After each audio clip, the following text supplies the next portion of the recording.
yapmış. Oy. Adamlar çok pis kesecek seni bugün. Evet. Canan. Evet. Böyle yapacaklar bak. Kötü kötü bakarım. Bir şey olmaz. Sen de söyleyecek başka bir dilde konuş bir şeyler de. Tamam. Fransızca konuşuyorum. Rusça neydi ya? Rusça merhaba neydi ya? Bir Kakla Privyet. var. Privyet. Privyet.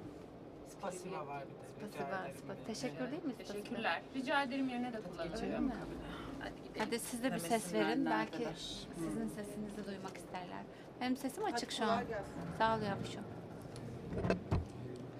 Suya Derya bakın oraya arkaya.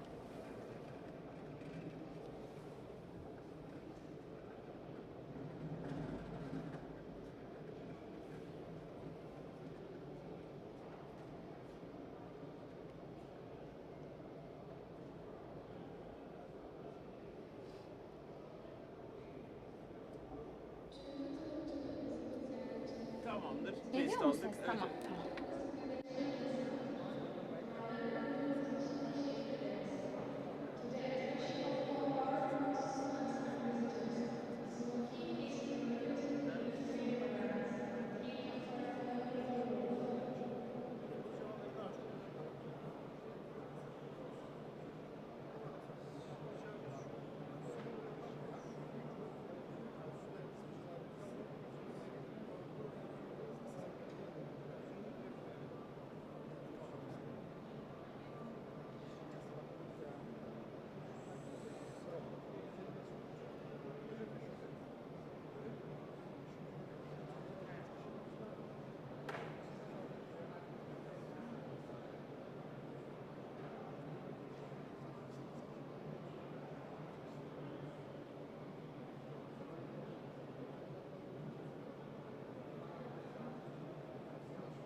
Prova.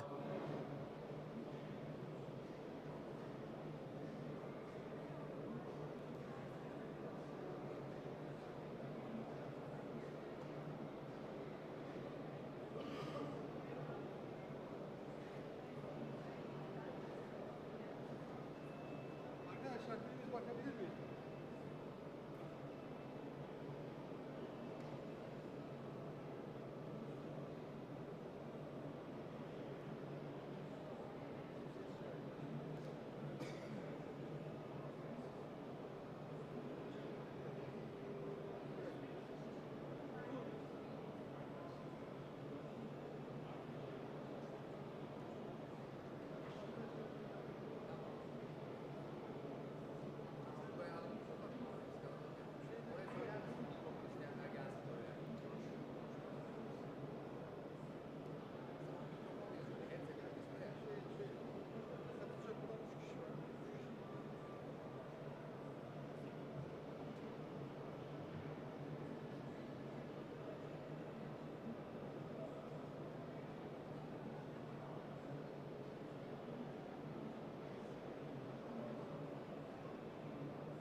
alıyorsun. 1, 2, 1, 2. Can you, can, Hello, sound change. Tamam mıyız?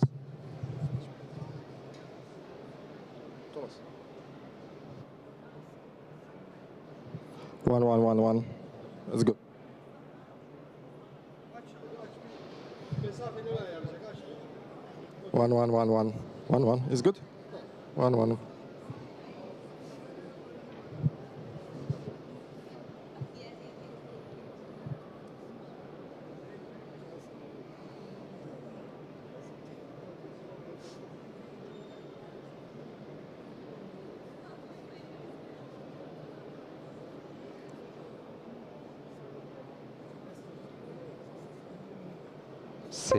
Prova. Ses deneme 1, 2, 3, 4. Ses deneme 1, 2, 3. Prova.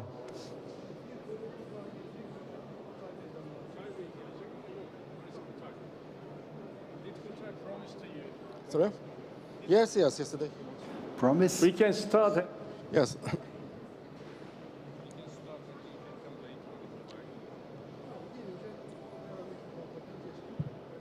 and just wait.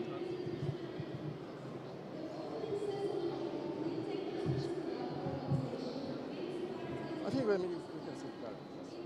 Şey konuşuyor mu? No, maybe I will make. I will introduce you to the stage. Okay? Okey. No. Because also she will come, and Kuta, yes. Yes, yes, yes. I will introduce.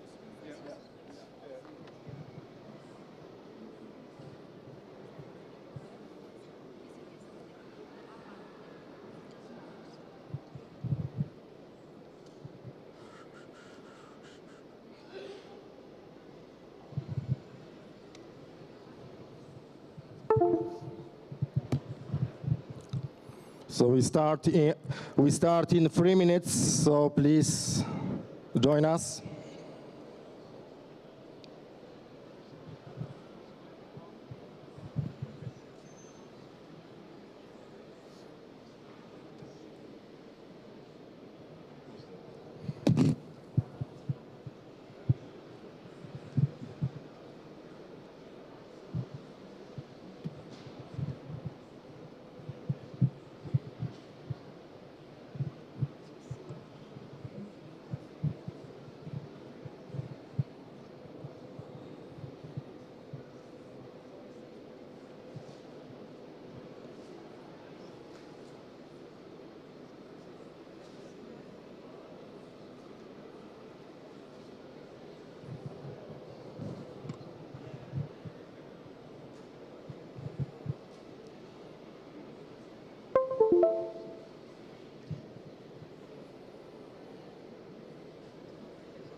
Okay, so 5, 4, 3, 2, 1, and let's start. So welcome everybody in the room, and also welcome thousands of people on YouTube who are watching right now, but also who will be watching on demand on our Cleantech Business Club International Cooperation Day, empowering together the Cleantech decade.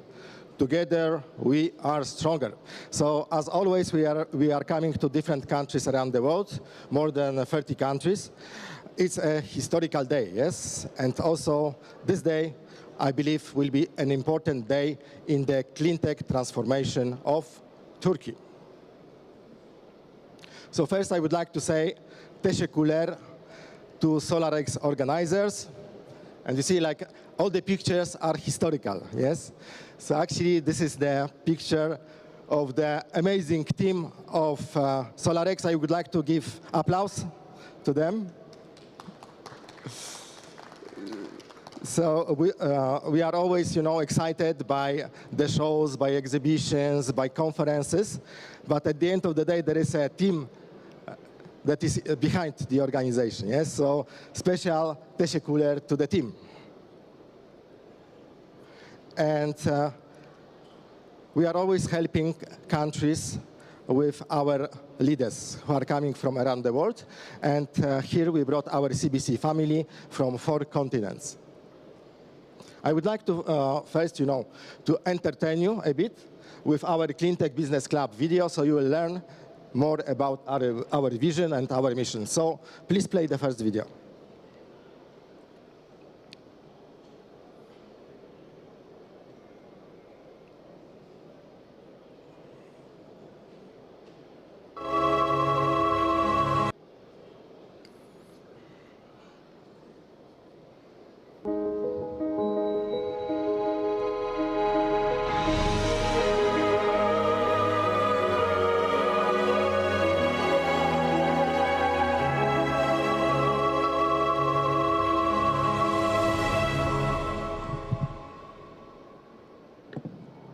Over the last couple of years, Cleantech Business Club, a private and independent human-to-human leadership club, as a unique multi-sectorial, multi-stakeholder, and multinational think-do tank in the cleantech space, has been bringing together trusted leaders of solar, cleantech, and other disruptive technologies industries with the leaders of the financial community and investors, top corporations, energy companies, and utilities, as well as political decision makers and public opinion influencers, and work hand in hand on financial instruments and business models to scale up clean tech investments from billions to trillions while shaping the future today. In 2020, faced with COVID-19 crises, Cleantech Business Club leaders driven by the power of H2H blockchain and United DNA started Together We Are Stronger initiative and committed themselves to its manifesto, Declaration 2030, to jointly anticipate, shape, and lead together the clean tech decade. As together, we are more effective than apart. And now we launch our CBC 2.0 digital platform, the epicenter for essential clean tech TV, news and knowledge resources, business and expertise, events and job opportunities, to unite clean tech industry with related stakeholders while empowering their businesses and guiding them 24 hours a day, 7 days a week, and 365 days a year towards a new world's paradigm. And we will make it by combining business with meaningfulness and joy. Because together we are stronger. Thumbs up for clean tech. So thank you so much. Now we can switch to the presentations. Yes. So you could see that we survived COVID, being even more united than before. We started Together We Are Stronger initiative, and you saw that we believe that by 2030, we can completely change the world's paradigm, yes? And we believe that Turkey will be one of the most important countries in this transformation. So while waiting for the next slides, you could see that we are the family of the leaders around the world. And one of the persons who gave us, I would say, the vision was Tony Siba, yes? And when we brought Tony Siba in 2014 to our leaders, they were saying, oh, guys, it's not possible that the vision of such a quick transformation is possible. But actually, his vision was even too much pessimistic. So we already determined that around 2021, 2022, we will reach tipping points. And from the tipping points is approximately 10 years to change completely the paradigm. And yesterday we made a nice warming up exercise with Professor Schener-Oktik, with Professor Weber, and with Mr. Kutay Kutali about how we picturize the future vision of the country here in Turkey. And today we will continue on details. So we'll have 6 sessions. First one, a visionary brainstorm, role of clean technologies and international cooperation in rebuilding post-earthquake regions. So in, let's say, not such a long time ago, we had an earthquake in the country, which really negatively influenced a lot of regions in the country, and we believe that we can rebuild these regions with clean technologies, also with the international cooperation. Second one is about scaling up investments, yes, because even if you have the best dream, but we have no money, we cannot make this dream happen. Another one, which is very important, especially in Europe, is if Turkey can become the regional manufacturing hub, yes, because we are creating huge market, and it's very important also that this market belongs to the Turkish people. Another one is also very interesting. It's about floating solar. So we will discover what are the opportunities for the country. Of course, we are coming, most of us, from solar energy. So in the session Solar plus Storage, we will see how we can scale up together. And the last one, which is green hydrogen, which is the new hype, actually. And we will discover if it's just a hype or it is reality, and how green economy can develop in the country. Yes? So I would like to ask now to the stage Mrs. Yasemin Terle from SolarEX. So please. So actually it was welcome from my side. And let's welcome Mrs. Yasemin with the applause. Yes. So Yasemin, just short welcome. Thank you.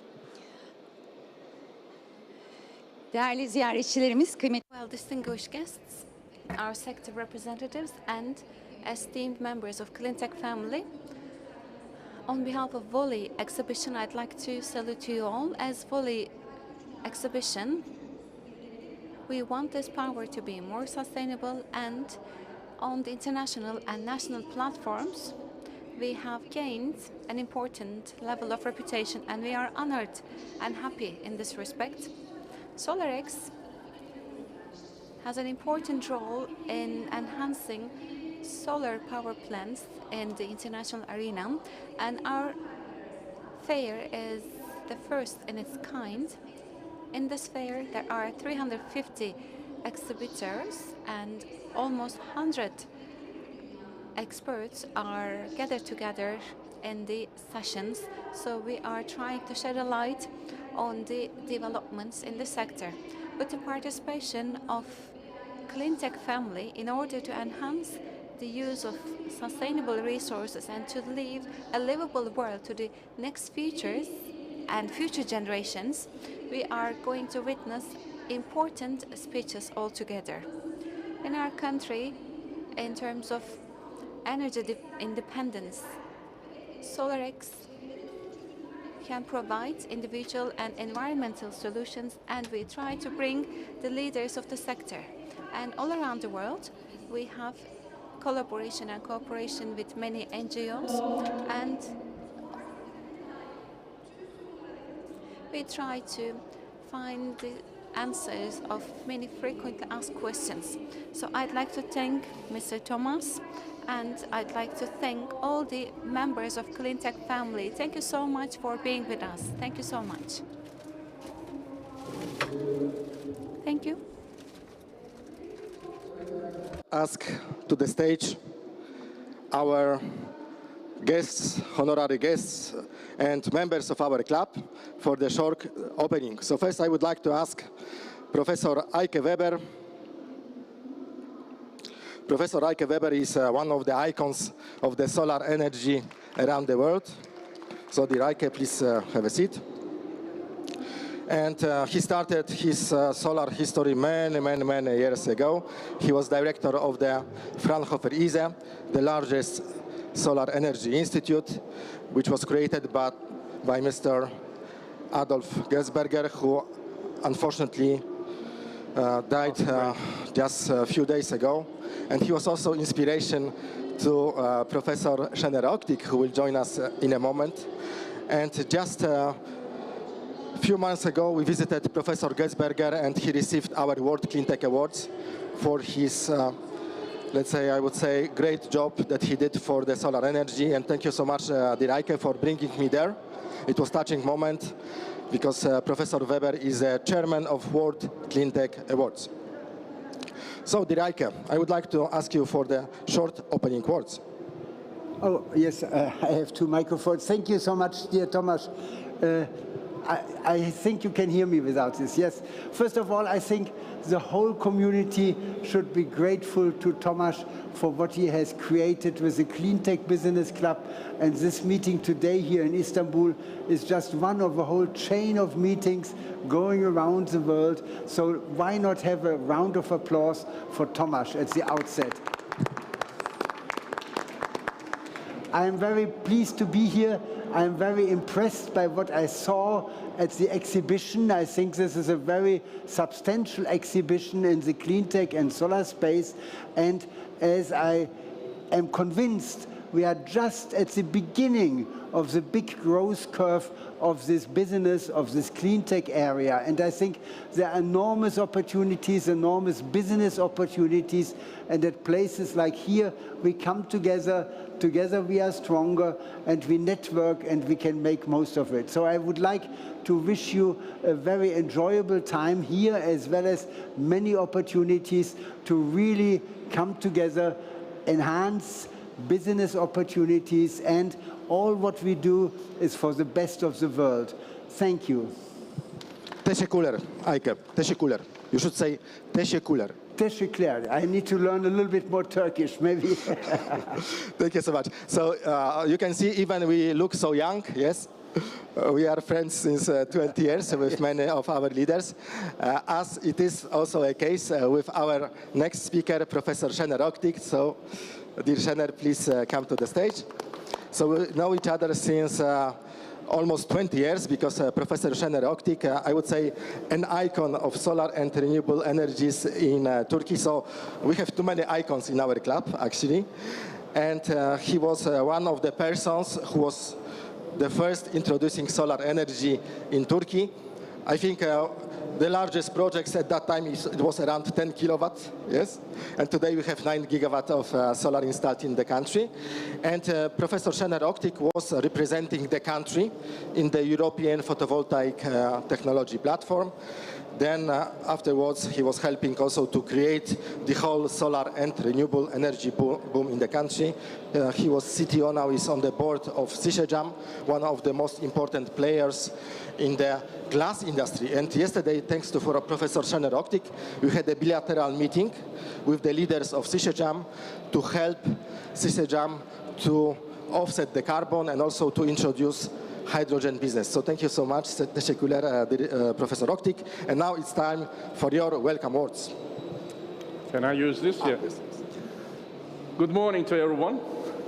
First of all, I would like to thank Volley organizers, and thank you very much for keeping this constant and sustainable effort over the year to introduce this concept and improve the value chain of photovoltaic in Turkey. Thank you very much. And of course, I do thank Thomas to really organize this conference in here this year. But before I start, I'd like to express my feeling towards my countrymen who were affected by earthquake in Turkey. We are really in sorrow, and we are trying to really find out whatever the way we can support them to come back to the normal life. Photovoltaic is quite important, not just for Turkey, internationally. But when we look at it, it has been growing initially very slowly. When you look back, really first 1950s, then up to 1970-something, 77s, the actual installations were very low. Then the science, technology, and industry, together with improving the entrepreneurship, this area improved and grew exponentially. Prices went down, public were convinced, and public perception improved. Yeah. Then it took off. When I came back to Turkey in 1995, when I installed the first lamp, photovoltaic lamp, people were laughing at me. Oh, it won't go on, you know, tomorrow it won't work. Since then, now Turkey is touching up to 10 gigawatt regime for photovoltaic installation. But in the value chain, you can see how many companies really introducing new concepts and trying to be part of it.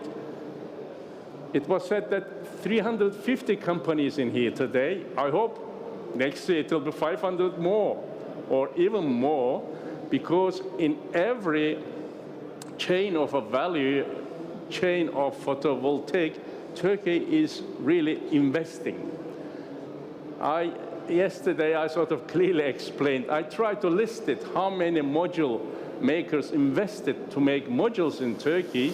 Some of them are not active, but I found that more than 40-something companies are trying to produce module with a capacity of almost 20 to 25 gigawatt per year.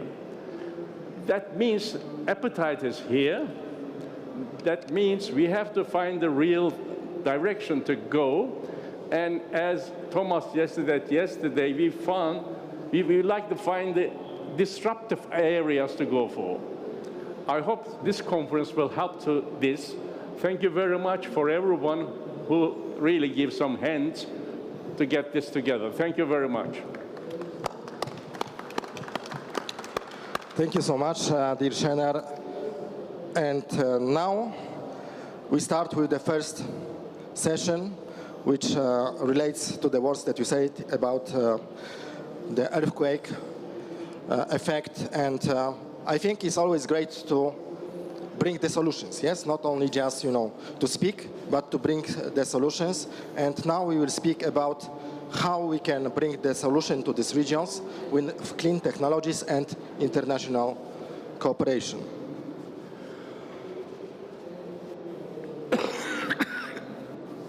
Let's check if it's, can we change? Oh, okay, but first, before we start, I would like to play the second video. Because also today is a very historical day, because we launched our Solar Lights for Peace initiative after the approval of the US government that we can raise money for Syria, after the partnership with United Nations Development Program.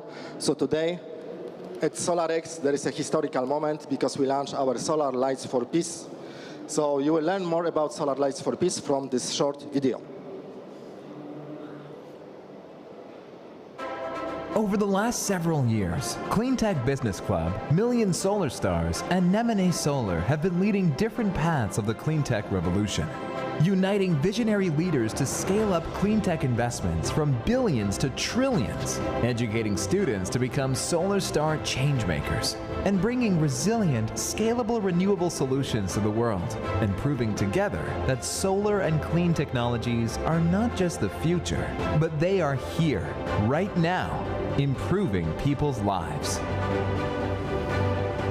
Clean, green energy is the only way forward if we want to mitigate climate change. We have to clean the ecosystem in entirety to create a new happy world. And if we don't do it now, we will run the race to save the mankind. I think that so many people do nothing because they think about everything that's wrong in the world and feel, well, I'm just me, there's nothing I can do.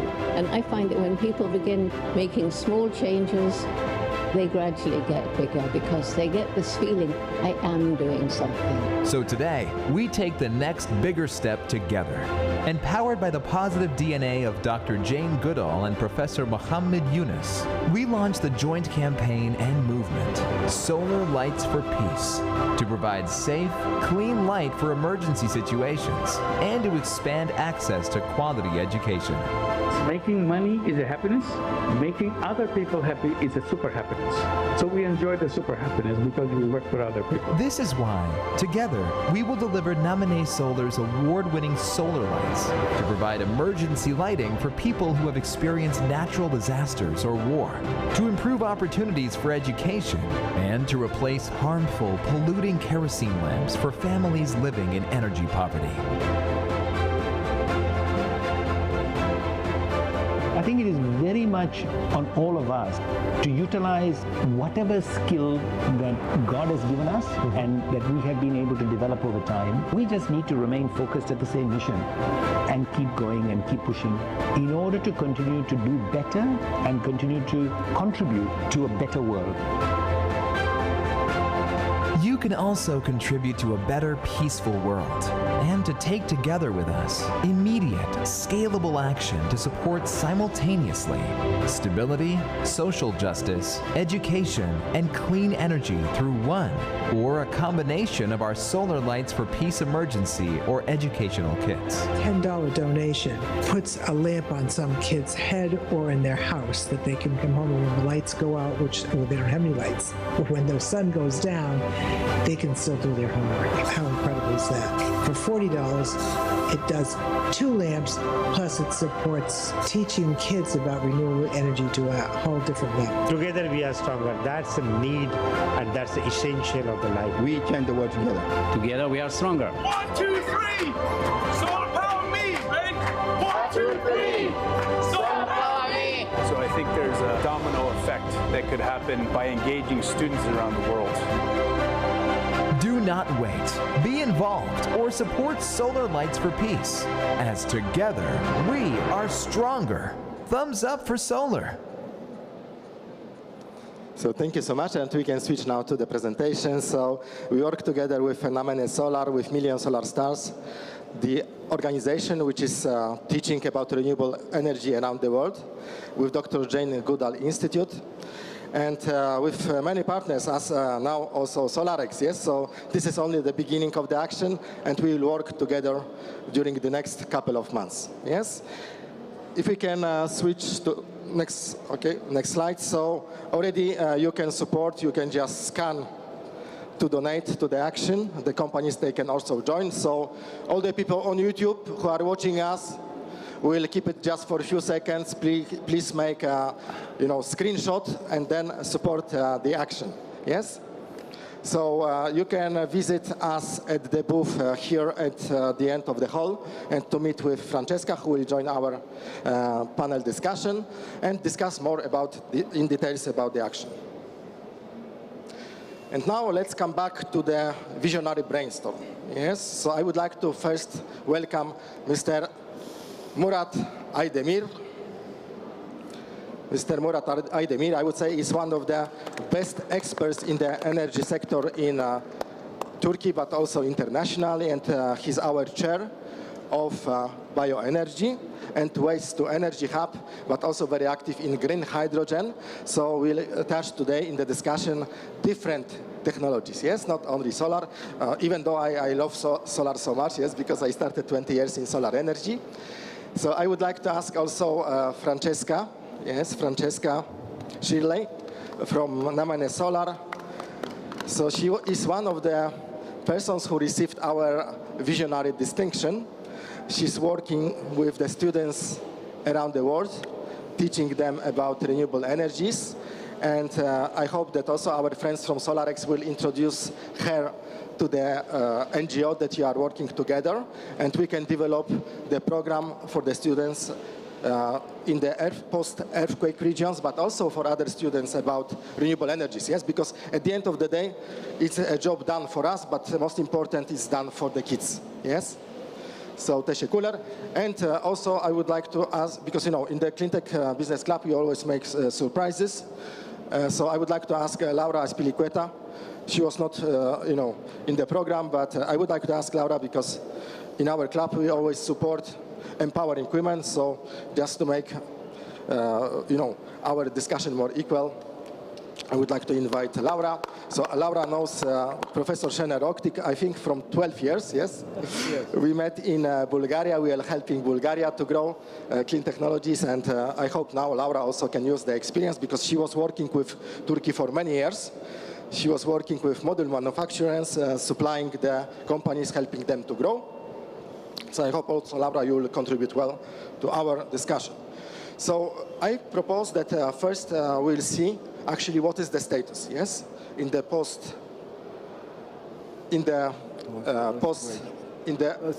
regions touched by the earthquake, yes? So I suggest that maybe I will give the floor, even, Murat, you are the chair of the session, yes, but let's give the floor to our honorary chairman, Professor Shener Oktik, and then I will give a floor to you. So, dear Shener, we had discussion about the situation. So what is the situation in the short term?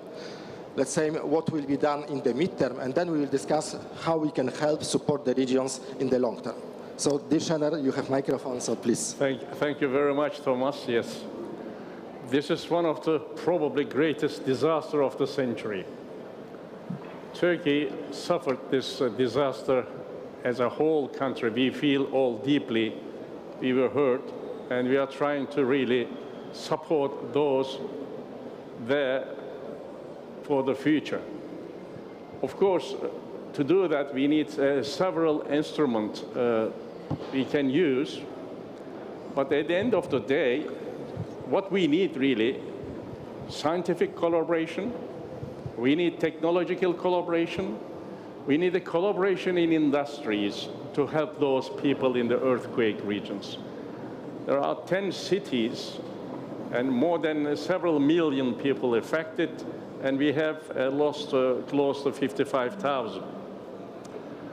This is the case. Most of the houses destroyed, universities are in trouble, and some research area is in trouble, and some manufacturing regions, again, in that part of Turkey, suffered from it. So how we can really get together, to put them in the scene, to put them in the race, and develop every part of the society. But as I said at the beginning, what we need is collaboration in scientific area. So if we can manage, there are certain universities and research center and production sites for photovoltaic. We can really help them to have what is there and what's the direction it's going to. We can inform them as a human-to-human relations. This is the scientific collaboration. And technologically, of course, technology of photovoltaic really growing exponentially. What you do today and really provide to the technological area is old tomorrow. You have to really follow up the progress of a photovoltaic. So with this collaboration, we can really convey all the new invention, innovations, and discoveries to them. This will be another really channel to collaborate and cooperate with that region. Of course, the industries. When you say industry, the first thing for the industry is a capital. Okay, technology is important, but the capital is more important to really promote the technology to produce. So internationally, there are certain resources to help them to get up again, to really produce and to compete. So internationally, all the financial structure might be really accelerated towards that region to overcome the difficulties. If we can really manage to put them together to complete that triangle of science, technology, and industry, we might really help the region to be really back on their feet. Thank you very much. Thank you so much. Dear Shannon, I would like to give a floor to our chair of the session, to Mr. Murat Aydemir. Thank you, Thomas. Yeah, the earthquake was quite a big disaster for everybody in the region, and I believe the needs people have is, number one, is energy and water. And I would like to ask our guests what they think, how we can contribute to this kind of disasters with, I think, for energy and water. What you can do now. Yeah, I think we all are joined in our grief about this horrible disaster. 50,000 people killed, this is just unimaginable. And I think being here, being at our SolarEX exhibition, it is quite clear that we should do whatever we can to rebuild in a better way than it was before. Because today we know renewable energies are cost effective, they don't require to import fuel, and therefore we can use this horrible disaster as an example of rebuilding a community which is from the beginning climate neutral, no CO2 emissions, based on renewable energies.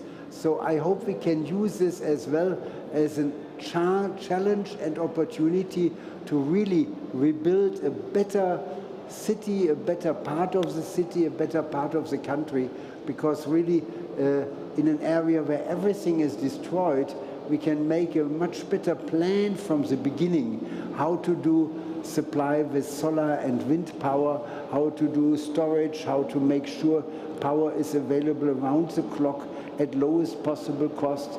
So my suggestion would be really to make a strong effort to not only rebuild this area, but to rebuild it better, to make it from the beginning climate neutral, and then everybody will see, no, this is not just a burden, this is an opportunity, because after all, then we don't have fuel costs. You know, the sun shines and the wind blows without any cost.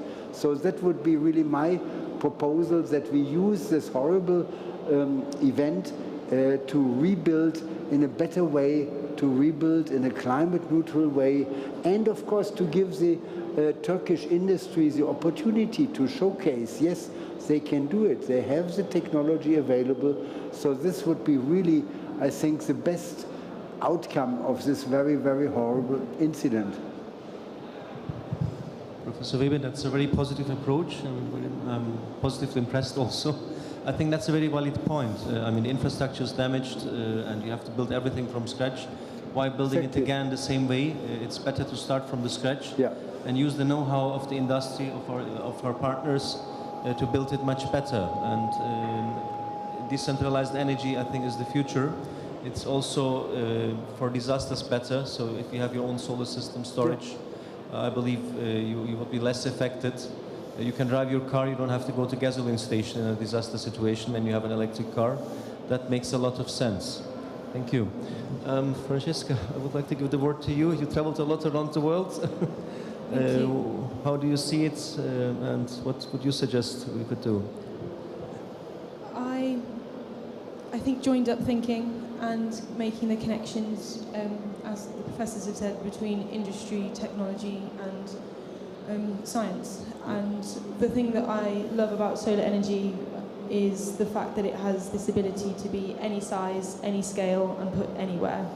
And it gives us the ability to really make massive strides when it comes to this disaster and to really turn it into a positive. And the thing about education that is so vital in this journey to building back to more strength and more resilience is helping people, communities understand how solar can benefit each and every single one of us, no matter our background.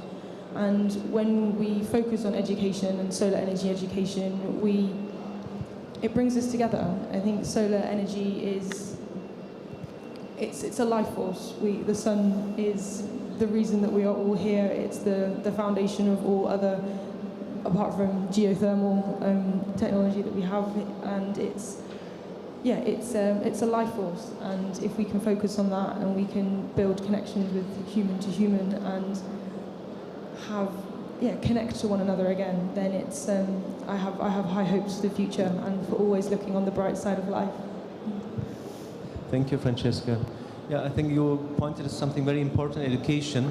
In that areas, schooling, all the kids which were going to school, they cannot enter the schools, and education is a very important thing. And I think with renewable energy we can support that also. And at least people can have light and they can continue their studies. From kids and education, I would like to move on to women. And women are quite important.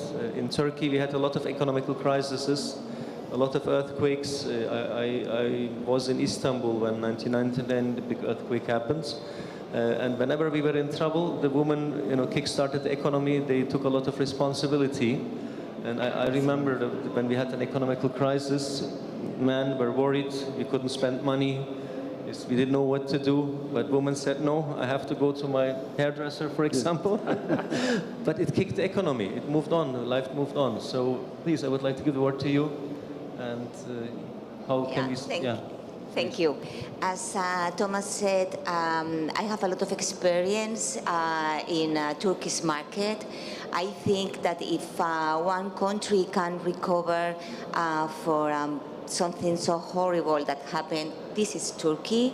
Also, you know, you have been trusting in solar energy for a lot of years. I saw how some companies, they were managing in parallel other business and PV, because at that moment it was not the right moment for PV, but they didn't want to leave PV. And then mostly of the owners in this country, maybe they have two business, construction and PV, or textile and PV, for continuous with PV. I think that Turkey is the country that can recover for a tragedy like this. As Francesca said, this is a good moment for education, also because solar industry is part of the future. And as you said, yes, I saw a lot of women in this industry in big positions that suddenly, you know, I was in encapsulant market, and then I had to manage with people from the technical side, also for investment, since my product was expensive than others, and they needed to choose if they wanted a better product than other modules or not. And I could have some meetings with when the 50% or more, they were women, and I was super happy about that. You know, that the big part of decision makers were women, and I think, honestly, and I know that in this part I am part in beneficial, but to have women in always in business in high positions is a good thing for everybody. And then I think that yeah, Turkey can do this, and I'm sure that you are going to.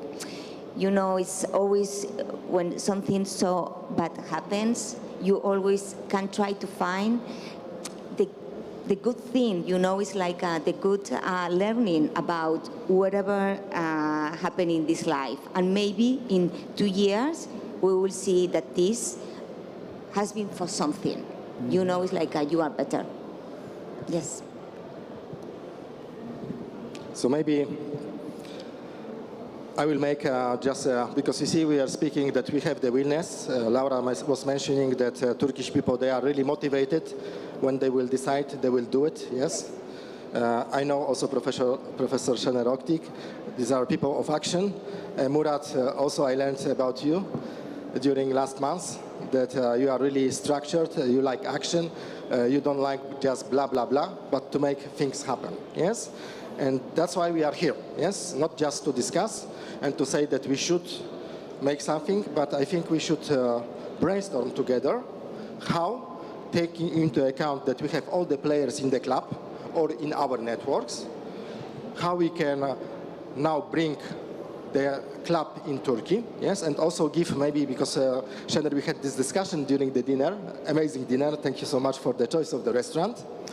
What would be the reason of being for the club in Turkey, yes? So maybe one of the reasons of being will be to unite international players, industry, scientists, but also visionaries, and to work together to help, you know, to build the vision and also to implement action plan in these regions, yes? Because I believe that also a lot of decision makers will be listening to this discussion, so I think we can afterwards follow up with them. So, quite an inspiration was our visit in Fez, the oldest city in Morocco, yes? And we met with mayor, with the officials. We are discussing how to make Fez the city of the future, yes? So they are willing to make the city fully carbon neutral, with electric cars, with e-mobility solutions, intelligent energy, solar energy, waste to energy system, biogas plant, etc. Yes, so that's like a new paradigm. Maybe we can think about similar exercise to make it in the post-earthquake regions. Yes, maybe it would be a good idea. So I will tell you about the methodology for Fez. Maybe we can think about similar methodology for Turkey, of course, taking into account Turkish specificity. Yes, so in FES, we decided to have visionary committee where we invite visionary leaders from the industry, futurists, architects from around the world, all the continents, to help to build the picture, yes, of the city. Then we have pilot committee with the local officials and with experts and local members from the club to work on the action plan and also on the implementation plan. So maybe we can think about similar thing for Turkey. So first of all, Murat, yes, because you are man of action, yes? When I see you, you always make tack, tack, tack. This is the action plan short term, this is the result. So how would you see this one, comparing to FES project? I think, thanks Thomas, it makes a lot of sense. I think the project that you are developing in FES is a good case which we can adopt into Turkey, and that would help us a lot, I believe. And I worked many years in decentralized energy solutions from all technologies, and I see, I lived in the Middle East, I lived in Germany many years, and I see there is a big trend happening. The last 10, 20 years, the trend is from centralized power plants, like nuclear power plants, coal power plants, into decentralized solutions. And this has an advantage because when you have decentralized solutions, you save money on the infrastructure. The infrastructure is very expensive. And when you plan something with the new technologies which are available now, I think that's a valid point and makes a lot of sense. Why wasting money for power plants or for infrastructure?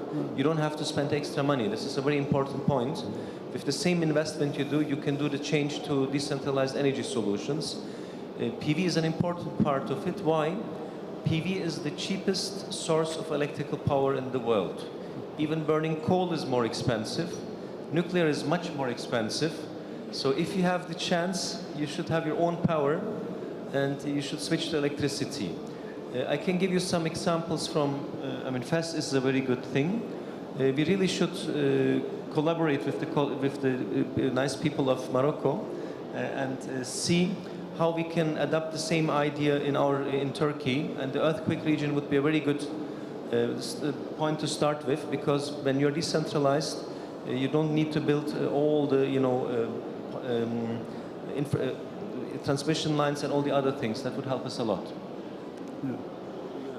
And I am very happy about the direction in which this discussion is going, because I really seriously see a fantastic opportunity here, because there is a lot of funds available, money from all over the world for rebuilding the damaged region here in Turkey.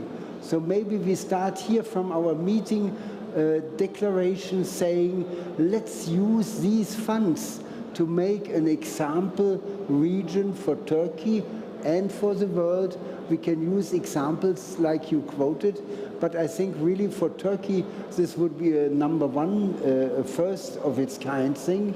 And of course, having money available for the rebuilding of the area, part of this money is perfectly suited to realize a zero-emission, climate-neutral area. It's decentralized energy. It is energy without carbon emission, which damage the atmosphere for the future generations. So I think really this is a great opportunity. Let's do it.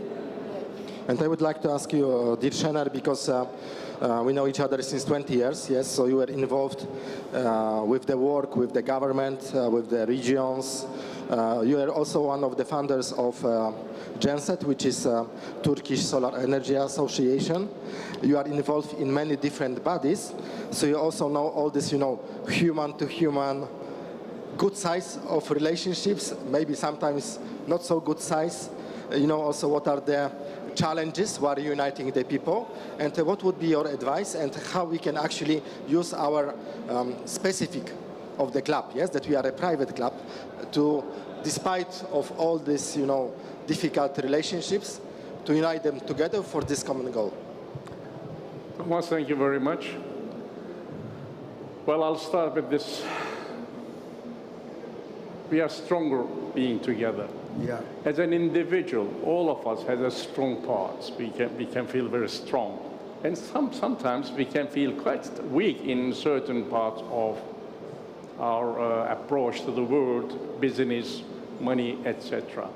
As an individual, we cannot be that strong, but as a community, we are strong. So we are strong together. That's a good title. I believe in that very much. Since I came to Turkey, I joined all the possible associations. One of them, I am still the member of a board called Turkish Clean Energy Foundation. And his founder, Professor Demir İnan, has passed away. But this foundation still exists. I'm the part of the board. We are trying to really improve the public perception on clean energies. As you said, I'm a part of a Turkish Photovoltaic Association. I represent Turkey in our European Photovoltaic Association, etc. Now I think all of us, public and the policymakers, aware of that photovoltaics are the cheapest way of producing kilowatt hour. This is the cheapest way of producing electricity. But the problem is, how are we going to disseminate this technology into system? Because system there still exists. There are power established in Turkey and still in use. And when you start replacing some of them with photovoltaic, there's always some resistance. Just a minute. I have invested certain amount of money in that power stations, hydro, coal, gas, or nuclear is coming now. Why photovoltaic? That is where we need to be together. We need to really disseminate this technology into places where it makes more sense. Now the earthquake region is a region, it makes significant amount of sense to put it there. As Professor Weber is saying, all we need really to find some instrumentation to disseminate. The first is money. It's there. Technology is there. Yes. And the costs are going still down. Yeah. So kilowatt hour might be quite cheap. Of course, as we know, the photovoltaic is intermittent power. We need storage.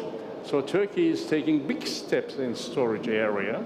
So those technologies are available in Turkey. Cell makers are available.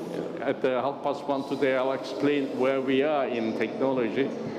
Actually, growth of crystalline silicon is available, cell making is available, and we've got the research center called GUNAM, which is really sort of growing very fast and very strong.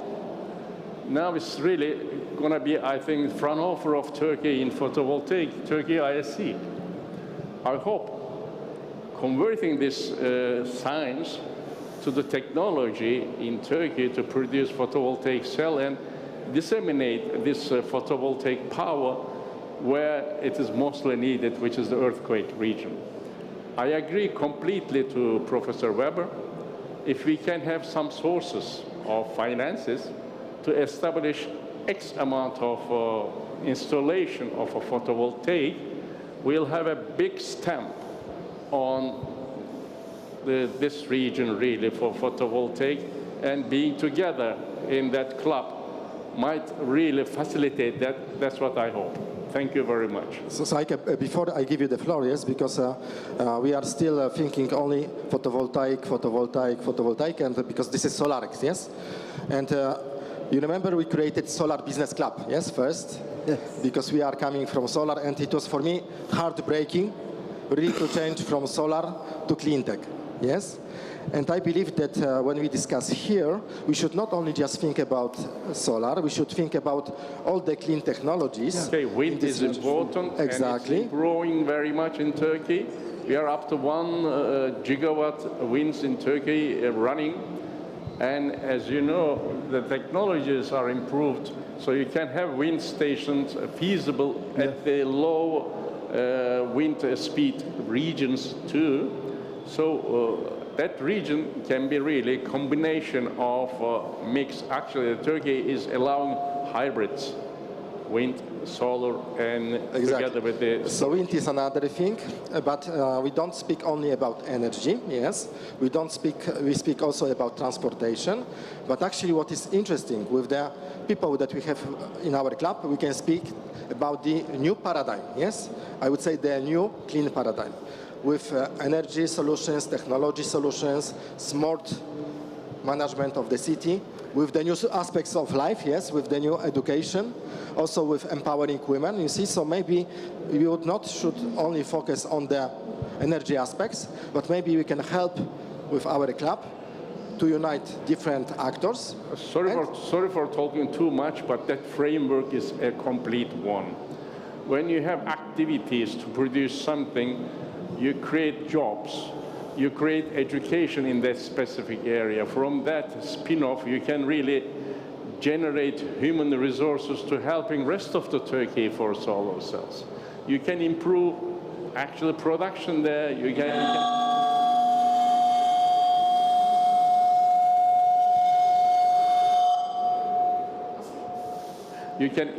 new jobs, new schools, new technical education paradigm as well. So it's a whole frame. Yes, exactly. And I like very much that it starts to be, the brainstorm, yes? Because, when we brainstorm, we Sorry can get... for talking too much. No, it's amazing. So maybe we have too many microphones. Maybe it's yours. Maybe it's mine. So switch it off.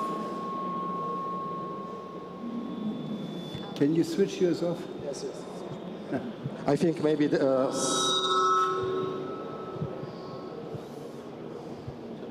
are disrupted, yes? You have to switch it off. One? Oh, okay. So this is good. So, Zaike, I interrupted you, so please. Well, further developing what we just discussed, I would suggest as a first concrete step to move forward, we should find a group, and maybe Fraunhofer ISE can help there, to make a very quick plan what is needed for this earthquake-affected region in order to create an example of a zero-emission, 100% clean tech region. You know, it's not just solar, it is the whole, it's the grid, it's the storage, it is the power management, algorithms, all of that. I am very sure that Fraunhofer ISE would be very happy to join hands with you, with a local group, you know, to make very quickly such a study so that we can really say this is what has to be done, and then one can make a bottom line, one can calculate what is needed in investment, one can compare with the money available, because we have not only to rebuild the energy structure, we have to rebuild the houses, of course, but I think the opportunity is there, and I think it would be great if out of our meeting today we can make such initiative. Yeah. As a Turkey, we can pull the interested parties in that exercise. Yeah. Yes. And also, I think that if a country is ready for this, it's Turkey, because you have a lot of module producers locally. Yes. You can and use then local you can have a big construction of a clean energy, but and also with your own resources, and promote your own companies, and then it's like with your own money. I think that Turkey is the key country to do something like that, you know. And also we said that we have different kind of sources for clean energy, and I think that also wind together with storage is super useful, since you can recover or storage all this electricity and then use it when you don't have wind or solar. But the thing is, for sure, Turkey is the country for that, because you can invest your own money in your own people. Yeah. And we can bring funds from abroad. Can I say? Yeah, I've got this one. Can I say something? Of course, we can really try to start something in Turkey, but we have to really consider that disaster struck not just Turkey but Syria as well. Yeah. The spin-off of this exercise should go to Syria, across the because border. Syria doesn't have the same means, technologies, and facilities. The spin-off this exercise should go to Syria. Yeah, exactly. And we wanted to start our action earlier, yes, to help Syria and Turkey, but we had issues with. First, we need to wait for the clearance from the government to raise funds and to export goods to Syria. Then waiting for the agreement with UNDP. So actually, Syria is even less privileged than That's Turkey. so right. Thank you. Is it on? Yeah, thank you. I think for me, the beauty of the SolarEX for Peace education program is it can act as a catalyst to encourage students and individuals and corporates to really understand how solar energy can benefit communities, and it acts as a gateway into other solutions as well, because we know that solar isn't just the one that's going to solve everybody's problem.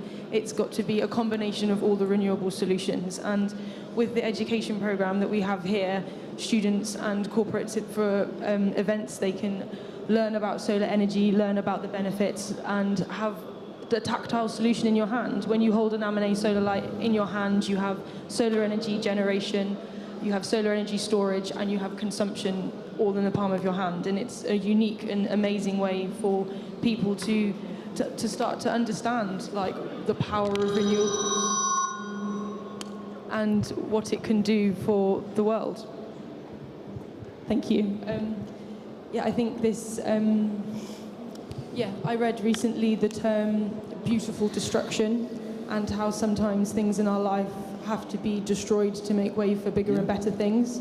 And it's a big and a hard lump to swallow, but it resonates so much with, I feel, where we are in Turkey and Syria and in other places in the world that are struggling with natural disasters and wars. We have the ability to really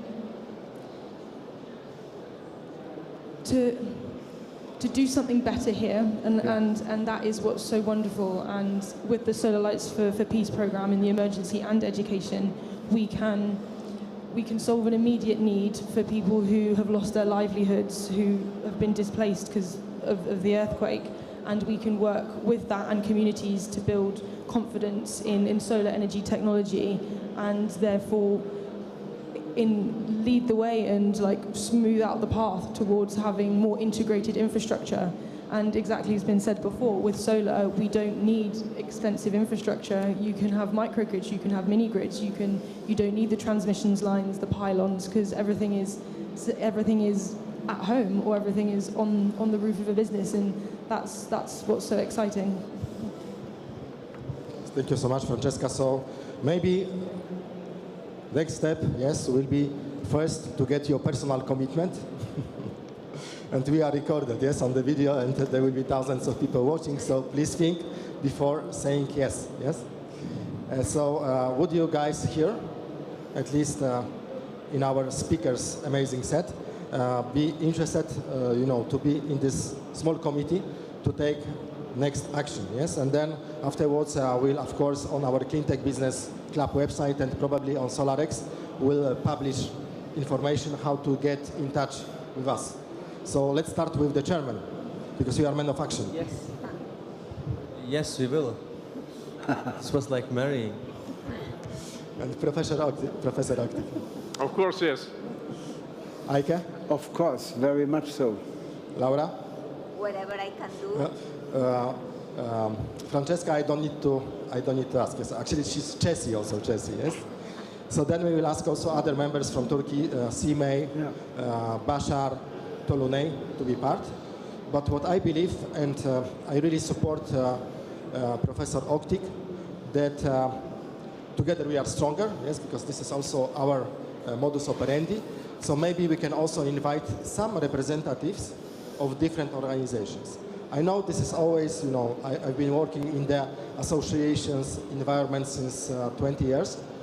Sometimes there is an issue, yes, because organizations are competitive, yes. But when you have the common goal, when we can unite people on a human-to-human relationship, maybe you could invite also representatives from different organizations, yes. So on Saturday we'll meet with Mr. Khalil from chairman of Genset. Maybe we can invite him also to join this initiative.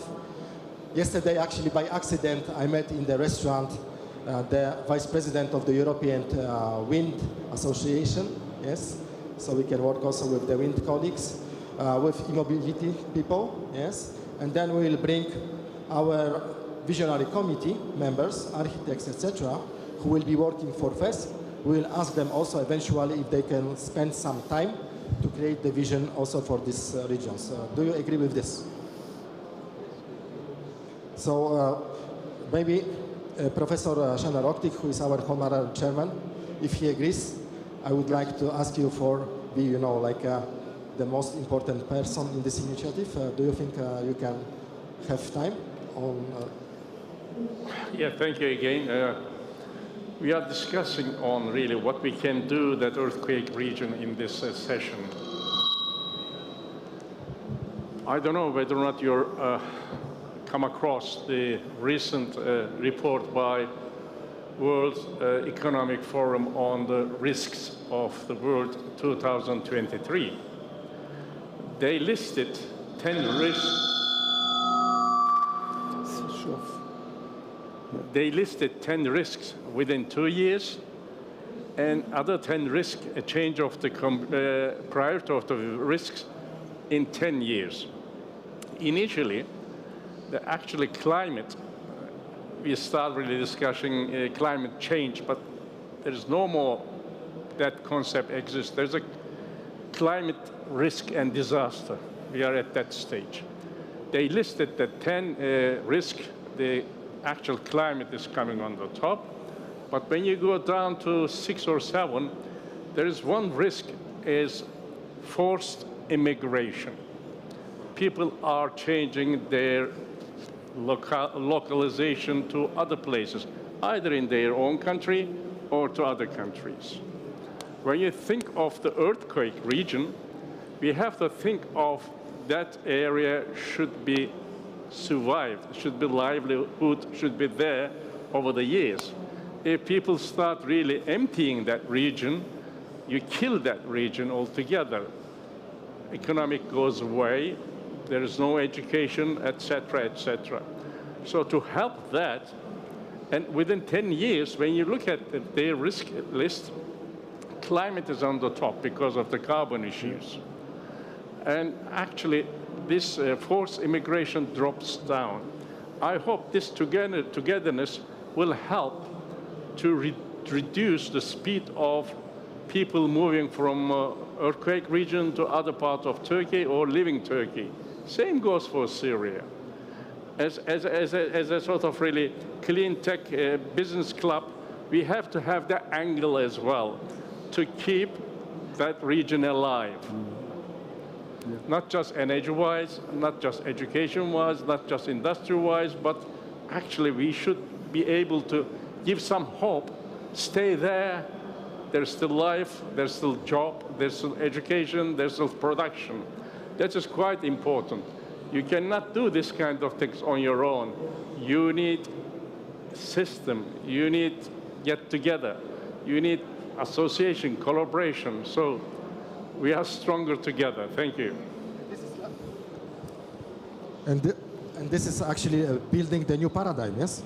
Yeah. Exactly. Definitely new paradigm. So we should show to the people that actually when we rebuild these regions, we build for you actually the better world than others have, yes? Yeah. Okay. Inwards immigration to that region when you build up. Exactly. So, dear Shanna, welcome on the board of this new initiative. And of course, we all of you will support you. Eike will be in charge of contacting Fraunhofer ISA. From our side, we will contact all the visionary leaders who will also support. And we will ask Murat, yes, for, men of the action to integrate different players, yes, from different energy sectors because you are active. Francesca will be in charge of education. And this is very important what Professor Schenner said, yes. We should show also to the young people, the young students, yes, that they will have better life in these regions. They should not just quit, yes. And Laura also will help us with all the relationships around the world and, with the energy to make the balance, yes, with all the women around the world. So actually, in September, we'll have our first World Empowering Women Empowering Clean Tech Decade. Also, we'll implicate more women to this initiative, and we'll invite more women also from Turkey. Yes? Yes. Yes. Okay. So, Mr. Chairman, any final words?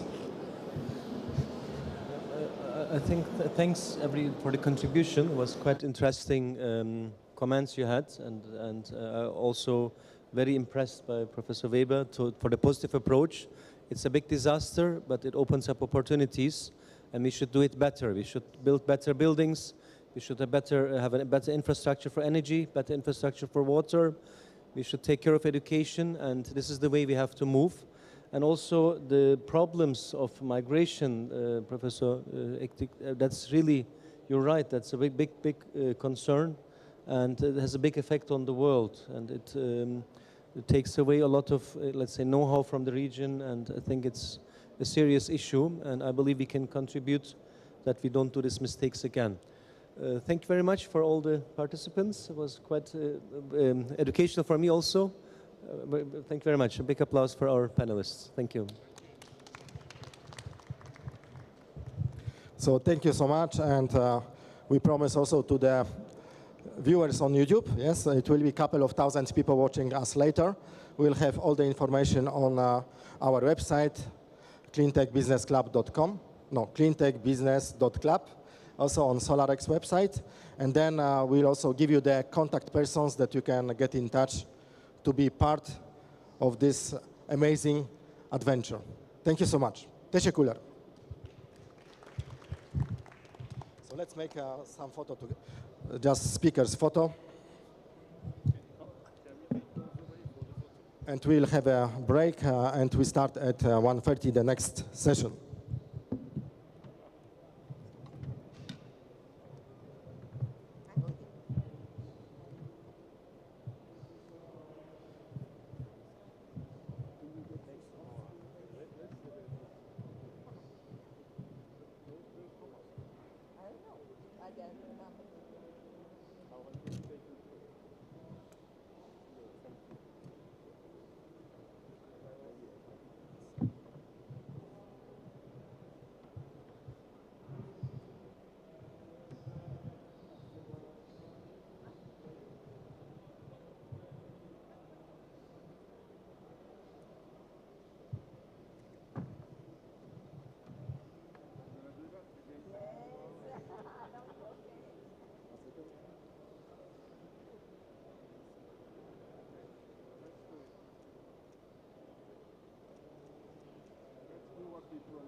S. S. A. S. S.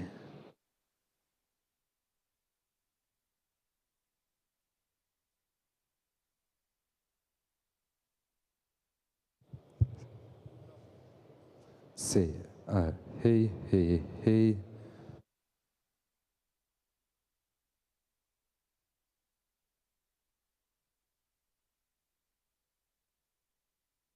C. C. C. C. C. C. A. Hey, hey. C.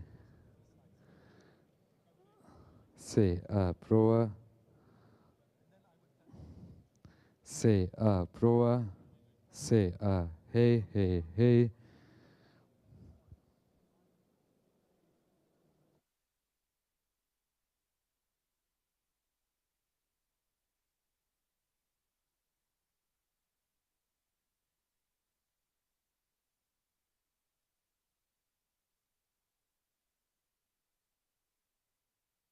C. A. Hey.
Hey,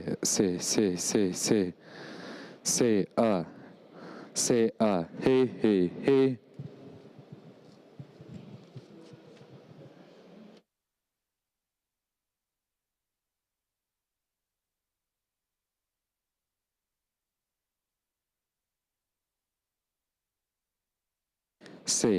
Hey, hey, hey, hey.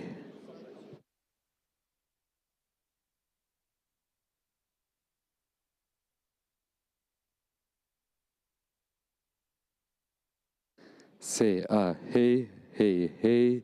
Hey, test deneme. Hey, hey, hey.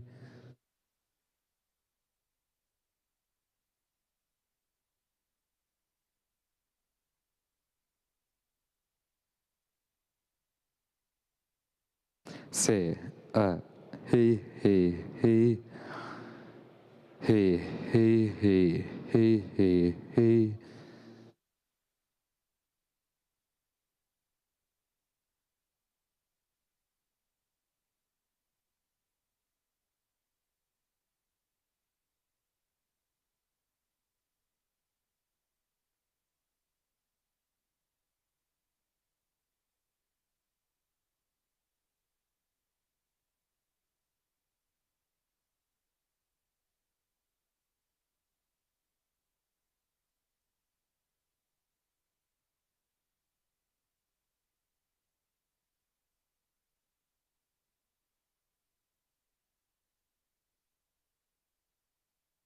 Hey, hey, hey, hey, hey. Hey, hey, hey, hey.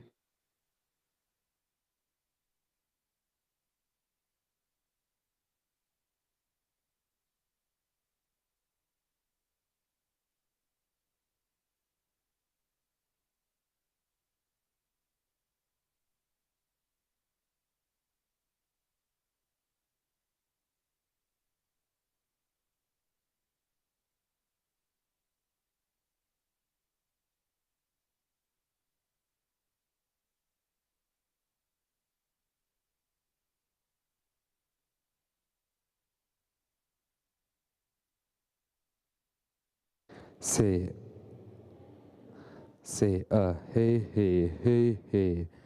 Hey, hey, hey, hey. Hey, hey.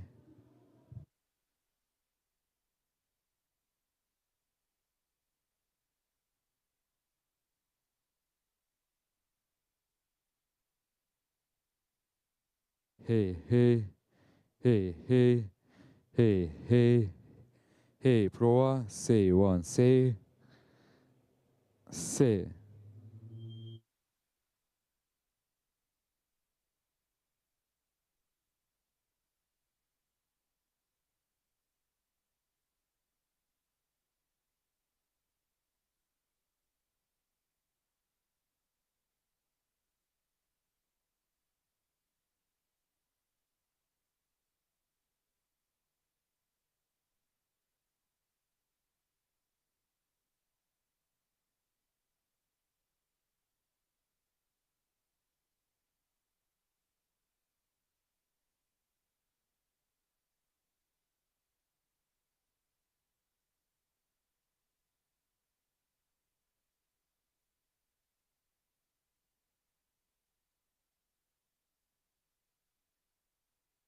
Say, say.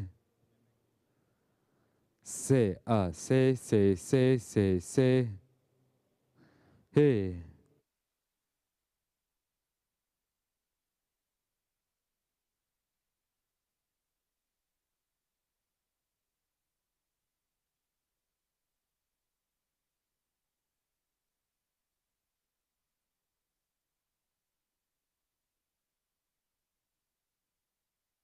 Say. Say.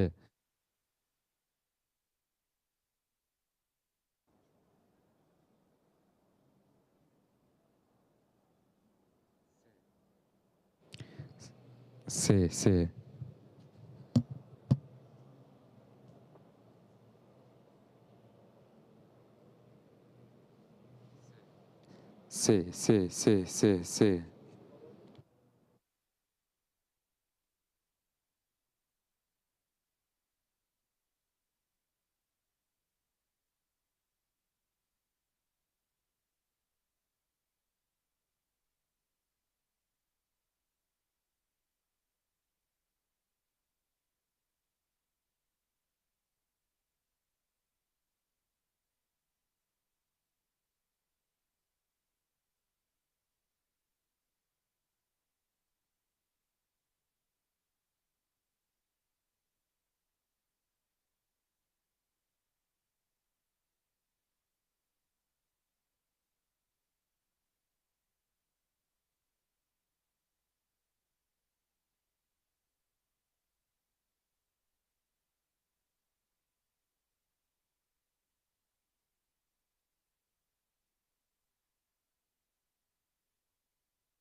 Say.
Say.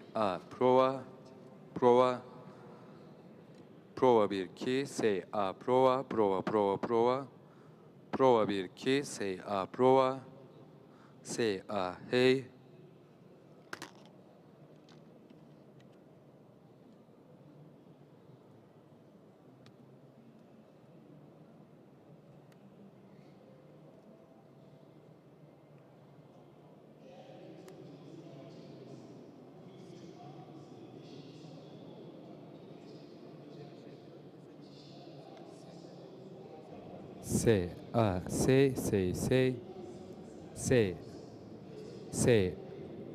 Say prova say say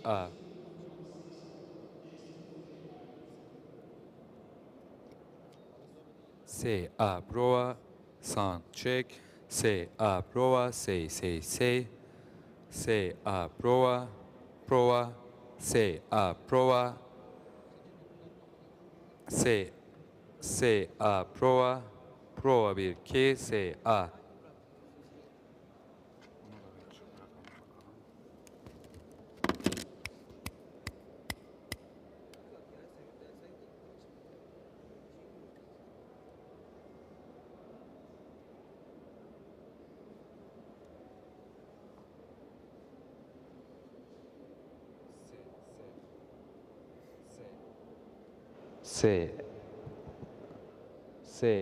prova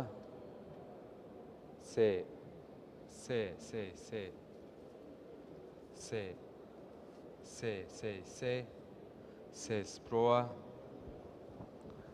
Ses prova 1 2 3. Se a prova. Se a prova. Say. Test deneme 1 2 3.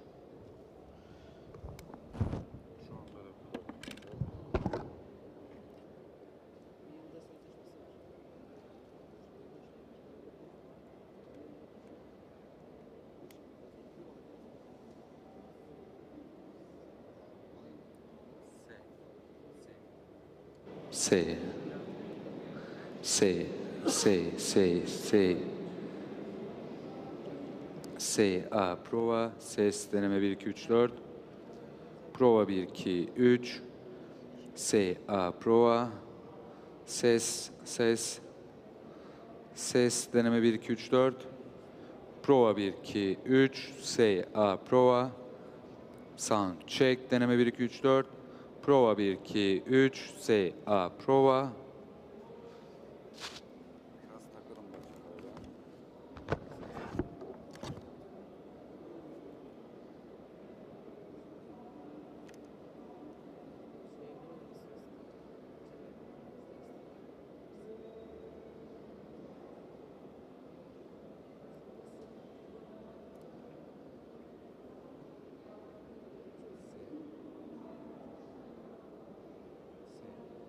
Say a hey prova 1 2 3. Say a prova. Ses deneme 1 2 3 4. Şu an bütün mikrofonlar açık abi. Açık kalsın bakalım.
Se. Say a hey. Say a hey.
C, C, C, C, C.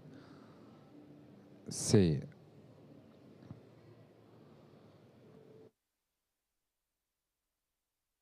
C, A.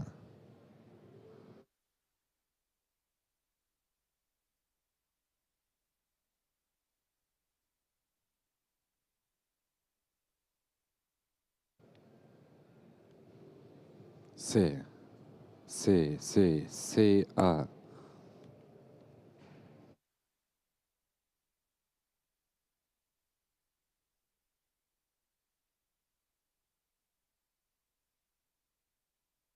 C, A.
S.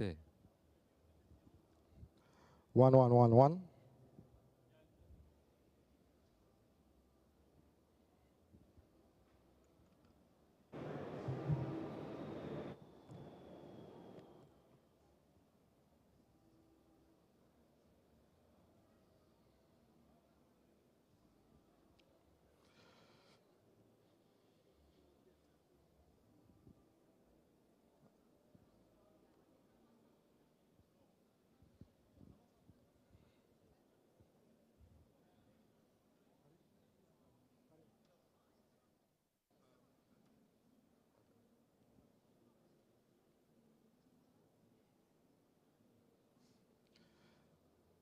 So, marhaba, good afternoon, everybody. So welcome to the afternoon session of our Clean Tech Business Club International Cooperation Day. As we discussed in the morning,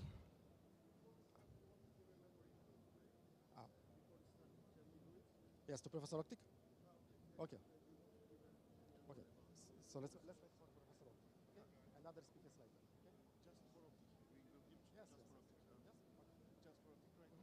Okay. Okay. So as we are clean tech disruptions, we will a bit disrupt also the session as always, because Professor Şener Oktik is here. He needs to leave to his office. So,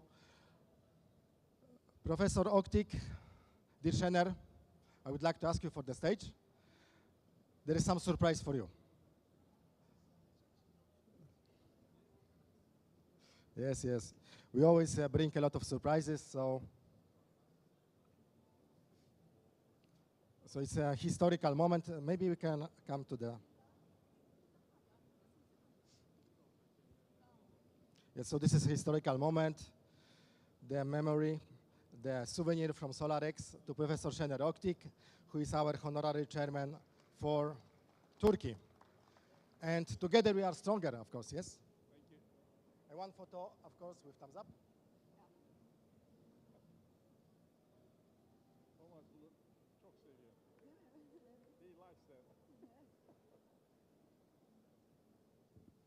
Okay, thank you so much. Thank you so much, dear Şener. And now we can speak about money, yes? So as we spoke in the morning, it's great to have big dreams, great to have amazing people, but at the end of the day, everything is about money, yes? And how we invest our dreams to make it happen, yes? So, let's say if it's working.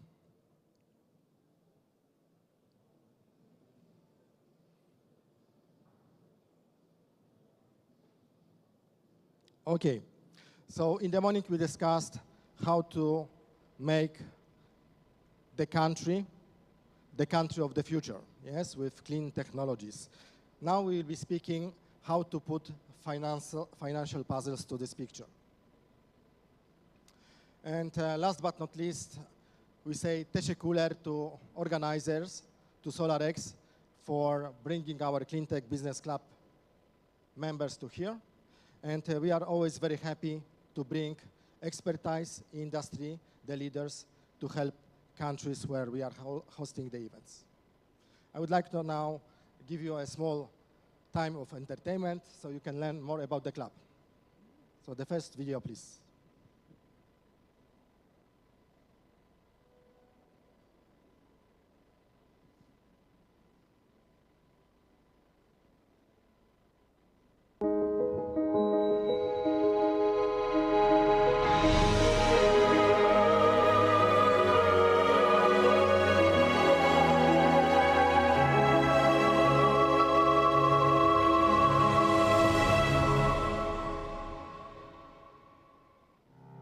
Over the last couple of years, Clean Tech Business Club, a private and independent human-to-human leadership club, as a unique multi-sectorial, multi-stakeholder, and multinational think-do tank in the clean tech space, has been bringing together trusted leaders of solar, clean tech, and other disruptive technologies industries with the leaders of the financial community and investors, top corporations, energy companies, and utilities, as well as political decision makers and public opinion influencers, and work hand in hand on financial instruments and business models to scale up clean tech investments from billions to trillions while shaping the future today.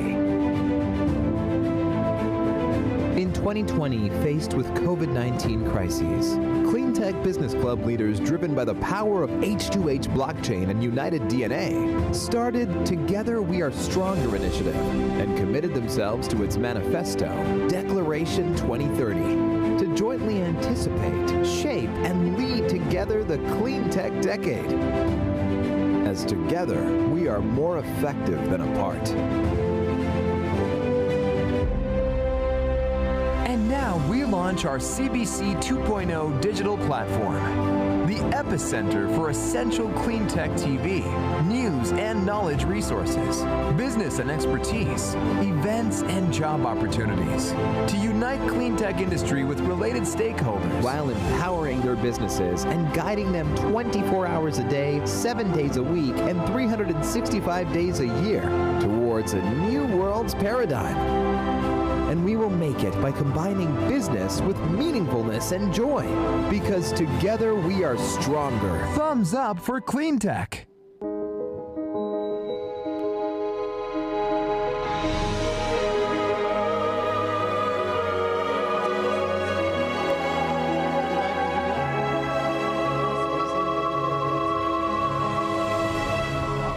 It's to help to scale up investments from billions to trillions. I remember when I started working for solar energy, it was in 2004. I went to Slovenia, to the Slovenian parliament, and I presented the European solar industry. And imagine, the industry was just 1 billion industry, the whole industry in Europe. Today, the global solar and renewable industry is a couple of hundreds of billions. Now, we scale up to trillions. And in our panel discussion, we will discuss how we will scale up,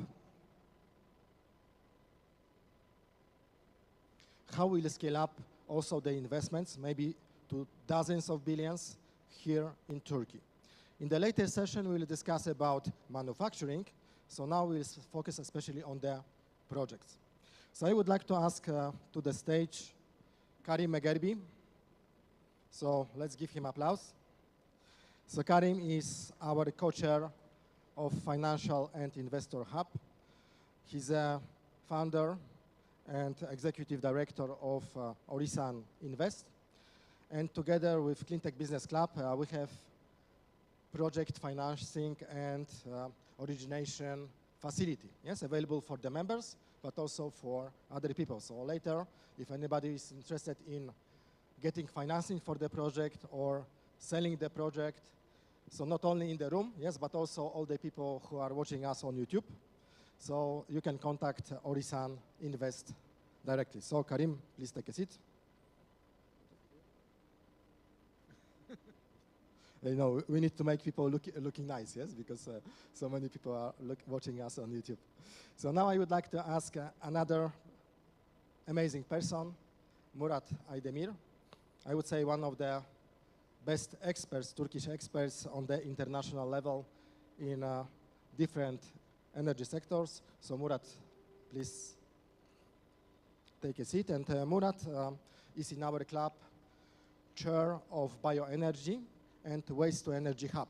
Yes, so we are covering all the technologies, but also he's working very closely with hydrogen community and with the construction industry. Yes, and of course, we cannot build, even if we have financing, we cannot make it by cooperating with the construction industry, yes? And last but not least, let me introduce Mr. Cengiz Ekici, Corporate Finance Director at Yale. So let's give him applause. He's not yet member of the club, but very soon Yeo will also become our partner. So please take a seat. And then I made a short introduction of our club members, but maybe we can ask first Mr. Jengin to make a short introduction of yourself, but also Yeo.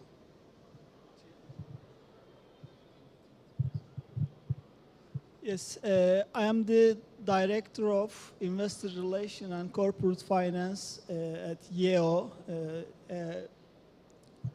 a high technology company, listed company in Istanbul Stock Exchange, which is public offered in 2021.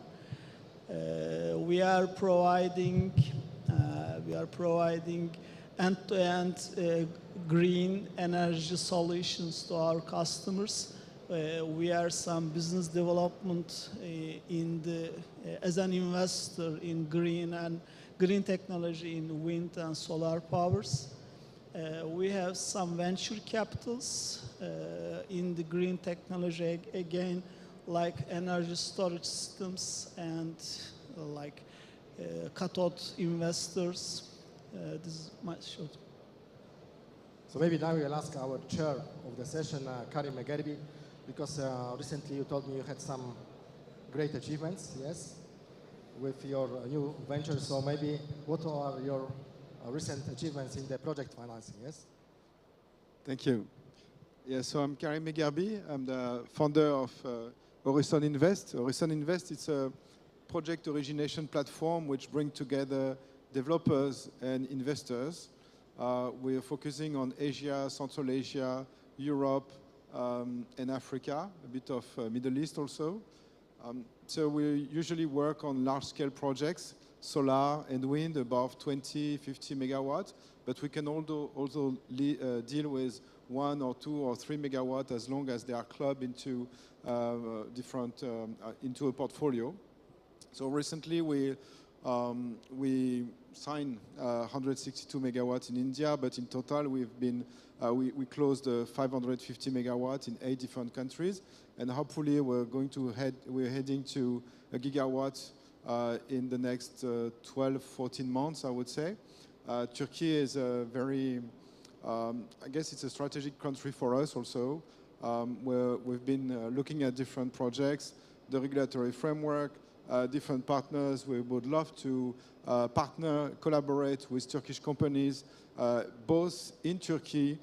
So we'll discuss that about the regulatory framework, etc., the opportunities in the market, but also outside, because we see a lot of Turkish companies going abroad, going in Europe, in Asia, etc., developing, because there is a big energy country, a lot of experience, wind, solar for a long time, actually, beginning of 2000. And so we see these companies, EPC groups, developers, very active in different markets, emerging markets, etc. So very much pleased and honored to be here. Yes, and last but not least, man of the action, Murat Aydemir. So it's also amazing that Murat is here because he was attending the session in the morning, where we discussed about how we will take action to help, the post-earthquake regions with rebuilding, yes, and for this we need also money, yes. So this can be one of the topics that we'll discuss later, but Murat was working for multi-billion companies, yes, which were spending billions on energy sources, so he's quite relevant for today's discussion. So Murat, can you tell us more about, what is your experience in spending money? Oh, spending money is easy, so that's a joke, sorry. So I worked in the industry for many years. I did a lot of projects in Europe, in Middle East and Turkey. I was with Fisman many years ago, and then I moved to E.ON. E.ON has also a joint venture here in Turkey that goes quite well. And since the last 2 years, I'm very much in hydrogen, and I'm right now based in Switzerland. Europe has an unbelievable demand on energy, and I just have to, until 2023, this situation was that in Turkey, hydrogen was not discussed that much. It felt like Turkey is sleeping and not aware of what's happening in the surrounding. And you heard from my colleague that the world is investing a lot. I believe that Turkey will do better, much better, and the market will increase maybe 10-fold, 20-fold, not just 20, 30%. And also, as you know, all Turkish construction companies are internationally very strong. As Thomas said, Turkish renewable energy EPCs will also do that. So my background is more on the engineering. I'm a graduate of Technical University of Istanbul, many of you know well. And I'm looking forward to support the Turkish market in the change to new energies. I believe Turkey could be also an energy export company with the potential of solar and wind. And we are very close to Europe. A lot of things are happening. I also represent some companies for offtake of green hydrogen. So when you have projects of that, I can be your off-taker and assign you a contract for maybe 10, 15 years to offtake your green molecules, and maybe Karin can help you on the finance side. But every market has its problem, and change takes some time. I'm very curious also to learn from the gentleman how we can finance projects here. Yes, and I think that we have on the stage like three musketeers, yes? So my role is to be D'Artagnan, yes? And as a team, we'll think how to work together in order to make this scaling up of financial investments together to accelerate the clean tech transformation of the country, yes? Not only with the Turkish players, but of course with the international players. So maybe first I would like to ask Karim, so you were mentioning that already you are, let's say, scaling up to a billion gigawatt scale, yes, with the project financing. So what would be your suggestions? How do you see the Turkey opportunity really to scale up from billions, maybe to dozens of billions, maybe later hundreds of billions in the clean technology sector? Okay, so I feel humbled to start because the big group is here and with a very strong knowledge of the market. So apologize for this. Maybe a few words, but as an international player trying to work in Turkey for some time, a few months, we've been looking at different assets, wind, solar. They are on the different regulatory framework. In the past, you had PPA 10 years based on dollar. Now you have, I would say, free market, another regulatory framework, batteries will come, and so on. There is a currency issue, for sure. I think many investors, we've been looking around, asking them to come to Turkey, and the answer was they were very prudent. As you know, there are the currency is obviously a big question. And I would say the regulatory framework is always the key point to develop a market. So whenever you develop projects in one country, the first thing that you do is, okay, what's the regulatory framework? Is it well adapted? Can we get the money from international investors or not? So the question in Turkey actually is, well, number one is, do we need international investors? To be honest, there's a lot of big groups here, very active. There is, and very dynamic. So is there any constraint on the financing? Then I would love to hear actually about you. Like, do you feel any constraint locally to develop your projects? Yes, no. If it's a no, then why would you like to attract? But at the end of the day, you do need that, because if you look at net zero scenarios, and when you want to move away from fossil fuel, and in the electricity sector, it's mostly based on coal, and then also a little bit of gas. Even if you switch from a part of the coal to gas, then the numbers are enormous. And so that's what we don't realize. Many times we think about just the electricity and think, okay, I need to replace electricity by green energy. And so that's fine. It's a multiplication by X. But actually, we're consuming fossil fuel for transportation. We're consuming fossil fuel for the house, etc. And we need to electrify that. The moment you think about electrification, then the numbers look completely different, because today maybe electricity is 20% of the Turkish final energy demand. And tomorrow, if you want to get rid of fossil fuel, it will be 55%. And therefore, it's a completely different game. You need to redo completely the network, because then intermittency will do like wind, solar, a lot. If today we're thinking, all of us, we're thinking, oh, grid, it's difficult, it's intermittent, but it's nothing. Today we're nowhere. We need to be 70% of renewable energy in a grid which is today 20%, and tomorrow will be 55% of our energy demand. So it's time 10, time 20 that we need. So if we think that we have challenge to manage intermittency today, I think it's the wrong way to approach that. We need to see long-term and plan long-term. And therefore, that's how you attract investors, because you see milestones, you see changing regulatory framework, and that's how you provide an environment which is adapted for, to attract both investment, but also to make sure that the lenders will follow, because ultimately you need to have non-recourse financing or corporate financing to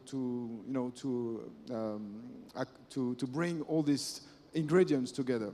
So maybe I will stop here, because I would love to understand exactly how you see this environment and how you see the future. Maybe I just add, you see, because you remember this picture. Let's imagine Turkey after. Now we don't see, but we saw the picture. Let's imagine the country after the transformation. Yes, so this is what Karim said.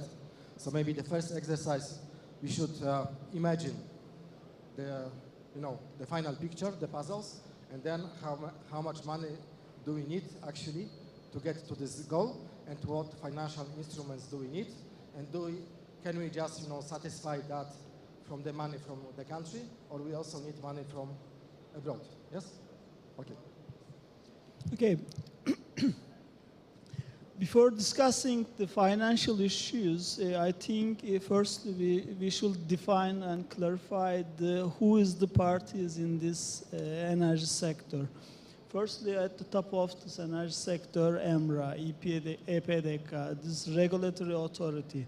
He is regulating all the electricity market and then defining all the profit margin of the companies, both in the production and also retail markets, starting from the consumer to the till producer and also those retail companies. After then, the second biggest part is the financial institutions. The financial institutions has, in 10 years ago, had full of financing instruments coming from this liquidity of the financial market, and they financed all kind of energy producers. For example, wind, solar, thermal power plants, natural gas producers, and also hydropower plants. They financed all kind of those facilities, and with PPPA of the government. So there was no problem at the financing of those projects.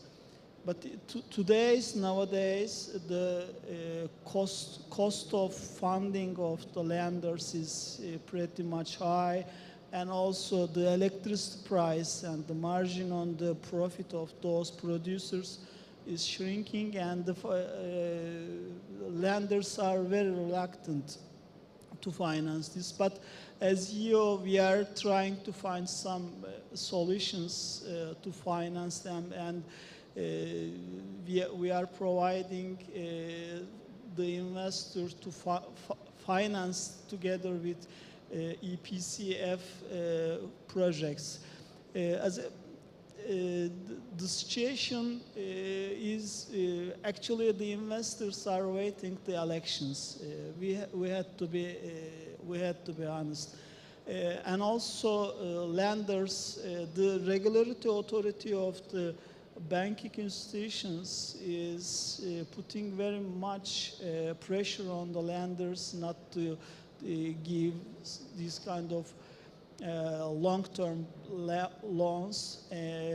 And also, one of the biggest player in the financial market was ECAs, export credit agencies of both in Europe and somehow the China. Now they are also reluctant to finance these investments.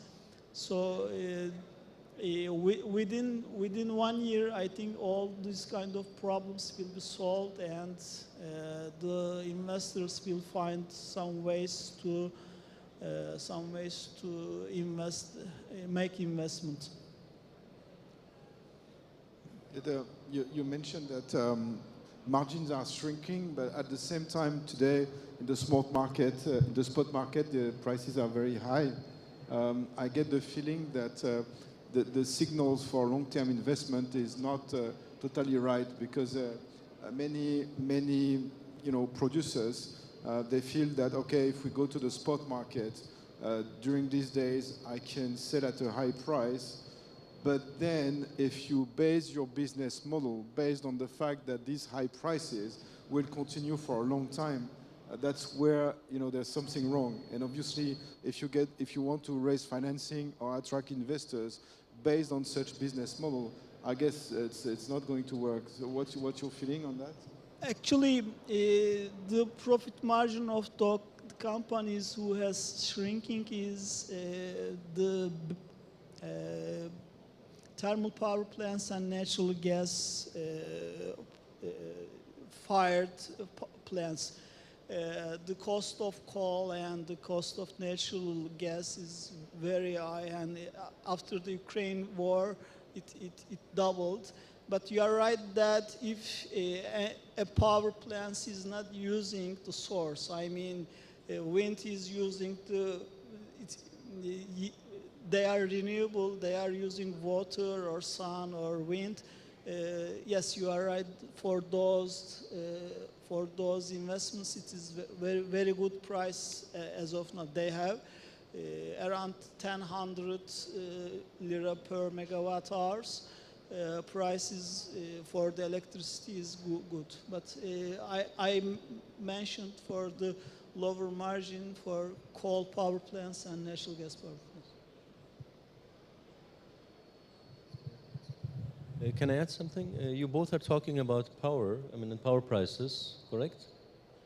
So why you don't talk about green molecules? Because when you produce power to produce hydrogen and sell hydrogen, sell other things like methanol, sustainable airline fuels, these are quite valuable things, and Europe has an unbelievable demand. So you're not regulated by EBRD, so you just sign an off-take agreement with a Swiss or UK-based company, which will guarantee you income according to your contract over a very long time. Then you don't have to worry about the electrical market regulations. Wouldn't this be something we can utilize Turkey? Because currently countries like Egypt, Morocco are very advanced. A lot of projects are coming up. A lot of people are talking about ammonia. But from Turkey, nothing comes into this direction. Maybe if anybody has a comment from the audience, I would be very interested to see, do we have a chance to get green molecules from Turkey to Europe? So I think we can also discuss about this in our green hydrogen session, yes?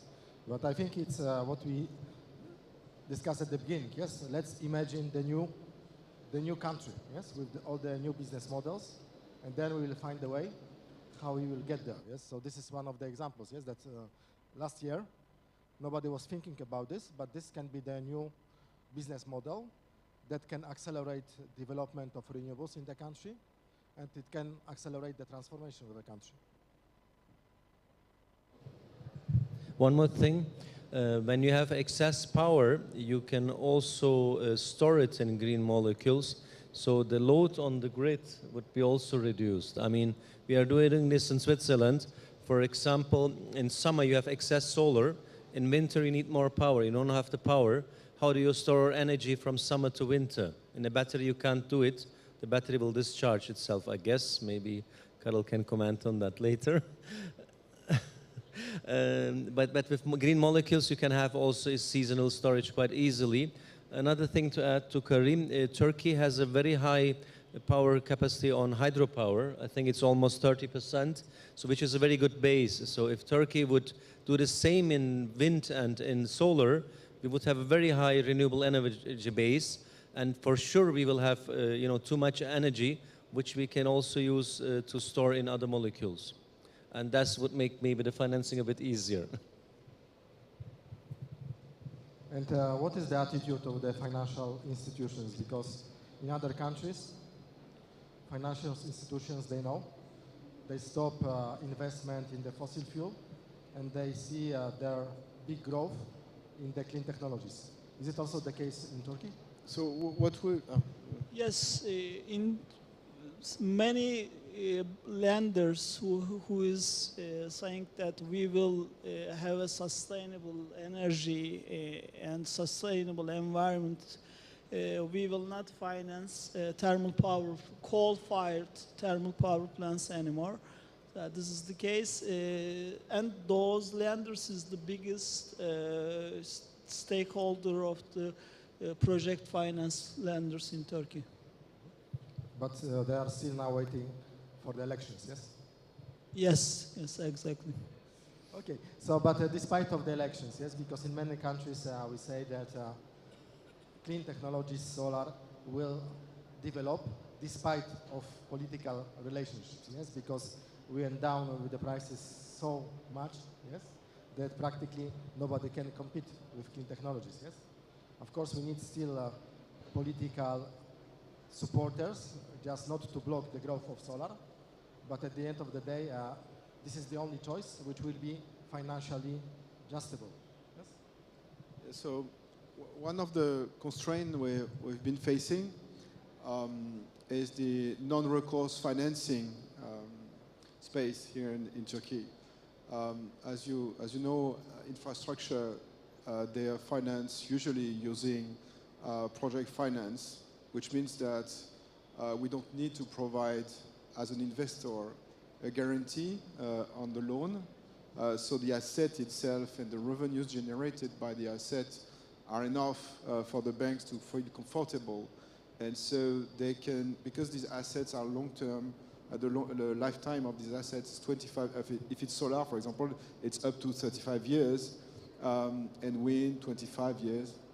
So lenders, usually they can, lend money at 15, 18 years, maybe 20 years, and they provide non-recourse financing. So we haven't seen that somehow in Turkey because what is called non-recourse project finance in Turkey, it's a new language for me because it's not non-recourse. It's project finance, but not recourse. So you need to provide a guarantee which is based on your balance sheet. And that, what we saw here is that financing were not really long, some of the financing are not really long-term. 7 years, 8 years, 10 years, and plus you need to back that with a balance sheet. So that I feel, so I don't know how Turkish companies, they're living with that. But for international investors, certainly it's an issue for several reasons. One, because in terms of valuation, it's not really optimized. It's a short-term debt, so it's a lot of dividends somehow which are gone from the early stage of the project, so it penalizes somehow the project. But number two, we need to swap the guarantee. If you sell the asset, then me as an international investor, I need to replace this guarantee. And if I'm not too much used to provide balance sheet guarantees, then for me it's a kind of a no-go. So we've been discussing with DFIs, DEG, so International Development Institution, which are active in financing renewable energy. And we're requesting them, okay, can you provide real project finance and so on. So we kind of found that if the PPA is in dollar, but with the new regulatory framework and now batteries coming, etc., I'm not sure how the international lenders, they will react to this new environment. As you mentioned, everyone is somehow waiting for after the election to, get the strategy, done. But altogether, it's these uncertainties create, difficult access to the market. Actually, I was head of project loan monitoring team in one of the biggest lenders in Turkey. Yes, you are right. It seems that it's a project loan, but it is not non-recourse.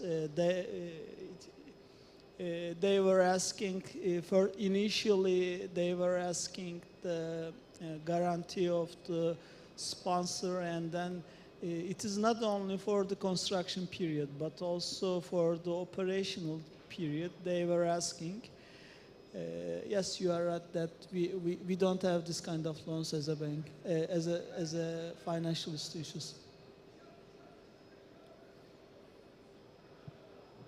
But let me add that we, as a banker, I should say that if there is a revenue pool of that, for example, that power plants is hydropower or wind power, as a credit guy, we know that, okay, this, the revenue of the power plant is not enough, but and it is not covering the installment of loan. Okay, but as the wind is turning and then the facility will continue to generate the electricity, we are confident that this loan will be paid back. There will be any problem. And if sponsor says that I have some problems with the financials from the point of financial standing, or I am reluctant to inject capital on this, we are saying that, okay, we will make a restructuring of loan, and then restructuring loan in a way that in line with the fund generation power of the facility. We did this. Yeah, so to me, that's one of the key elements to provide financing and fuel somehow to the renewable energy sector.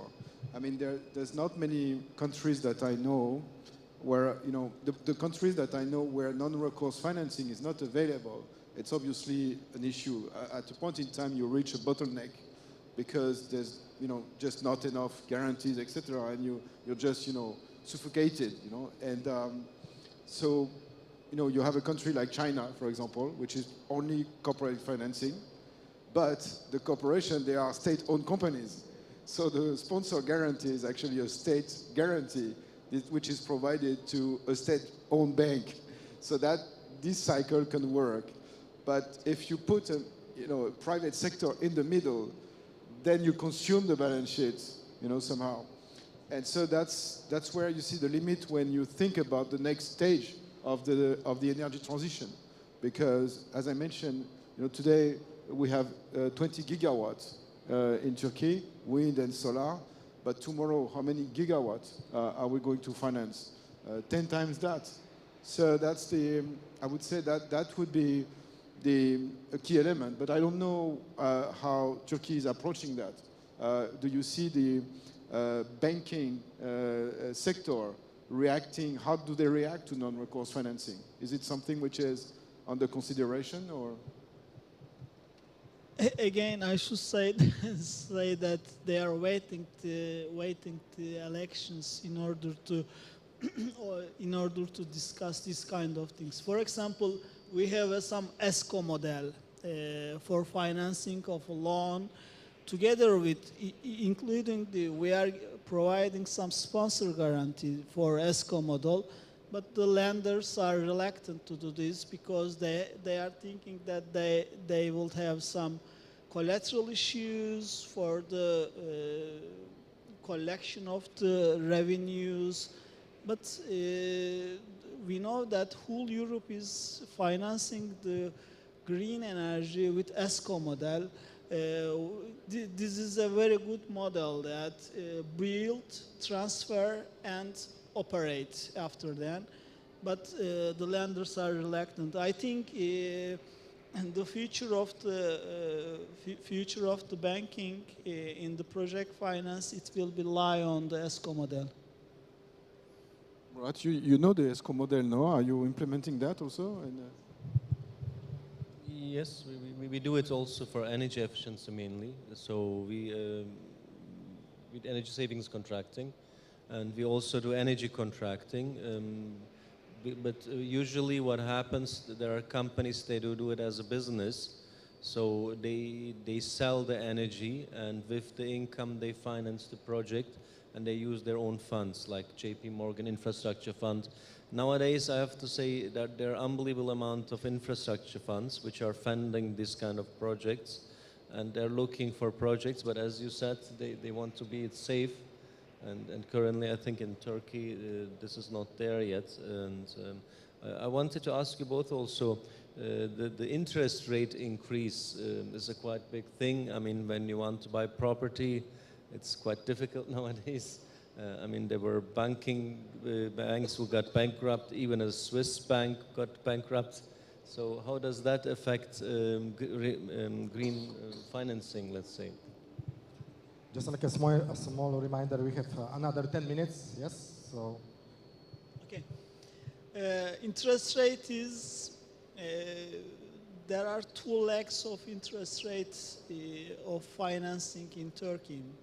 Firstly, CDS, the risk premium of the country. It is actually on the average of the 10 years, it is around 5.5 something. And also the LIBOR or Euribor itself. So both the LIBOR part of the interest rate is increasing, and now the project finance of the loans, it's over 10% for USD and around 10% in euro. It is very, very high. And the other part of the financing, the cost of investment. I mean, we know that after Ukraine war, the material prices and the other kind of price of goods is increasing. It means the leverage ratio of each investment will increase. That's why on both interest rate and the cost of investment is making the problem of this project loan.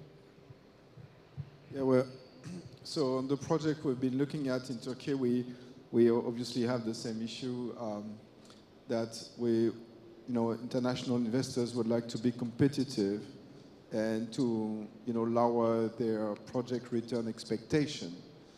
But how low can you go if your PPA, it's a merchant price at a point in time? So usually investors, they don't like too much merchant prices. However, in Europe, this framework has been developing a lot. It's booming, actually. So almost all projects outside of tenders processes, they're now, you develop, you build, you go to the grid, and you have two options. Either you go to the spot market or you sign a PPA with a corporate, with a company. And so both models exist. And so European investors, they're very much used to working in this kind of environment. So we're more familiar with merchant prices. However, it's given the currency, country, etc., how low can they go? And when you realize that, well, okay, should I go lower than 10%? But then you reach the interest rate of the loan, And so should my project return be lower of the interest rate available in the country? Well, the answer, the moment you say, okay, that's fine, then you just ask the question, should I really do that? So it will evolve, obviously, but that's honestly one of the you know, it's a major point. Okay, so maybe because we are running out of time, so everybody can give 3 bullet points. What actually needs to be done in order to scale up investments in Turkey, you know, from billions to dozens of billions, to have instead of 10% of share, 20 gigawatts maybe, to have 5 times more. One element? Sorry? You asked the... So the question is how we scale up? How to scale? No, I mean, we're here on the session about financing, so let's talk about financing, although it's a whole environment which is necessary to scale up. It's, you know, the ingredients should be all together. One ingredient is missing, then you won't scale up. So regulatory framework, financing, industries, everything will be put in order to reach a target. I would say the very first element to work is the trajectory. I give you an example. I'm French. In France, the utility worked on a 2050 scenario, net zero scenario. I'm a big fan of this work done by the utility. I think every utility in the world now today it takes 2 years roughly to work on that. All utilities in the world, they should have a net zero scenario for 2050. Doesn't mean that this will happen. We will go in this direction and it's cast in stone. It will evolve over time. But at least you have a vision on where to go somehow. And then after that, you go backward and then you trace a trajectory which is non-regret trajectory. Where do my investors should go in the coming 5 and 10 years? And then you organize the sector accordingly. I think, Australia, US, Germany, etc., they're all going that. And it's a key element. On the financing, as I mentioned, I would say create a regulatory framework for non-recourse financing would be one of the key elements. I think on the EPC side, technology side, I don't see a problem, but main problem in Turkey is financing, and the risk premiums are really very high. So this has to be reduced, maybe some government support, government funding. I think one more important topic is carbon. That's the next big thing, and that could be also considered to get international funding. Projects will reduce the CO2 emissions, might get that kind of funding. I'm not sure, Karim, you have also experience in that. That would be a point to be tried. But without solving the financial, let's say, problem, it will be difficult to scale up. And this has to be done private sector, finance sector, and the government all together, I guess. Because together we are stronger, yes? Yes. By assuming that the regulatory issues on EMRA and banking sector is released, I am assuming that. I think this, firstly, we need the risk appetite of foreign investors in Turkey should be increased. Both direct investments and also, but also the fund of financial institutions, investment bankers, and also ECAs. The risk appetite of those institutions should increase. EMRA is helping the scale up of the energy sector by distributing the license on power plants with storage, battery energy storage systems. That's why the country will have some possibilities, opportunities. We need to wait to decrease the interest rate and increase in the fund flow. Okay, so still what we can notice that these puzzles that you see on the picture needs to be aligned, yes, in order to get there. And I think that together with our colleagues from Financial Hub in the club, international colleagues, together with our members in Turkey, we can work together how to bring more investments to the country. So Karim is already, the person to get in touch, yes, because already he's getting knowledge of the market.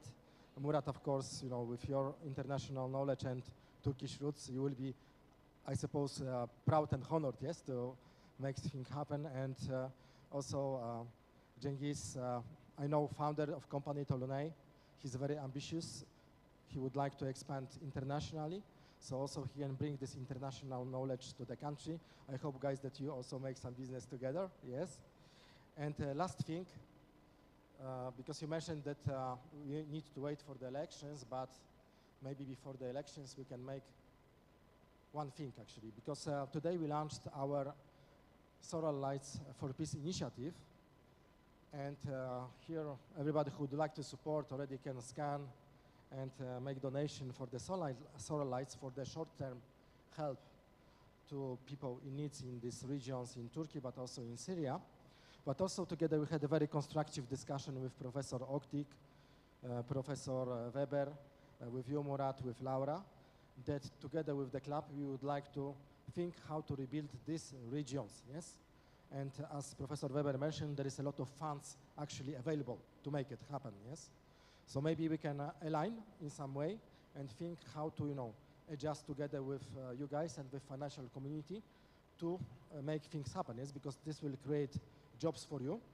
This will give opportunity also for the foreign funds to come to the country, and the most important, to rebuild this region with clean tech. Could you just make a comment on that?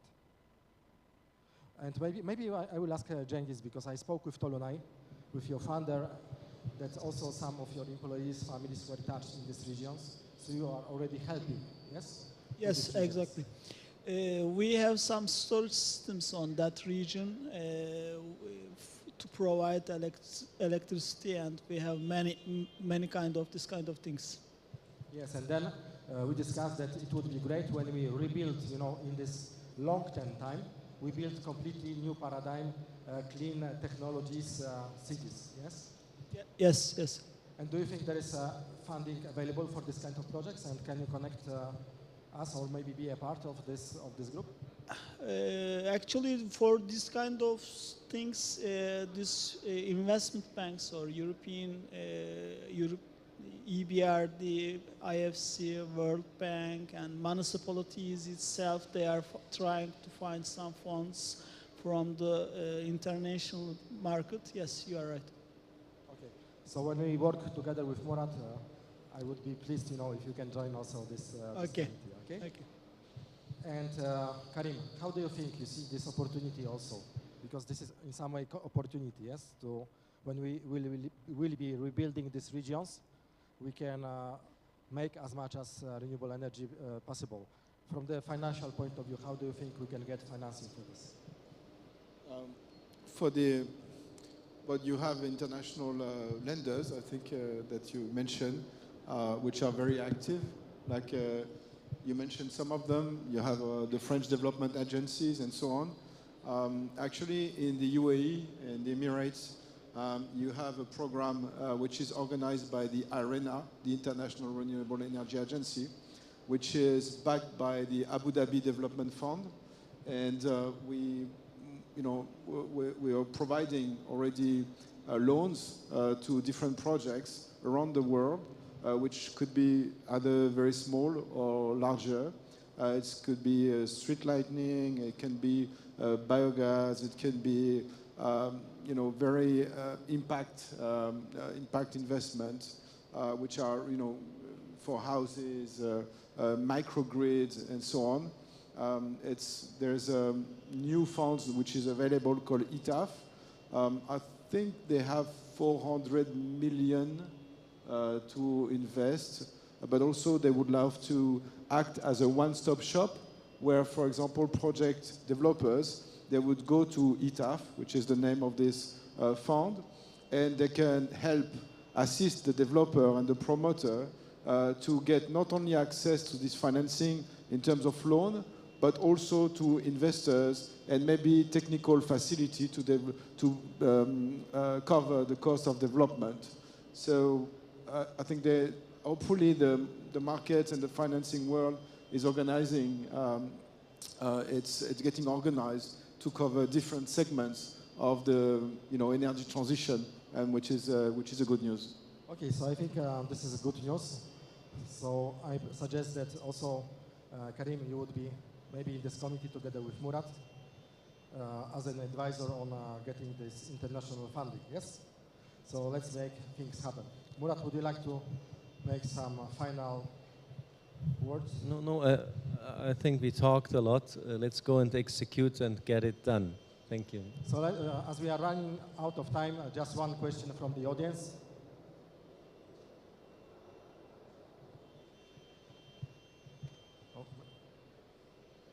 So you will be also on the YouTube. Thank you for a good discussion.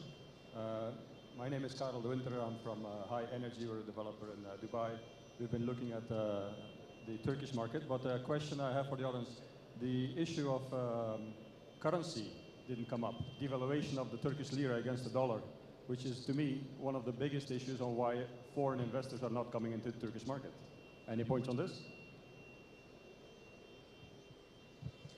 $1 million question. So this is the answer.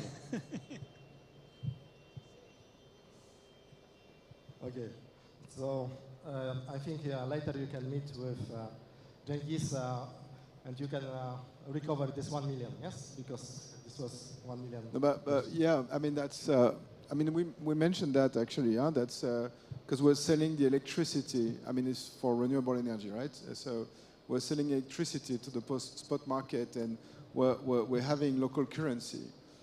So you do have former regulatory framework where you have, you know, PPAs in dollar. These were 10-year PPA, and this is finished. I think the last one they are commissioning now. But usually what you find is PPAs where you have only 5 or 6 years of dollar left. So you need to structure a financing based on only these 5, 6 years, but obviously the rest would be in local currency. So as you said, then you need to imagine what could be not only the prices, but also the currency, you know? So that's a difficult exercise, and that's exactly why there is a discrepancy between the long-term view of Turkish producers, owners of projects, and international investors. Because obviously here you need to meet the visions to be able to agree on a price. And if you don't think the same way, that's number one, that's an issue. And number two, in terms of risk, most of the investors today, to be fair, that's the feedback we have, that they just don't take this risk at all. So we have very, very limited investors today which are confirming their interest in acquiring a project here, but you do have some. We have investors from China, some of them, they are interested, number one.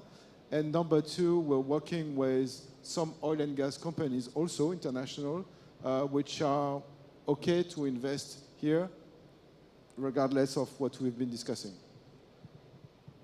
Okay, thank you so much. Let's give applause to Three Musketeers and for me, D'Artagnan, yes. We'll make first action. We'll integrate you guys in our committee for rebuilding post-earthquake regions. So you will be, in charge of find the financial instruments to make things happen. In the meantime, the elections will happen. We'll know more about the regulatory framework, and then we can follow up on scaling up financial investments together to accelerate clean tech transformation of Turkey. Thank you so much. Thumbs up, and let's make picture together, the speakers.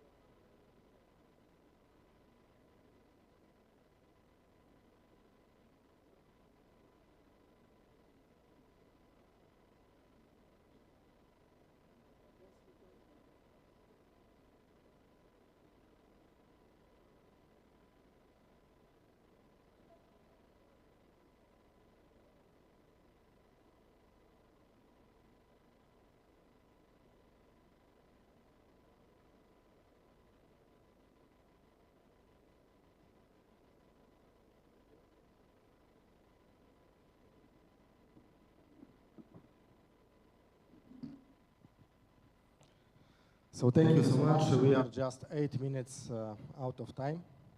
So, dear Shannon, the IK, please remove the badges. Yes.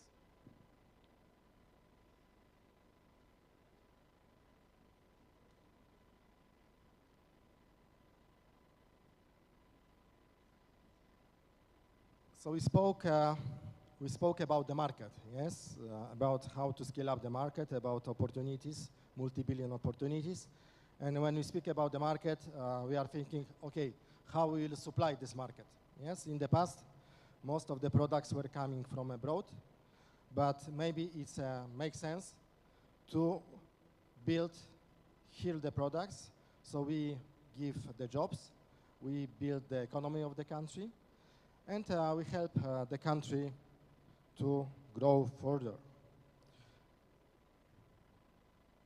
So now we'll discuss about how, in the picture of the Turkey after the clean tech decade, we imagine manufacturing here in the country.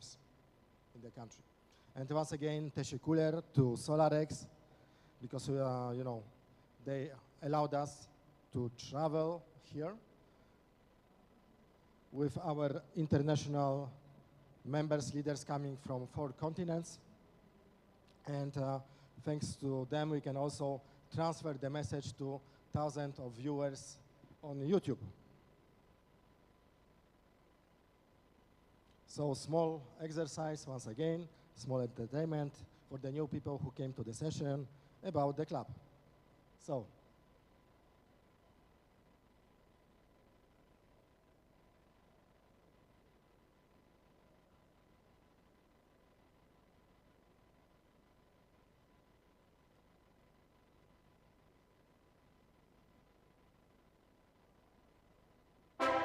Over the last several years, clean tech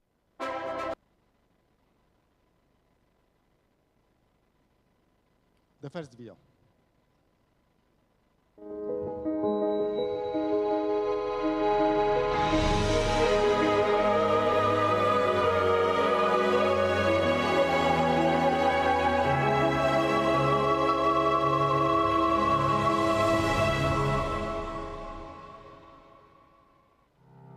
Over the last couple of years, Clean Tech Business Club, a private and independent human-to-human leadership club, as a unique multi-sectorial, multi-stakeholder, and multinational think-do tank in the clean tech space, has been bringing together trusted leaders of solar, clean tech, and other disruptive technologies industries, with the leaders of the financial community and investors, top corporations, energy companies, and utilities, as well as political decision makers and public opinion influencers, and work hand in hand on financial instruments and business models to scale up clean tech investments from billions to trillions while shaping the future today. In 2020, faced with COVID-19 crises, Clean Tech Business Club leaders driven by the power of H2H blockchain and United DNA started Together We Are Stronger initiative and committed themselves to its manifesto, Declaration 2030, to jointly anticipate, shape, and lead together the clean tech decade. As together, we are more effective than apart. And now we launch our CBC 2.0 digital platform, the epicenter for essential clean tech TV, news and knowledge resources, business and expertise, events and job opportunities, to unite clean tech industry with related stakeholders while empowering their businesses and guiding them 24 hours a day, 7 days a week, and 365 days a year towards a new world's paradigm. And we will make it by combining business with meaningfulness and joy. Because together we are stronger. Thumbs up for clean tech. Thank you so much. Presentation of Clean Tech Business Club that we had before. So you saw on this picture, there was some files from Shanghai. Yes, it was, I think, like 7 years ago. You saw a couple of leaders on the stage. So imagine these leaders today, they are producing maybe around 300-400 gigawatts of solar. And I remember that just a couple of years ago, there was like 1 megawatt, 10 megawatt power plants.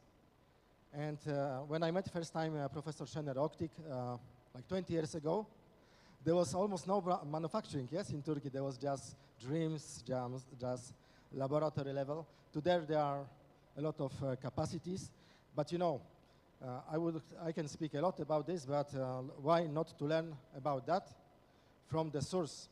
So first I would like to ask Professor Şener-Oktik to the stage, yes, and he will make a short presentation about, you know, how we came from the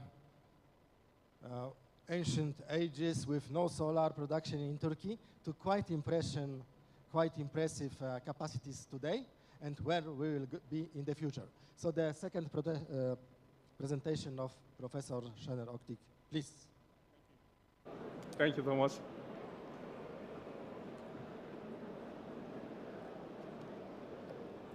I will try to explain situation in Turkey. This is the saga of Turkish photovoltaic value chain. What happened over the years, I'll try to summarize within 15 minutes or so.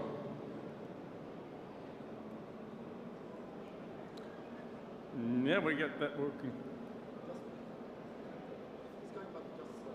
Okay, this is my disclaimer. Please take notice of it.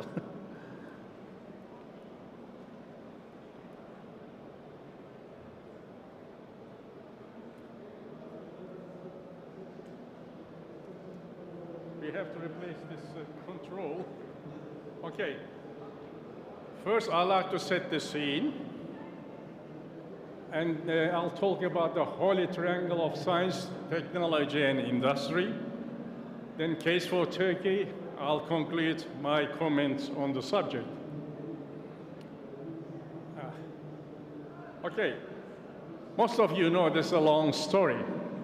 It starts in the 19th and it goes a long way. And that was the first time in 1999 we had 1 gigawatt in the world. And actually, I started working there, as you can see. I am there in 1980s. It's over 180 years we've been working on photovoltaic as a human. And in 2012, the world reached 200 gigawatt peak. And now is 2022, we are over 1 terawatt. So it's 1,000 gigawatt reached. But where we are going from that? Because the current power of the world is about 10,000 gigawatts. So we are still small. When we look at that, really, how did it happen? Over the years, as you can see, things are happening after 2016. Up to 2011, we've got, after 2011, we have only 8% of installed power. Then after 26, it happened to 30%. And from 2016, 2021, the installment of photovoltaic power system is 70% of the world. So when you think of, it's only really 7 years we've got the land experience on photovoltaic systems. We have to know more about it on cells, devices, etc. So what I'm trying to say, science is still leading us for future steps. When you look at Turkey, in that period between 2015 and 2018, only 30% of today's installation was in place, and the 70% is after 2018. So it's the last 5 years we installed most of the photovoltaic systems in Turkey. In 2020, we were in this league in the clean energy. We were in 12th in the league and 16th on the photovoltaic. Now our position is increasing. But when the leading company, China, when you look at the China in 2021, China installed 55 gigawatt in a year, And 2022, the aim is 85 gigawatt in the year. And when you look at Turkey, in 2022, we installed something like 1,609 megawatt power. But Turkey wants to reach to the level of 17,900 megawatt in 2025 and 32 gigawatt in 2030, and 2035, as you can see, within 5 years, you are talking another 20 gigawatts. So it's growing exponentially in years, the plans for photovoltaics in Turkey. So in this, we need this triangle. I keep talking about science and development of knowledge. I talk about technological and technology development. Of course, the industry, laws, regulation, incentive, business and development. Business development is very important. This CBS is really about the business development in this field. But it should really go back to the basic, talk about science, talk about technology as well. As you can see, the technology is going so fast. Size of the cells, size of the module, size of the glass, thickness of the, everything is changing over the years. And what is expecting to us?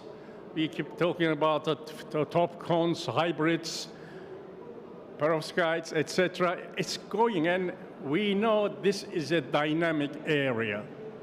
We will be seeing something tomorrow, probably we'll never think of it.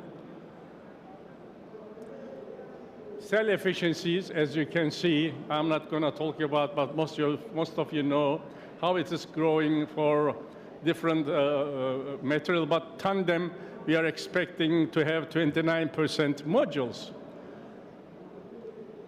Come on.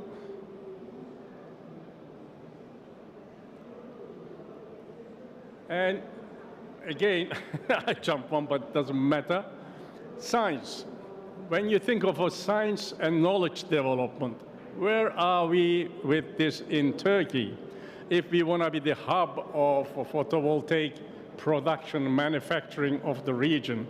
First, let's have a look. Where are we with the science? Come on.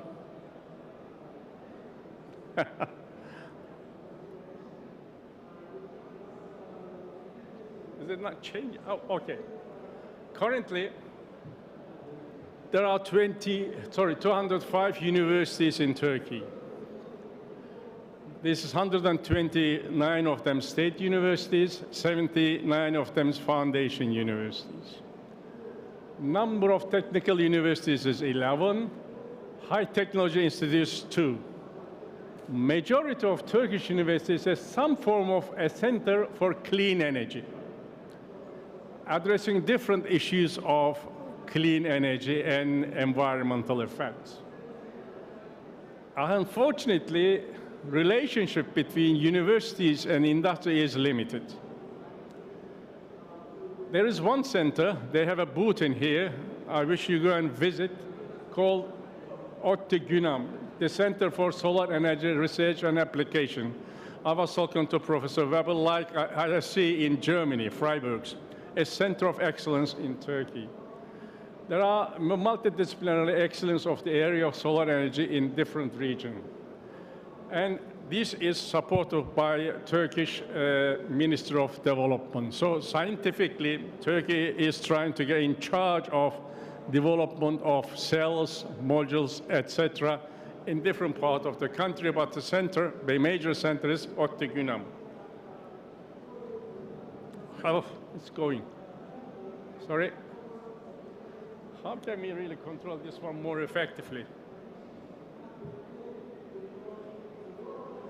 There are another center, it's called TÜBİTAK Marmara Research Center. This is the government research center. Again, there are terrestrial PV module development projects. There are space qualified solar cell panel development. There are research on inverters and microinverters. When we look at the actual industry, there's a different company I mentioned on Smart Solar, announced 2 gigawatt vertical integration solar modules. There's Elin Energy is trying to really integrate, increase the capacity. You can see most of the booths in here, CW and Şişecam to invest 185 million euro for frosted glass furnace in capacity of, it was 600, but it's 800. We increased the capacity to produce over 30 million square meter per year in Tarsus. The Korza and Toledo Solar in Germany, this is the leading American manufacturer of cadmium telluride thin film solar cell, announced a collaborative partnership. So there are international collaborations and there are companies intending for future steps. When you look at Turkey, currently it costs something like 685 euro per kilowatt hour to install in Turkey. And as you can see, the change in the price is quite significant over the years. Currently, very interesting, when you look at the total module production capacity, it works out over 500 gigawatts. Interestingly enough, when you look at it, how much it's produced in 2022, it's only 190 gigawatts. It's not much more different than what's happening in Turkey. When we think about the modules, actually modules percentage is only 37% in instruction. And most of the modules are made of really crystalline silicon. Thin film modules is around about 10 gigawatt. Multicrystalline silicon monofacial and bifacial 20 gigawatt. Monocrystalline silicon monofacial and bifacial 160 gigawatt. This is the picture of 2022. So as a glass company, we are wondering how much glass they need. So we are really taking position. In 2022, demand is 15 to 17 million a year for photovoltaic glass. And who does it? As you can see, different parts is really have different share for component of modules.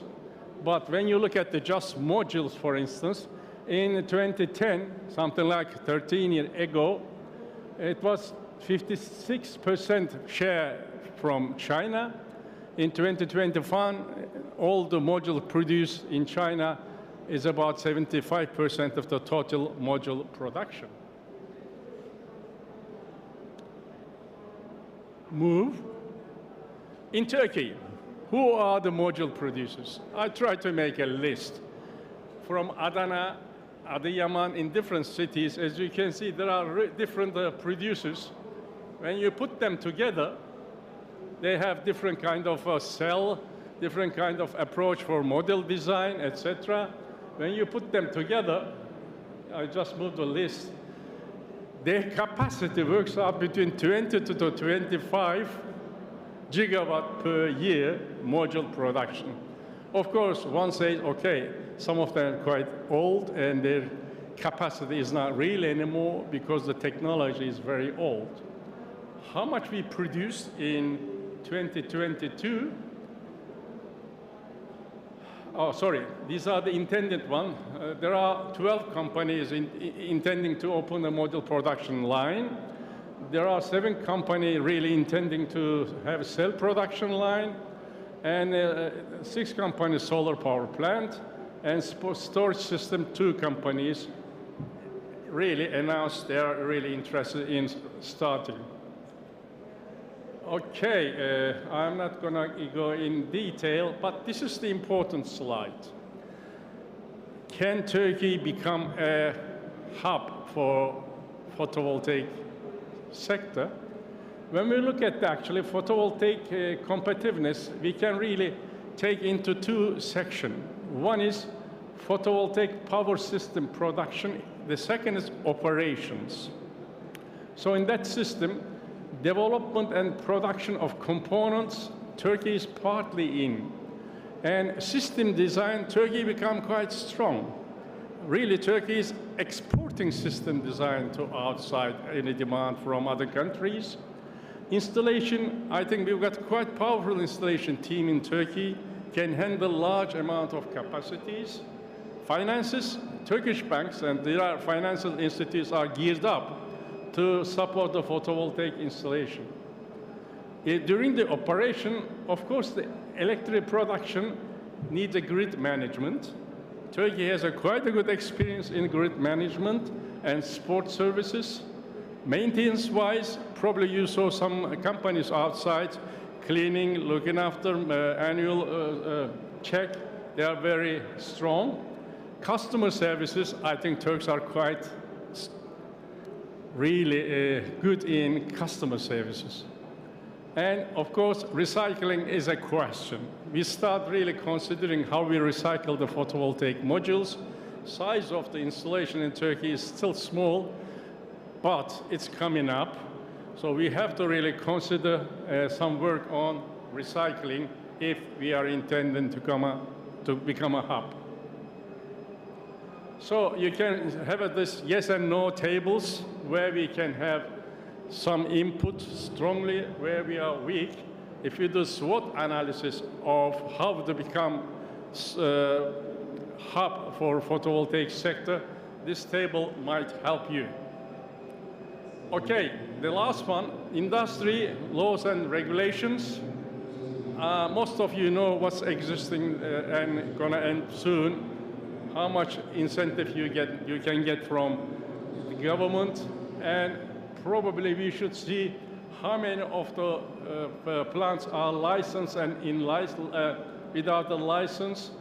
They've got different sections, and as you can see, the licensed solar power is only 901. Rest of the installation is unlicensed installation in Turkey. Potential theoretical estimation, as you can see, for the roof, I think it's quite high, and rooftops in Turkey is an important section we should look into. This is the all installation in Turkey.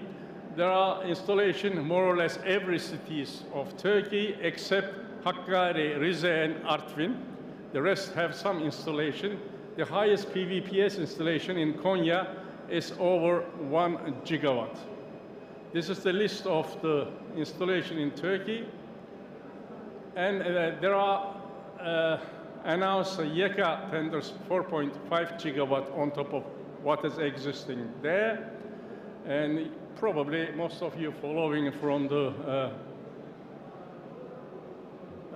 literature and from the announcement. And this is more or less my presentation. Thank you very much for your time. This is me. I've got 3 heads at the moment. I am in the Kadir Has University, and I am the member of the board at Şişecam, and I am the honorary chairman of Genset. Thank you very much.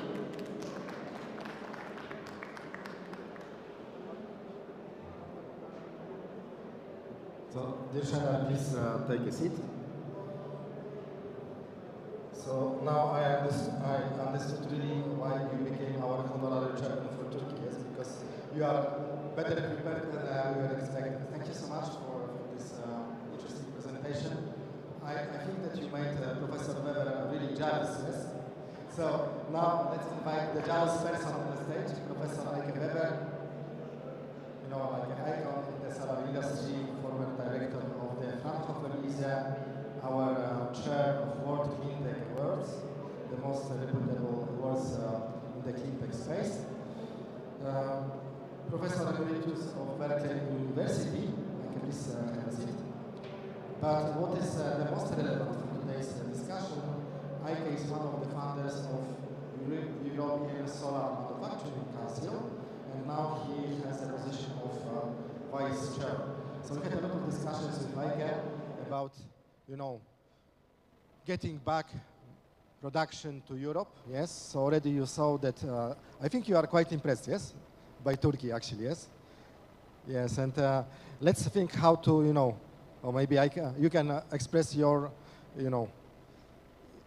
your excitement about the Turkey, and then we invite also Laura, yes, for the panel. Yes, I think I speak for everybody present here and online that we are all very grateful for this very comprehensive and detailed and really very thorough analysis of the past, present, and future outlook situation in Turkey. And I really believe what we can take away from this is Turkey has the potential to become a major production hub, not only for Turkey, but as well for the surrounding areas. You know, we have areas in the GCC and Arab countries, we have areas in Africa, and of course even Europe. So there are many, many opportunities. And I just discussed, as a matter of fact, for the export of products from Turkey, a weak currency is a very powerful help. Of course, you have the problem of importing raw materials. They are expensive, but as much as one can completely fill the value chain, starting with renewable electricity created by solar and wind, starting by silicon, which is available everywhere in the world, and then going through the value chain, one can really make a very competitive industry here in Turkey. And in addition, Turkey has a big advantage of being a rather large country with lots of area which might be still available for getting tenfold of what we have right now in solar installations. And of course, let's not forget, and this will be a separate discussion, once we have superfluous renewable electricity, we can go for green hydrogen, and we can combine then the renewable energy harvested in Turkey with green hydrogen, which can be supplied for whole of Europe. So I really see fantastic opportunities here, and again, thanks for this really, really fantastic overview. You remember? Teşekkürler. Teşekkürler, yes. Exactly. But and now I would like to ask Laura to Spiliqueta also to the stage. So I think Laura is one of the pioneers, around the world who are coming to Turkey as a first, comer. Maybe you can sit close to Professor Arke. To supply Turkish manufacturers. So she remembers the beginnings of the industry. Yes, I think we met first time in Turkey with Laura, actually in 2013, something like this. Yes, and the companies were maybe like 5-10 megawatts. Yes, so maybe Laura, first of all, are you excited coming back to Turkey? Yes, after the COVID period, when you see this booming industry. Actually, the exhibition is great nowadays. And as you said, my first time in SolarEX was 2013, 2014. And at that moment, I had some customers here, but they were just at the beginning. For me, the most exciting was to see how Turkish producers, they were different from other producers in Europe, since meanwhile they didn't have enough market for their products. They combining other business, and then to be able to continue being in solar, instead to close the company, they wanted to continue being in solar. They were really, really sure about that. And then they combining different business. For me, was like very impressive. Then I can see now big companies that now they are the leaders. And I remember when we had the first meetings, and I was teaching them a little bit how to use a laminator, or how was the production. Also, Turkey, another thing that they had is that they not only thinking about production of the modules, also they want to be to have the whole value chain inside. When I was working in Evasa, in Kapsulan, that was that period that I visited Turkey every 2 months or something like that, we were thinking about having a production line here. And in fact, we had the partners and everything, but then the situation with the encapsulant at that moment was horrible. The price was dropping, and it was not sense. But today I had a meeting with a possible investor for solar cells. I know some companies that they are already producing solar cells, but they want to continue. Then I know that they have encapsulant nowadays because some people ask me for some advice. Not sure about backsheet, but they have a junction box, they have solar cells, they are aluminum and glass.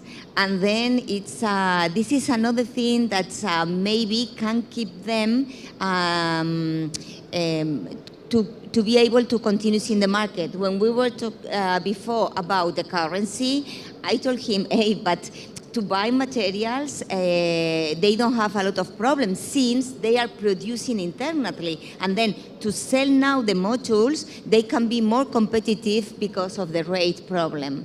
Then I am super happy to be here again. It's my first time after COVID.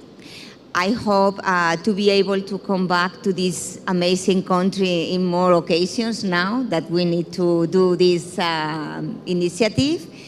And happy to see how is the development of Turkey. So maybe we can put our slide back. So I was actually impressed, maybe the one with the name of the session. The same presentation. I will switch the slides, okay?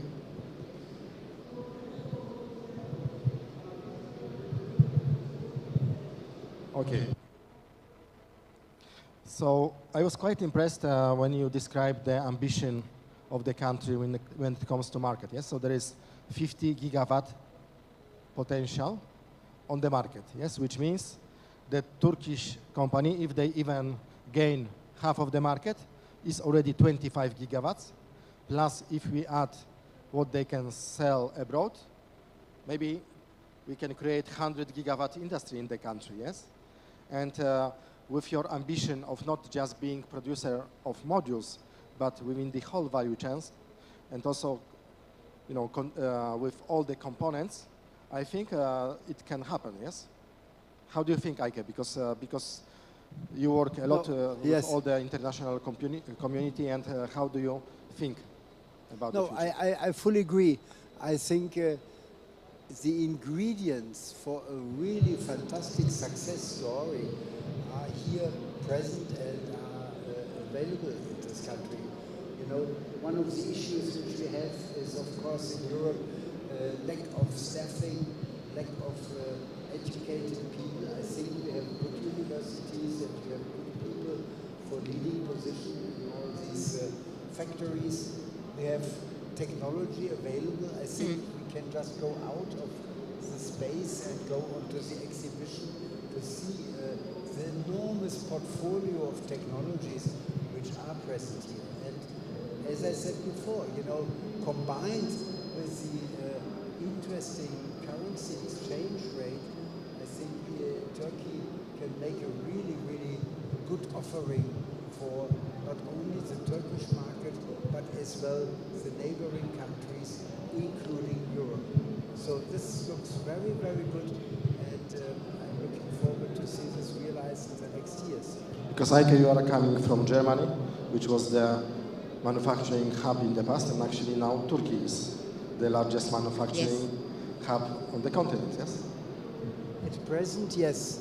At present, yes. Absolutely. And how do you think that those manufacturers here, they can take advantage from European legislation, the ambition plans of, you know, 50 As a matter of fact, I think the current currency advantage might be as powerful as whatever other advantages are. I think that Turkey will You see, the legal structures which are put in place in Europe right now are mainly to allow EU member states to support their industry. Turkey doesn't need this because Turkey is not legally part of the European Union. So the Turkish state can support, can say, we match the US IRA one by one and we give the same type of support anytime. But again, because of the low value of the currency, exports from Turkey are quite interesting in the rest of the world, the rest of Europe. And Chanel, would you like to add on that? And do you need any help from the international community here in the country? Maybe I can give you this microphone. I think it's better. Doesn't matter. Okay, Thomas. Probably you follow closely. Currently, center of the mass moved from Europe to China. Most of the production, I gave the figures, but 75% of the module production in China. So you have to differentiate yourself with what is existing. So you have to do something on top of what is available to compete. That goes back to my triangle, science, technology, and industrial triangle. I know in EU, there is a project really to move center of the mass of photovoltaic production to Europe to introduce new concept for the cell, for the module design, for the materials as well.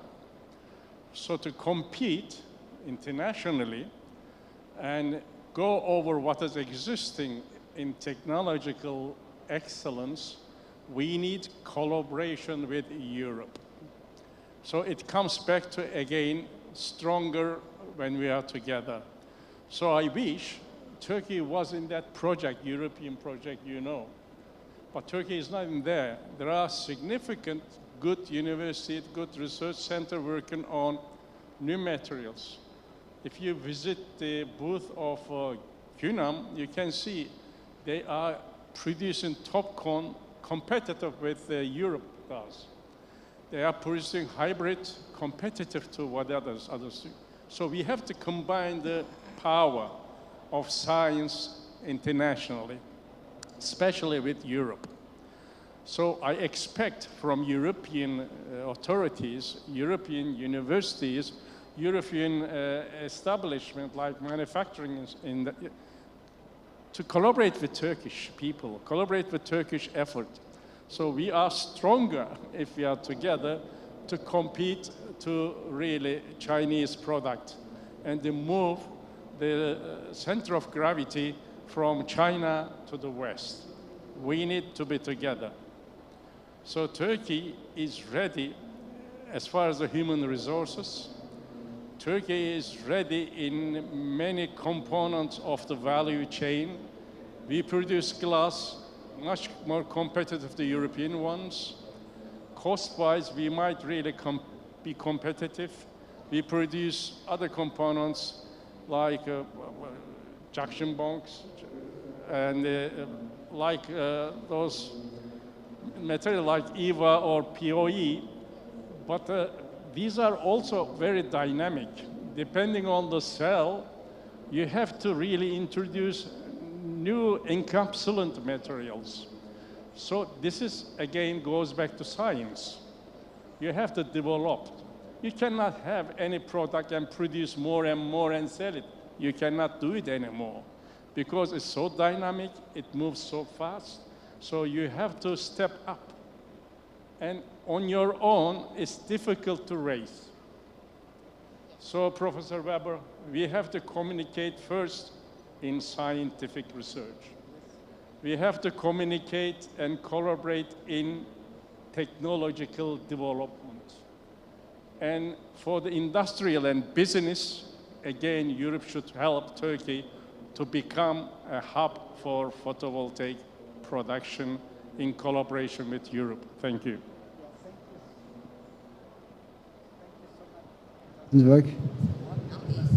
Thank you. I could not agree more.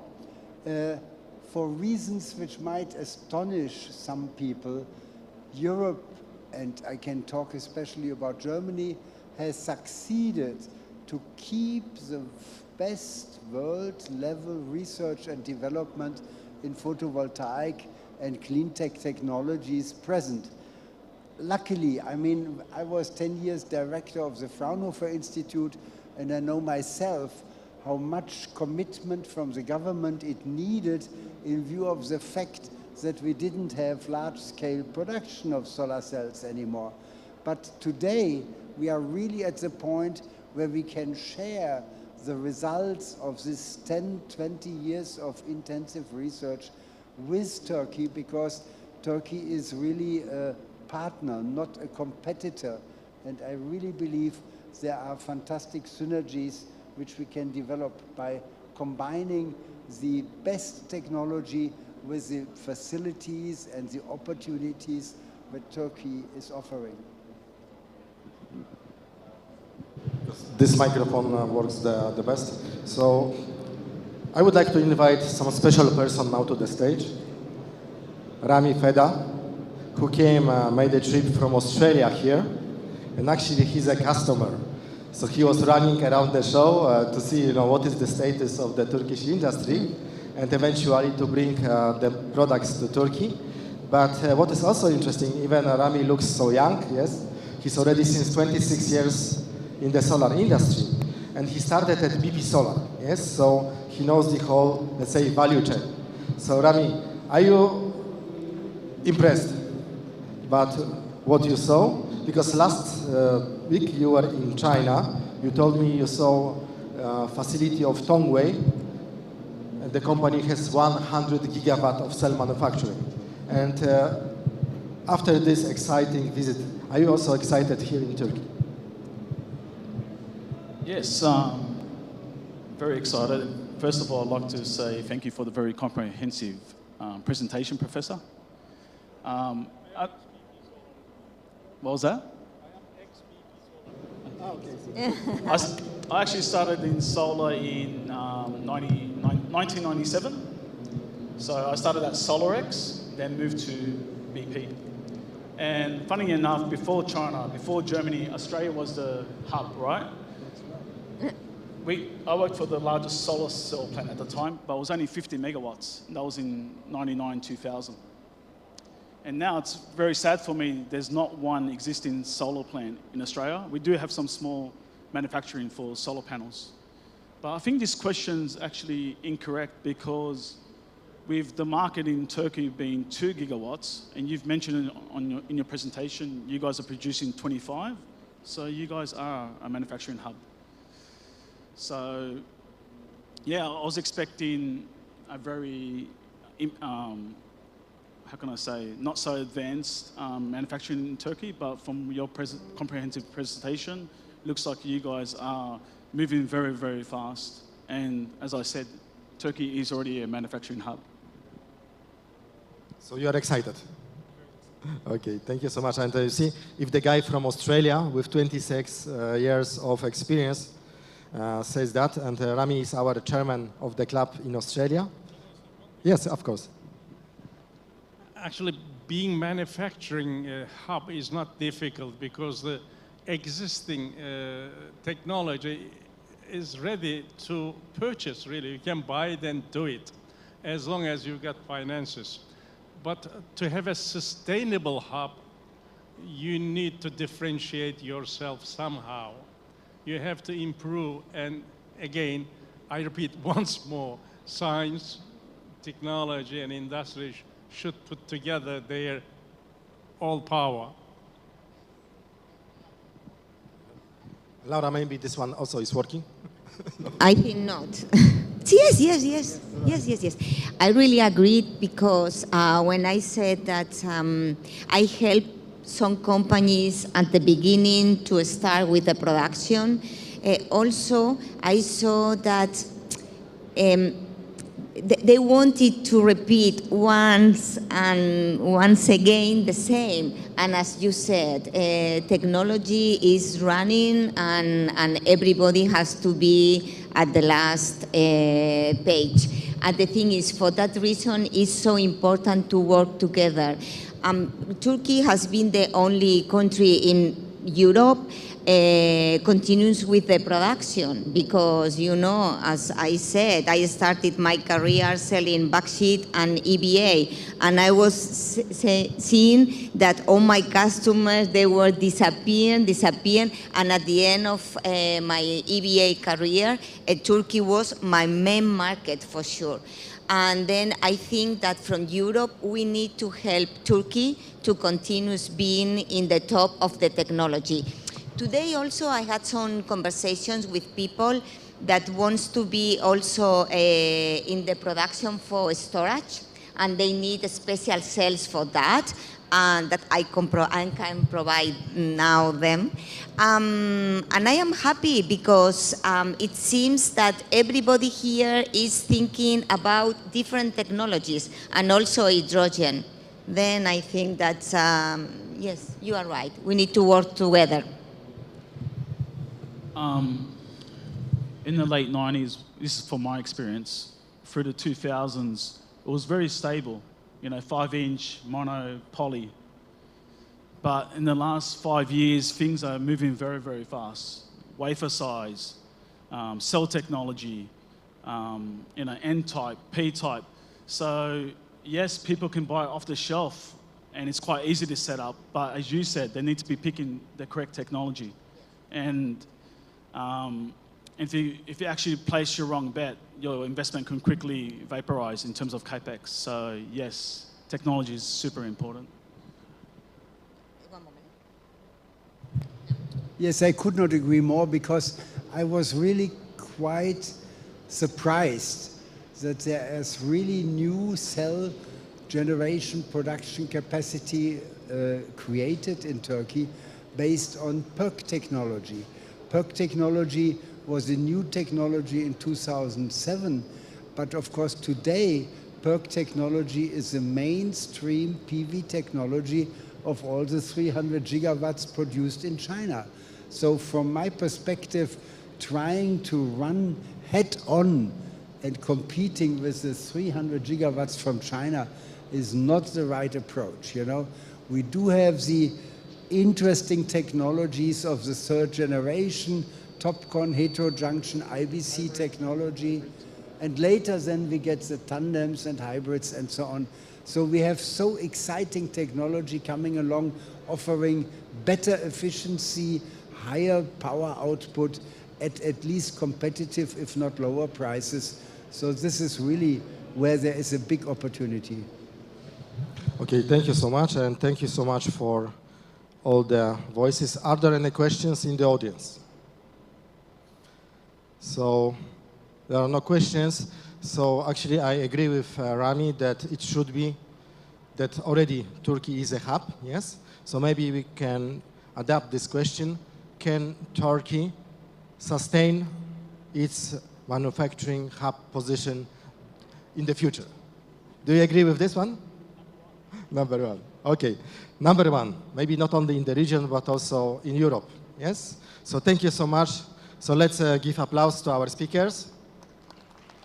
And then Professor Oktik already, he received the souvenir from the organizers. So now I would like to ask you, Dirşener, if you give the souvenir to our members, to our speakers. So please come here, everybody. First, Professor. Yes. And I will assist you. Okay. Probably ladies is first. Yes, yes, yes. So, Laura. Thank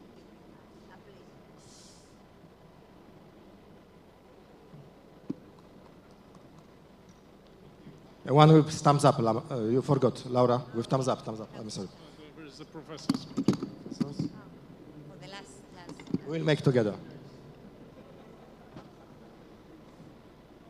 So it's always nice to see two iconic persons together, because together you are stronger. You can make thumbs up. Okay.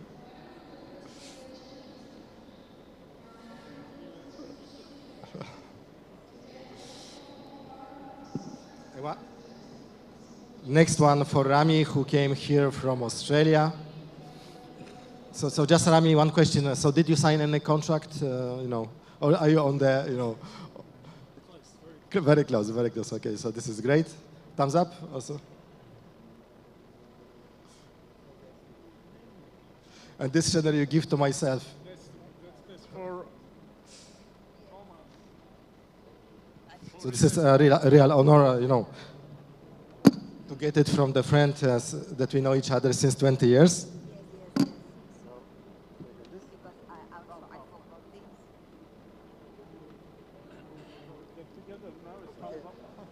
So now we can get together with our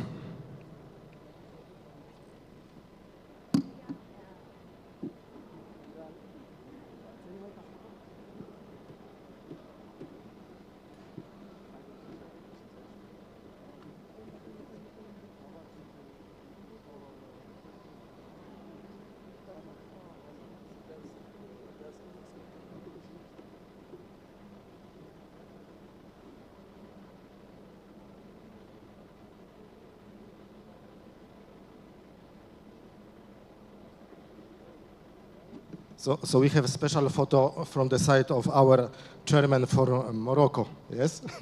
So thank you so much once again, dear Shener, dear dear Eike, dear Laura, and let's work together to make, you know, the things happen. Thank you so much. Teşekkürler.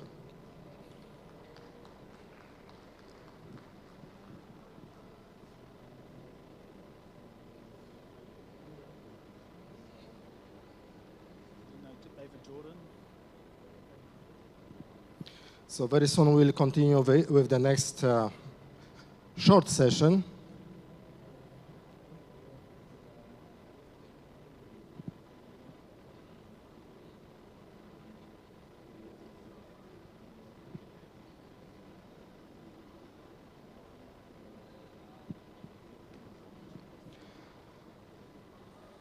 Which will be quite interesting because there is more and more growth of the floating PV around the world. There is a huge opportunity, so thank you so much. So I'm leaving.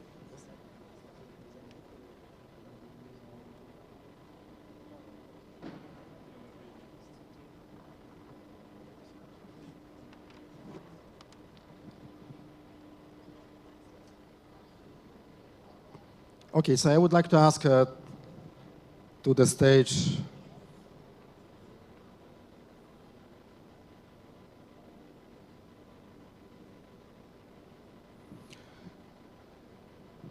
Carol De Winter. Carol, I mean, this is the person who should speak here, of course, because he's our chair of floating PV hub. So maybe you can have a seat first. And also, I would like to ask Barish Arici. So Barish, please have a seat. And apparently you know each other, yes? Karel told me that you met, so you see, like through Cleantech Business Club and SolarEX, you know, reuniting people around the world. So before I will invite Karel to make a presentation, I will make a presentation of the club, yes, because it's not only for the audience in the room, but also for thousands of viewers on YouTube Live, but also later on demand on our website.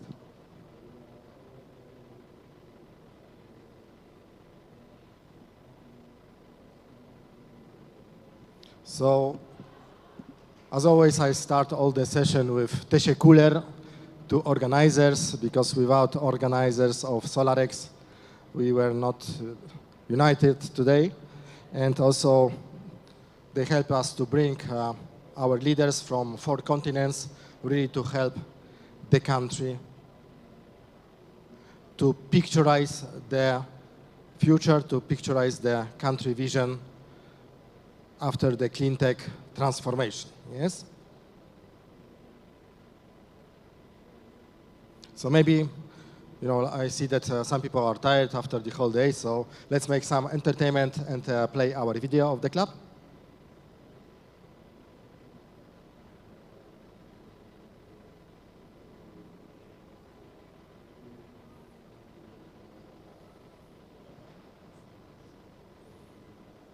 So before the video starts, I think it will be very interesting interesting, guys, to learn from you, if, what will be the place for the floating PV in this future picture, yes? Okay, let's start with it.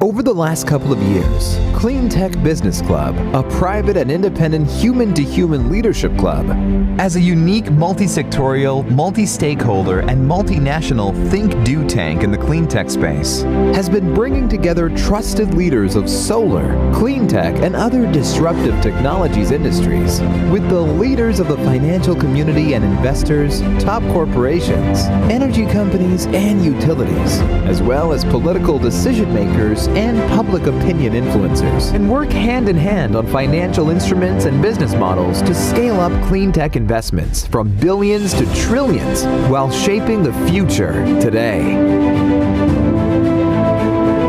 In 2020, faced with COVID-19 crises, Clean Tech Business Club leaders driven by the power of H2H blockchain and United DNA started Together We Are Stronger initiative and committed themselves to its manifesto, Declaration 2030, to jointly anticipate, shape, and lead together the clean tech decade. As together, we are more effective than apart.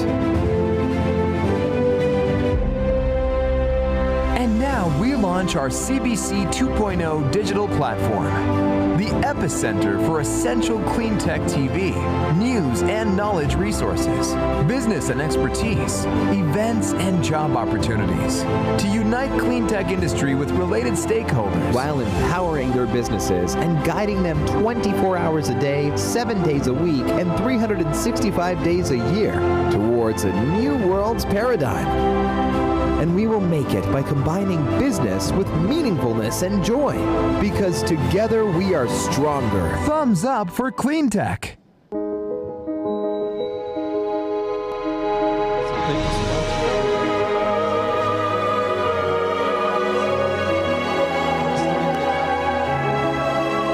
We started with Dr. Yang from Korea. So thumbs up to Dr. Yang. I'm sure he will be watching this one, in Korea tomorrow. So he showed us his floating solar installation, and even we were dancing on this just to check if it's really sustainable. Yes, so it was really amazing. And then suddenly, Karel, who is one of the pioneers of solar in the Middle East, he built the first large-scale projects on the rooftop, large-scale projects in Dubai. Suddenly said, Tomasz, now I'm also floating PV guy, yes? And since then, he studied many of the markets, he studied many of the technologies. So if anybody here in the room, but also afterwards on YouTube, has any questions, so Karel is the guy. So Karel, I would like to ask you for this short presentation about opportunities for floating PV in Turkey, but also in the MENA region. Okay, so the mic is yours. Okay, thank you. So I will take you to a small presentation of this. So as Thomas mentioned, I'm active in the solar industry about 14 years, mainly based out of Dubai. And what I'm currently involved in is with High Energy. We are a developer, developing projects in the high stands for hybrid. So anything that is coupled with solar. And you will find in the presentation that coupling solar with hydro dams, for example, is a very good idea. So let me walk you through my agenda for today. We'll talk about what is floating PV, photovoltaics as it's often called, what has been installed so far, what are the advantages, what's this specific collocation advantage that you have with hydro. And we have also done a study on the MENA region, and I've taken a couple of the more interesting countries to walk you through what is the potential. So I hope to at least plant the seed in your brain to take this opportunity forward. So to start, floating PV is actually nothing more than just placing PV panels on a floating man-made body of water. And if you study that on a global footprint, then this actually have the potential to reach 4 terawatt of power. So this is not a small opportunity. It is actually quite large of what is possible. It's also a very versatile tool because it addresses 2 points at the same time, one being the water security and the other the energy security. You may wonder, and that's actually the more difficult part of the floating, that is the anchoring to catch any water level variations. I can explain a bit more in detail on that. But important is also that floating PV is a quick win. Building floating PV systems builds faster than building on land. And you can imagine why. You have a very flat surface, almost like a blank canvas to work on. On the right, you see what I should maybe patent, not patent it, but at least put some kind of a protection on this. This is actually the engine as I see it. You have, because of the cooling effect of the water, an increased generation. This increased generation can go into 10 to 15%. Since you're covering the water, you're also providing shading on that water, and you're preventing evaporation. And this goes on. So this is basically our engine that you see. You see the 2 pictures of how it would represent itself with a hydro dam or in a plain lake. And there are quite some PV panels, floating PV systems installed, over 5 gigawatt in the world. That may not be maybe that much that may be, but we are on a very strong growth track. You can see some of the nicer pictures here, nicer projects. To me, the one that looks like the flower is, to me, the most beautiful solar project in the world. It's a over 40 megawatt floating PV system in Hapcheon Dam in South Korea. You see the top right floating PV on, in Portugal, Alqueva, where they're planning many more hydro dam co-locations, and so on. Yes, next. And it is applicable in many different climates. Of course, here we don't have very stringent climates, but if you go to North Korea, sorry, to South Korea in general, then you will find typhoons, you will find icy conditions, high-speed winds. So all of that is possible. You see also the growth track that we're on with floating PV systems. Definitely not a track that's going to stop anytime soon, so expect more to see of this. Now, what are these advantages of floating PV? Of course, one we've already mentioned, you maximize the value of underutilized water resources. The water is just laying there. By combining it with floater, you can actually get a revenue, get a value generated from that. Prevents the evaporation. As I mentioned, you don't use the land. Especially interesting if you're into horticulture and you have a large pond nearby. You cannot use your land because you want to build greenhouses on that, but you can still generate your own electricity from that pond. It has this increased energy generation because of the cooling effect. It has a reduced soiling. It helps to reduce the soiling because if you put PV systems on water, you will have less dust deposition on those panels. And it also prevents the growth of algae. Again, a very interesting advantage if you're looking at horticulture. People have those ponds to irrigate the crops that they're growing inside the greenhouses. This water is treated. However, if you have a floating PV system on that water, you will have less algae growth. You will have less treatment cost of that. Provides shade for fish, so helps also the ecosystem. And as I mentioned before, it's quite fast to deploy, faster than land.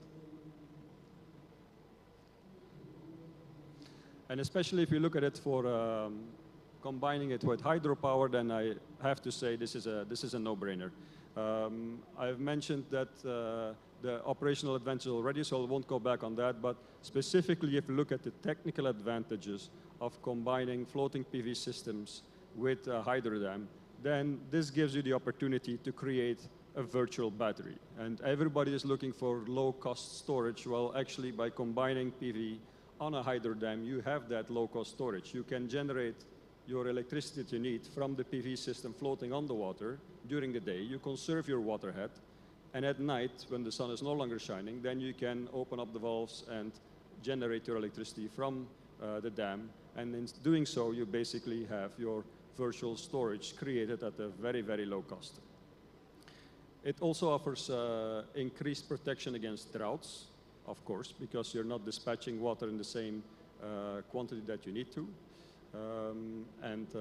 Yes, no use of available land, of course.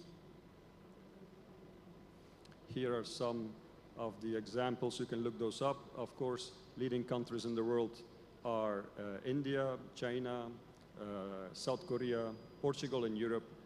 They're really making big strides in this. And as you can see, 850 megawatt plant in China, 600 megawatt in India. And India is going really, really fast on combining this. They have understood fully the value of combining hydro and PV. And an interesting point on that also, sorry, I skipped that one. An interesting point on that also is that if you quantify from these studies how much water can be saved, then it comes down from the studies that were done between, depending on the geography and the irradiation, of course, between 2 to 4 cubic meters per meter squared covered per year. And I will show you in a couple of slides, if we go into the MENA region, how much that actually represents. But that is a phenomenal number. So we have done a country mapping in the MENA region, and we've used a couple of criteria to do this mapping. We've looked at high GHI, the hydro presence, the price of the land, the water saving potential, the large population, of course, a large country requires more electricity, whether solar is present, whether funding is easy to get to, if there is a high energy demand, and if there are any policies in place. And then we came to this listing, which puts Turkey actually on the top of the list. Number 2 is Morocco, 3 is Iran, 4 is KSA, Egypt, and so on. And let me go into some of the case studies, sorry, some of the country studies of this. So if you look at Turkey, then you can see that Turkey is actually a prime country for deploying floating PV, and it baffles me that it has not been done earlier. There has been some first trials, but we have not seen a big growth on it. So Turkey has over 120 natural lakes, 290 dams, over 1,000 small dams, 32 major hydro dams, yeah? And most of these are actually located in a high GHI area. They have policies in place. They want to reach 15 gigawatt by 2027. Maybe these numbers are a bit outdated, but nevertheless, there's a big growth ahead of us. And if we just place solar floating PV systems on the top 5 dams, then you could reach 2.5 gigawatt of capacity. That would generate 3.6 terawatt hours a year and 76 million cubic meters of water would be saved from evaporation. That's over 30,000 Olympic swimming pools. That's an amazing number, right? So especially in countries that are suffering from drought and are looking at increased ways to generate electricity, 2 birds and 1 stone can easily be done. Here you see those study made for the 5 top dams in Turkey. Let's take another country, Saudi Arabia. You may think not too much water in Saudi Arabia. Well, actually, there's 522 dams in Saudi Arabia that are having a capacity of 2.3 billion cubic meters. And evaporation in Saudi goes extremely fast because you have an extremely high irradiance of over 2,200 kilowatt hours per meter square. So if you deploy the same technology in Saudi, you can build a little bit less than a gigawatt on the top 5 dams, and you would save also 28 million cubic meters of water in Saudi. Now, most of the water in Saudi Arabia is made from desalination, seawater. So imagine the saving of what can be done on that. And here you have the view of this Saudi dams, the main dams. I will play a small, if you can connect, you'll see the area of one of the dams. I believe it was one of the dams in Turkey that we will show. Yeah? Okay, we can go back to the presentation. You will see later in the presentation how much space this actually takes, but you'll be surprised that it's actually not that much.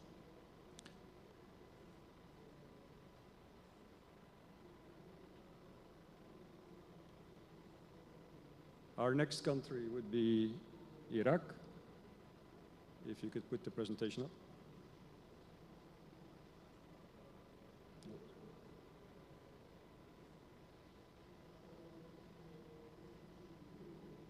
Just a sec.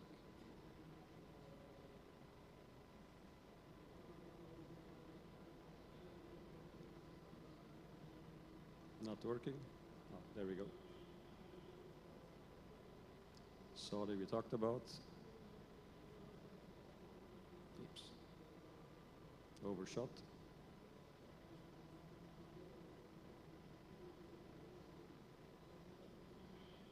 And here we have Iraq.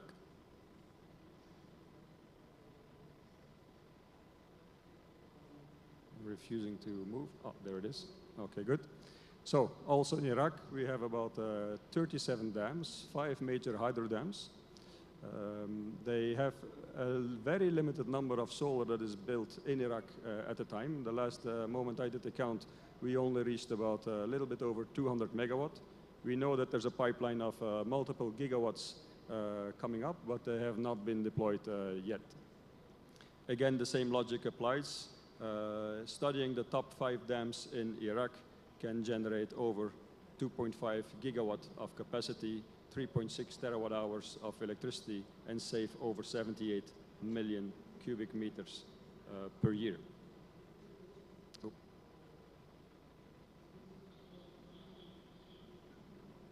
There you go. This is a study of the top 5 dams. And our last country that we have is Morocco. And I was very pleasantly surprised by Morocco, which has 139 existing dams, planning an additional 57, and it's actually a top priority in Morocco to focus on energy and to focus on water. So why not floating PV? It hits 2 birds with 1 stone. Yeah? We actually did a study on a specific project in Iraq, 1 dam, which I will show the case study for, and there, this single dam, if you would put up there the floating PV system, it could save 7.7 million cubic meters of water, which is 11% of the water that is evaporating from the water resources in Morocco at this time. So the summary for Morocco would show that take the top 5 dams, 1.2 gigawatt can be built, almost 2 terawatt hours can be generated from this, and 38 million cubic meters of water can be saved from evaporation. And this study shows you if you would work in 2 phases. A first phase where you have a pilot of, let's say, 10 megawatt, how much space that would take on a dam. If you then extend that pilot to 230 megawatt more, you notice that this is not that you cover every single inch of these dams reservoirs with PV panels. Is actually quite limited in the space that you have. And you can connect this up to the existing infrastructure, the existing switch yards which are available at the dam. So these are projects that can be deployed extremely quickly. Good. I think that's about it for me. I think you want to save some time for question and answers. Yeah? Oh, there you go. So maybe we can put our slide, yes, with the floating session name. So it was quite impressive, yes, and actually I was surprised about the potential for Turkey. And maybe as we have also one of the best experts here in the country, Barış Arici, and you told me that Barış was, you know, around the world promoting opportunities for floating in Turkey. So Barış, the floor is yours, yes? And how do you see, and do you agree with the presentation done by Karel?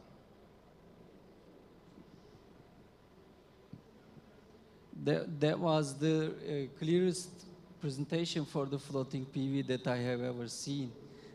Because I'm actively working in that business since 2013. there is a huge potential, but challenges behind this is the lack of the land that we face now. Because of the lack of suitable lands for the ground-mounted system. In the Turkey, we don't have enough capacity to build unlicensed or licensed ground-mounted system right now. There are huge competition between project developers right now. But this is the opportunity to build solar power system nearby the load in the city centers. And also, this is the best solutions for saving the saving the waters about the drought in the region.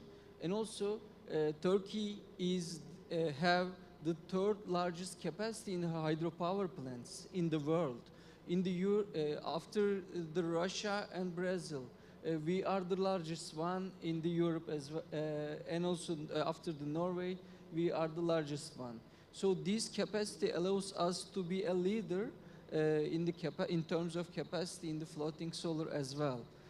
Also, if we use only 1% of the man-made water reservoirs in the Turkey, there is a 100 gigawatt potential to build solar, and this is the higher than the existing power capacity in the Turkey as well. And also, legislations of the Turkey is established right now. EMRA has published the license generation for the floating PV. If you want to integrate floating PV to existing hydropower plants, yeah, it's available, but some permissions about the land usability is not solved yet, but it's coming. So it's a huge potential, and also it is larger than the all Europe, I believe. So there's a great opportunity to produce manufacture technology in here, as you discussed in the previous session, for the floating structures, anchoring mooring systems, and engineering capabilities. And also there are lots of opportunities to elaborate that know-how to the offshore side of the floating. These are all focused on the onshore side of the floating. Right now, Nordic countries and Netherlands, maybe we can say, is pioneering the development of the technology in the offshore floating PV. And this is the main topic that we producing energy with a higher capacity. In the offshore, we can integrate wind and solar to produce green hydrogen in the same point. Maybe we can discuss for that region. For example, in MENA and Turkey has lots of nearshore capacity for the wind and solar and etc. So this is a great potential to build infrastructure for the manufacturing, engineering side and as well. But we are behind the technology right now regarding the lack of legislations, regulations. So, but we have a good point right now. Yes, because actually we wanted to make a picture with Karel with some floating solutions, and we only found one here on the whole show, yes? So what is the status of technology here in the country? And from your point of view, will you be able to develop technology, or you want to use technology from the past? Are there any technological, specificity required for the country? Since 2013, we have started to work as a pioneer in that field, and also we completed 2 demos in the Turkey. One of them is on the reservoir of the hydropower plants in 2014. It was around 10 kilowatts, and then with the Istanbul Metropolitan Municipality, they tried to build 2 different types of floating power plants in their nearby the water treatment facility in the Büyükçekmece Lake. And also right now, some municipalities try to build larger one as well, but main problem is the legislation, regulation. So they are not allowed to produce electricity with the floating solar power plants for own consumption. So all municipalities have which have problem about the evaporation would like to invest that one. Turkey need to change the PPM mechanism and also the regulation for the floating PV for self-consumption to accelerate that process.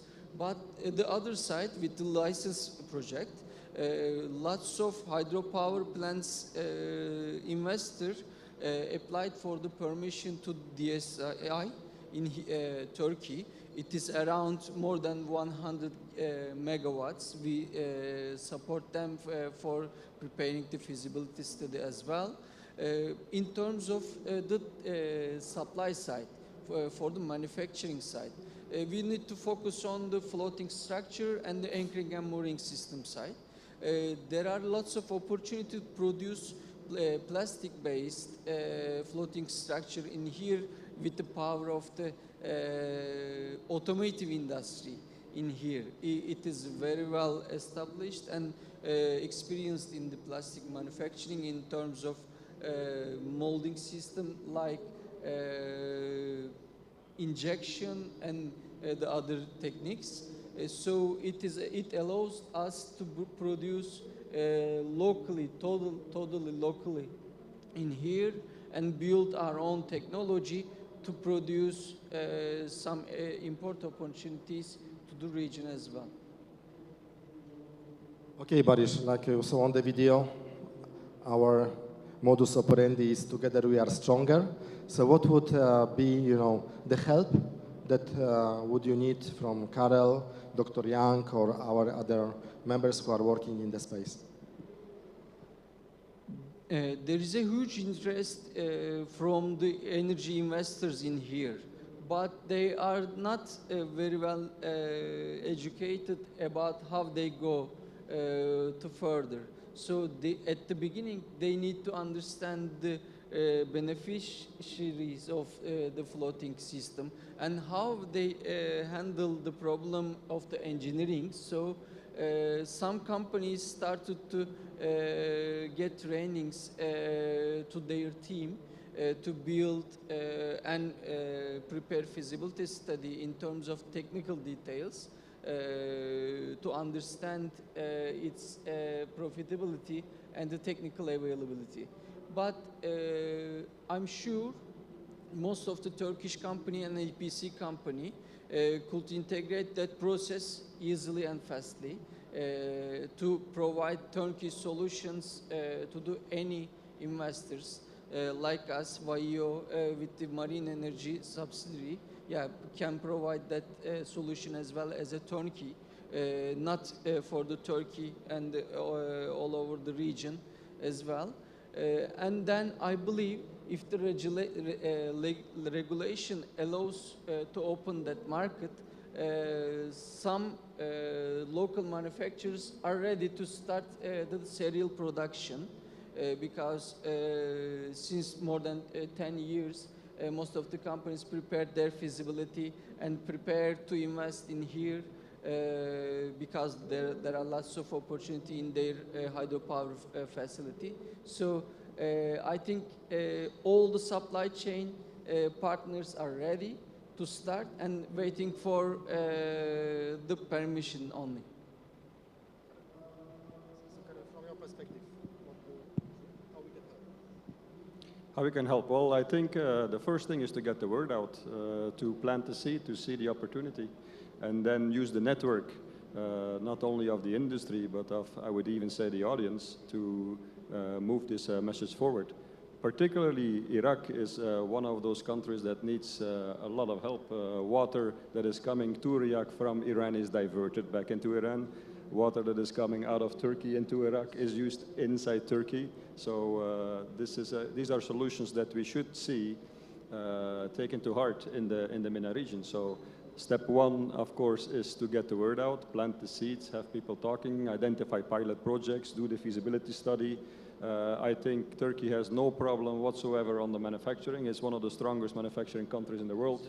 Blow molding, injection molding. The PV system, what you see above water is actually the same as a ground mount system. And then you have just a complication of the mooring, which is actually not a big complication if you do it on small lakes or not very deep lakes. You do have some technicalities where specialists come into play when you talk about hydro dams, also because of securities, of course. But that's about it. It's not rocket science. It is a new pillar, a new opportunity that allows you to move fast into fulfilling your targets of energy that you want to generate. Yes, and I think that it would be also interesting maybe to bring, because they have issues with the right regulation, maybe it would be good to see how they resolve these regulatory problems in other countries. Maybe we can share this knowledge with you, so that would help your decision makers also to take the decision. So we have questions from the audience. So Dr. Rashi Gupta, actually she came here from India, and India is quite advanced in the floating systems. We had a very interesting discussion with the president of hydropower industry, actually, in New Delhi, and they are really ready to go with large-scale projects. My question is not on technology, but more on environmental assessment. What I was just seeing in your presentation, that all the water body is covered with solar panels, floating solar, where you would avoid the evaporation. Now, if you are avoiding the evaporation from so many water bodies, are you not creating an ecological imbalance? Because no water evaporation, no cloud, no rains, no filling again. So are we disturbing the cycle somewhere, or it's okay?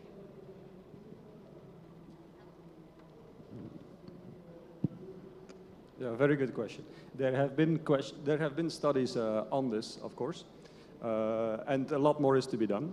But as you could see, maybe it can be brought up, the picture on the case study in Morocco, where there was a hydro dam shown, where you could put up 240, 250 megawatt peak, and it's only taking less than 5% of the entire water body. So yes, the evaporation numbers that I showed were only for the area that you cover with PV panels. It's not covering edge to edge the entire area. On the smaller ponds, there you would actually want to have a full coverage, because you prevent algae growth. You actually have a higher quality water by doing that. And there are other technologies or products available that actually cover the rest of the water with inflatable bowls or mats to prevent that water evaporation. So why not use it for something more beneficial and generate the electricity? But that being said, ecological studies should be taking place. In Europe, they're more stringent on this than in other areas. We can learn from countries that are very advanced in this, like in Korea. And also in India, there's ecological studies that are taking place before you can actually proceed with a project. In any case, if you're talking about projects that go over the hundreds of megawatts, ecological studies, even if it's on land, are also a requirement. So this is not something that is odd. It's something that we can cover. One more question, the last question, yes, because we are running out of time. So if you can come here. So you will be also on YouTube, yes? So thousands of people will listen to your question, but don't be stressed by that, okay? No problem. Here?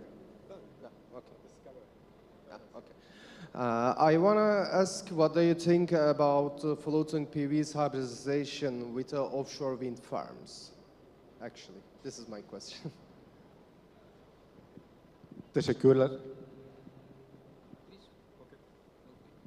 I think we'll both give an answer, right? When you're talking about floating PV with offshore oil platforms or an offshore area, this is still a very early phase. Various pilots have been done, some with good results, some with less results. I think the pilot that is most advanced, or the project that is most advanced, is a project that is happening in the North Sea, where a 5 megawatt floating island will be constructed that will house PV in combination with wind energy. So by coupling floating PV on the existing infrastructure of existing offshore wind farms, a lot can be expected. However, whether the systems will endure 20, 25-year life in such rough environments, which, high salinity, high humidity, that of course remains still to be seen. But the industry is already moving ahead in that direction. You also have combinations of floating PV in the industry of fisheries, for example. I came across a client in Saudi Arabia who has a 1 megawatt diesel generator floating to run his shrimp business. Now, perfectly possible to do that on a floating PV island. Also, as you mentioned, in the Nordic countries, there is some projects that is started to working on the offshore environment around 500 kilowatts from the Dutch companies.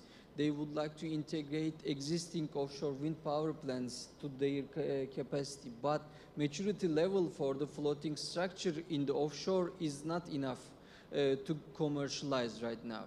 Maturity in the onshore side is really good to integrate more than multi-megawatts. But in the other side, we need to wait in 3 to 5 years to understand their capability to handle the large waves like around 14 meters rise in the offshore environment. So it is growing. Most of the Nordic and the Dutch companies are trying to build new techniques to handle that one.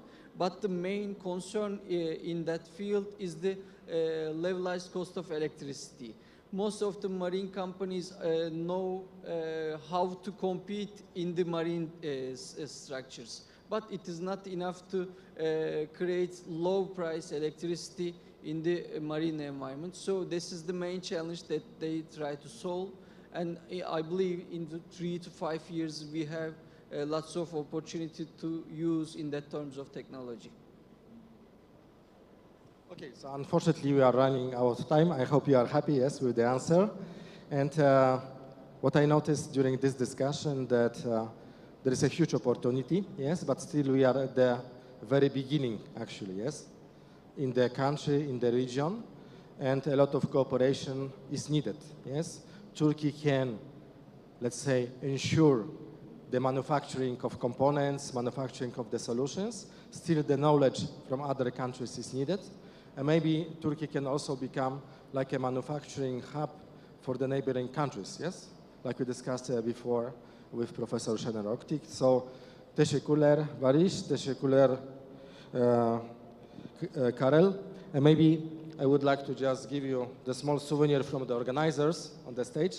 And I would like to also invite Cengiz, because you didn't receive the souvenir before, so let's use this opportunity also to give you that one. So let's give first to our, our speaker from Turkey.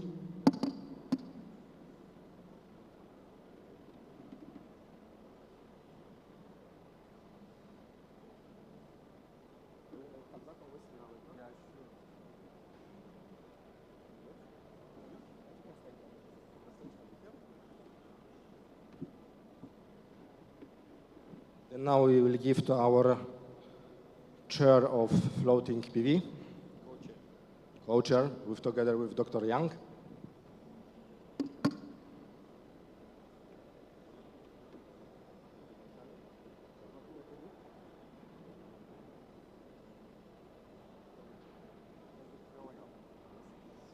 And last but not least, Cengiz, please also come here. So Cengiz gave great point of view during our financial discussion, yes? And we cannot make a dream happen without financing, yes? And it also will be very important to persuade financial community, yes, to invest in floating PV.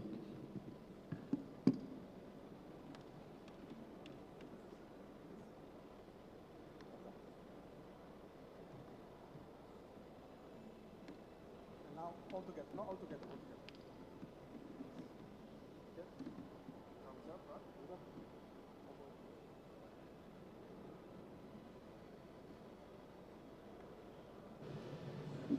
Teşekkürler. Thank you so much, Barış, and you can count off, that Karel will help you. And let's work together, because together we are stronger. Okay. Thank you well. So now,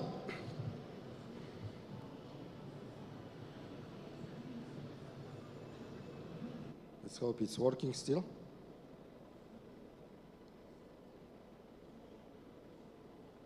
Okay.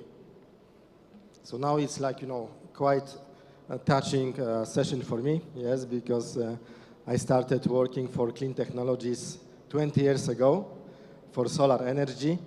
And when we changed the name from Solar Business Club to Clean Tech Business Club, my heart was broken, yes? But actually solar now with storage is one of the biggest drivers of clean technologies. So first, let me just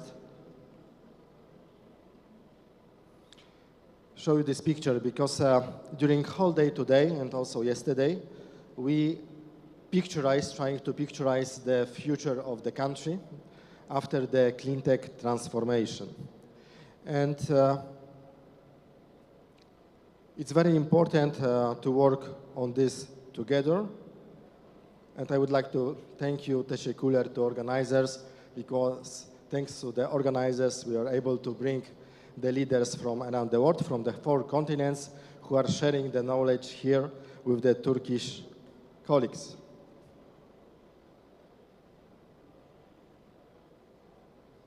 So, at the beginning, because we have also a lot of viewers on YouTube, and afterwards thousands of people will see the session on demand, so small entertainment with our Clean Tech Business Club video, the first one.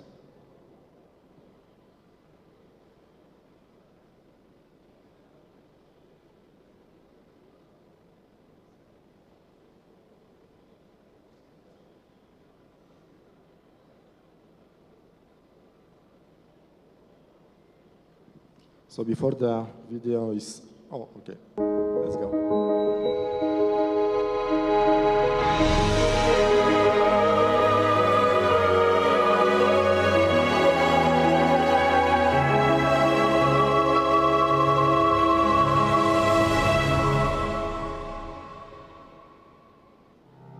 Over the last couple of years, Clean Tech Business Club, a private and independent human-to-human leadership club, as a unique multi-sectorial, multi-stakeholder, and multinational think-do tank in the clean tech space, has been bringing together trusted leaders of solar, clean tech, and other disruptive technologies industries with the leaders of the financial community and investors, top corporations, energy companies, and utilities, as well as political decision makers and public opinion influencers, and work hand in hand on financial instruments and business models to scale up clean tech investments from billions to trillions while shaping the future today. In 2020, faced with COVID-19 crises, Clean Tech Business Club leaders driven by the power of H2H blockchain and United DNA started Together We Are Stronger initiative and committed themselves to its manifesto, Declaration 2030, to jointly anticipate, shape, and lead together the clean tech decade. As together, we are more effective than apart. And now we launch our CBC 2.0 digital platform, the epicenter for essential clean tech TV, news and knowledge resources, business and expertise, events and job opportunities, to unite clean tech industry with related stakeholders while empowering their businesses and guiding them 24 hours a day, 7 days a week, and 365 days a year towards a new world's paradigm. And we will make it by combining business with meaningfulness and joy. Because together we are stronger. Thumbs up for clean tech.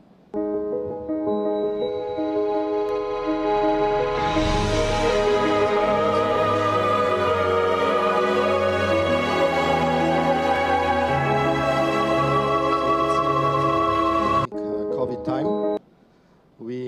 cemented our relationship even closer and came up with Together We Are Stronger initiative. That's why we are here today in Turkey.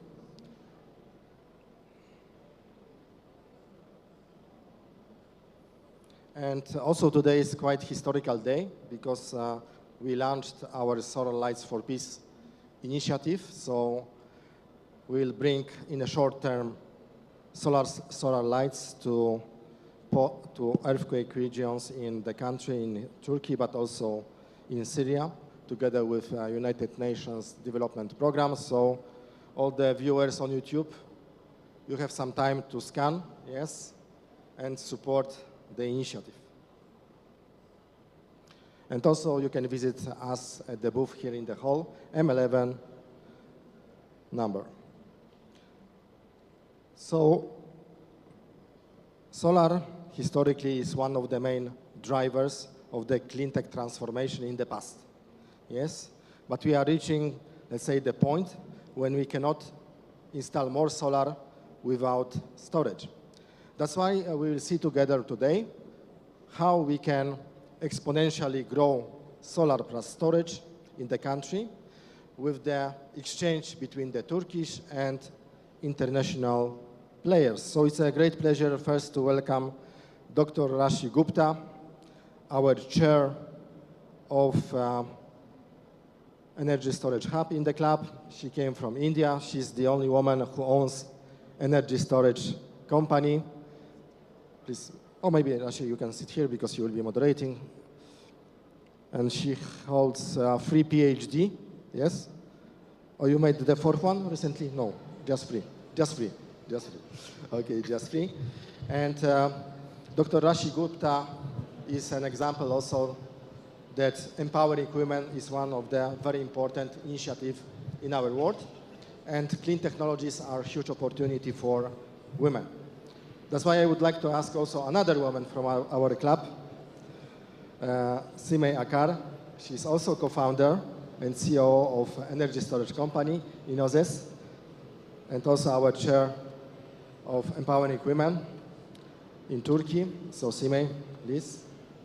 And Simay is working since many years in the solar industry, but recently she switched to storage, yes? And I would like to ask Rami Feda, who made a long trip from Australia. As I said before, even he looks so young, already 26 years in the solar industry, one of the top distributors in continent, our chairman for Australia.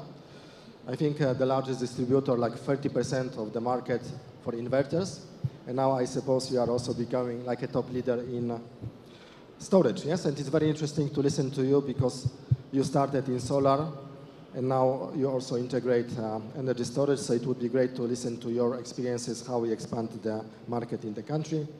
And then I would like to invite Mr. Alper Beykut from Energy Storage Division at Yale. Maybe you can just remove this. We need to be handsome on the stage, yes? Thank you so much, teşekkürler. And is Engel Dastan also in the room? No, he's not. So last but not least, I would like to invite Daniel Tilking, sales manager at AMPT for EMEA region. So he will tell us maybe how we should, optimize the whole system. So Daniel, thank you so much. And just, thanks Daniel, because I know your flight was earlier, but when he learned about this session, he was so excited, he just changed the flight, yes? So now I will feel comfortable, yes, because I was managing all the sessions. Now I give the floor to Dr. Rashi, yes? So she will be chairing the session together with Rami and asking all the questions. Let's check if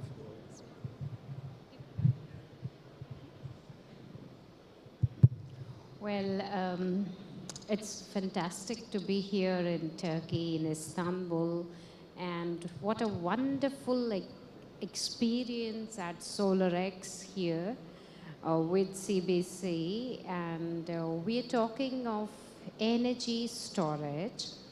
Now, energy is beyond electricity. We have to understand that energy comprises of many factors. For example, the first and the foremost important energy is the human energy, the H2H, the human to human factor, okay?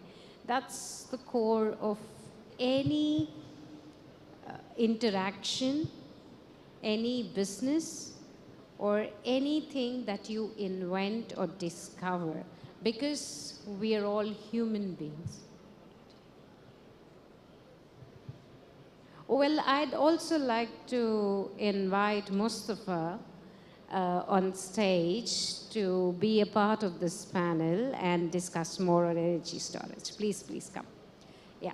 So when we are talking about energy, we have to understand that what are we trying to harness here? We are trying to harness all the renewables because we have realized that we will be very soon out of the traditional energy sources.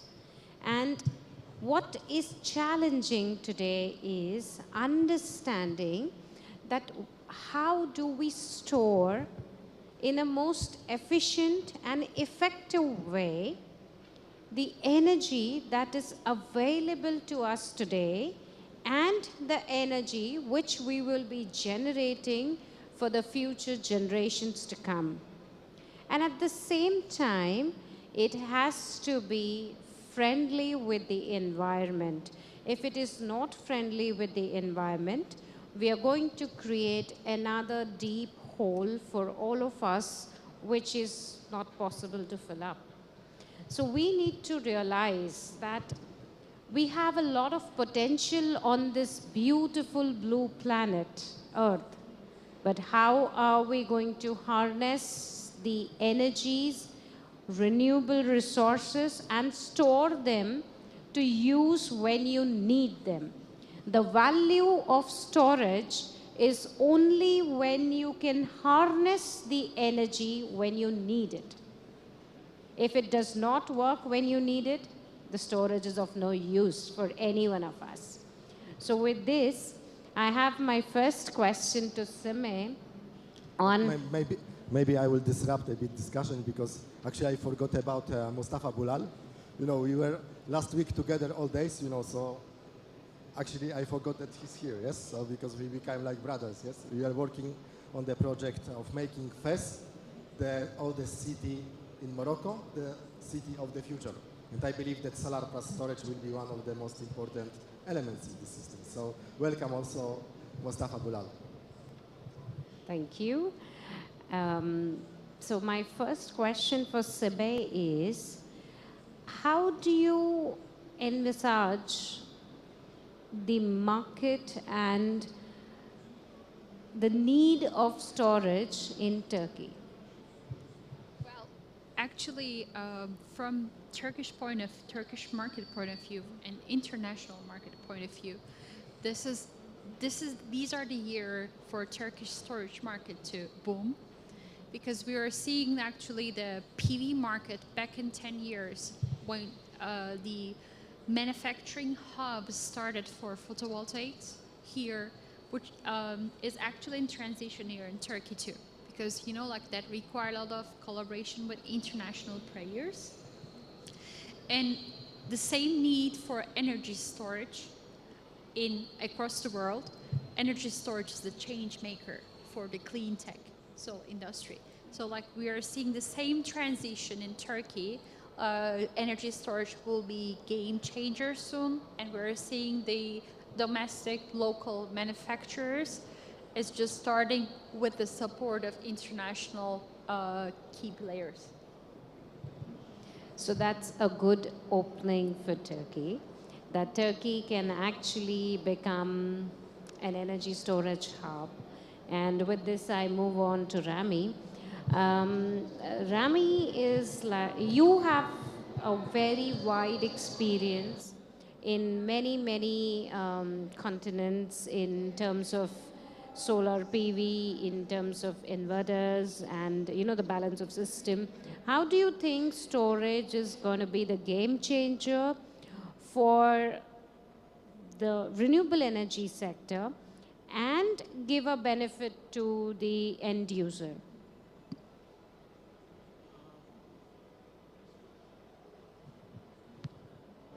Hello? Yeah. Well, I think Australia is a perfect test case on why energy storage is very, very important. 1 in 3 homes in Australia have solar. That's 3.3 million solar systems on homes across Australia, electrifying Australia. However, at the moment, in terms of energy storage, there's only 50,000 systems. Just a drop in the ocean. And what problems has this caused? I mean, solar is great, but without storage, it doesn't complete its job. So right now in Australia, there's a massive saturation of energy during the day because we're not able to store it. And now we have utility companies. Instead of paying people for the export of solar, they want to charge people. So will sort of force the hand on the end customer or there is an incentive now to install an energy storage system. Otherwise, they'll be penalized for the solar they generate. And I mean, this is a great lesson that there's great to have incentives. I mean, one of the reasons why Australia has 1 in 3 homes with solar is because it's heavily subsidised by the government, where if you install solar, you receive a rebate. Now I'm hearing talks that they're looking at also providing an incentive for energy storage.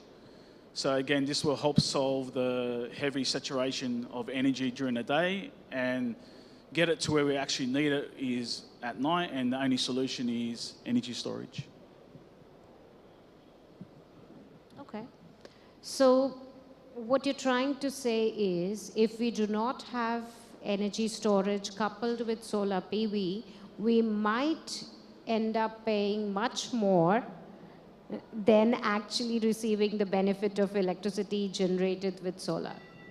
My main message, I mean, that's part of it. I mean, they are talking about it, whether or not it will actually be implemented by the utilities, but this is a paper that has gone out. It's public information. But what I'm trying to say is solar energy is only half the job. To complete the full circle, we need energy storage to be sustainable. So we see a lot of potential of energy storage out there. So moving to Daniel. Daniel, how do you think we can optimize the storage? Because each and every application of storage is a little different. And how do you think we can make a solution more effective, better, or maybe even, you know, the existing solar systems which are on grid, how can we make them with storage? What could be a good idea or solution out there? I think the main question is, how can we reduce conversion?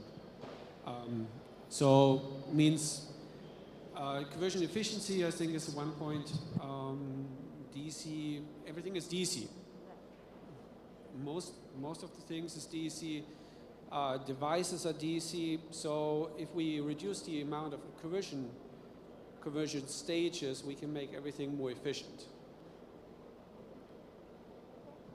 So how do you think, see, most of what has been installed till now has been all plain vanilla on-grid systems, wherein you just cannot fit the storage directly. So do you have a solution or something on mind which can help, you know, retrofit a storage onto the existing solar plants?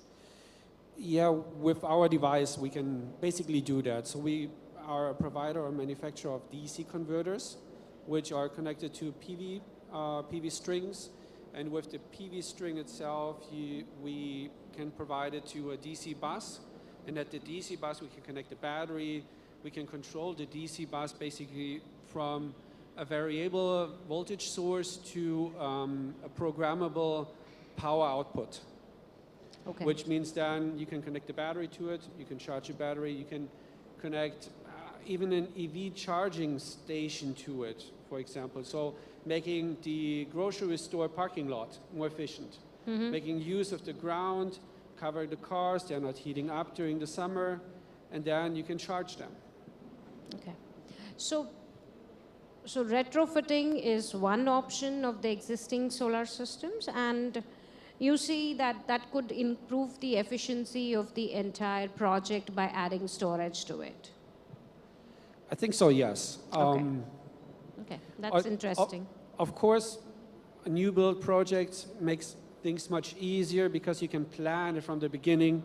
But I think there are certain projects, and it's a project by project base. You need to look into the details, the technical details of if you can fit a battery to it. Okay, great. So moving on to Mustafa. What is the perspective from a developing nation on the energy needs, and how do you think storage can play a very vital role in enhancing and harnessing the renewables that we have in your nation? Thank you, Rashim. As you know, the profitability of renewable energy system is more benefic if this system is combined to a reliable and efficient storage system. The resource of renewable energy is abundant at planetary scale, but the intermittent and weather conditions remains a challenge to face in order to take advantage of renewable energy. Hence, if we use energy storage system with renewable energy system, we can balance between high production, low demand, and low production, high demand. So basically a peak load management can be done with storage in your country is what you're looking at right now. Okay. Okay, that's interesting. So now let's come to Alper. You're from Turkey, okay? And we are all from outside Turkey, and we're all giving an international perspective. So what do you think Turkey has actually a potential for storage, and what do you think will be the vision for manufacturing and equipments and batteries and storage made in Turkey? Thank you. In fact, I am very new compared to my friends in the energy industry. I am coming from the automotive industry. Okay. And I think it's a good example to give the automotive change from gasoline engines to electrical cars. So why do we leave this kind of change? There are some things. One of them is technological one. So now the technology, I mean the battery chemistry, the controlling electronics, and other security and manufacturing is now possible for us to use batteries in new industries. Firstly, the vehicles were the frontier ones, but nowadays, since the price of the batteries is now commercially available, so we can store the energy and reuse it later. And, but the technology is not saturated. I mean, we can store more energy in a smaller volume, and we can get faster energy in a shorter time. These are the new technologies. Okay. Then, compared to Turkey to the world, we are all think almost on the same level. We have the technology of electronics, we have the technology of chemistry, we are able to manufacture things. So we can compete to the world. In fact, we don't need to compete. There are lots of markets in Europe, in America, in Africa, all over the world. So, but we are on the good side since, you know, we are in a very sunny state. So we will be using the sun, store it, and use it later. You know that there are some different usage of the storage. One is the frequency regulation. I think nowadays the first applications will be done frequency regulations. But if we go for 2 or 3 years later, I think shifting and balancing will be more useful, and there will be, we will need more storages. I think Turkey will be able to develop and manufacture this kind of storage things. So something that we can extract and understand from this wonderful panel here is that change is constant. We continuously keep upgrading the technologies. We understand that if we do not change, we stagnate. So as the older generations of energy storage technologies have now come to the newer ones with the faster C rate, with a better energy density, with many more applications like frequency regulation, voltage regulation, peak demand shifting, backup and diesel replacement or a diesel minimizations. These are some of the few applications that have a real impact on renewables and the electricity sector. And at the same time, something that reminds me is that if I look back in the history, in the timeline, humans have always had a tendency to store. We always like to store. We have been storing food at home. We've been storing water. We've been storing money in the bank accounts. We all like that.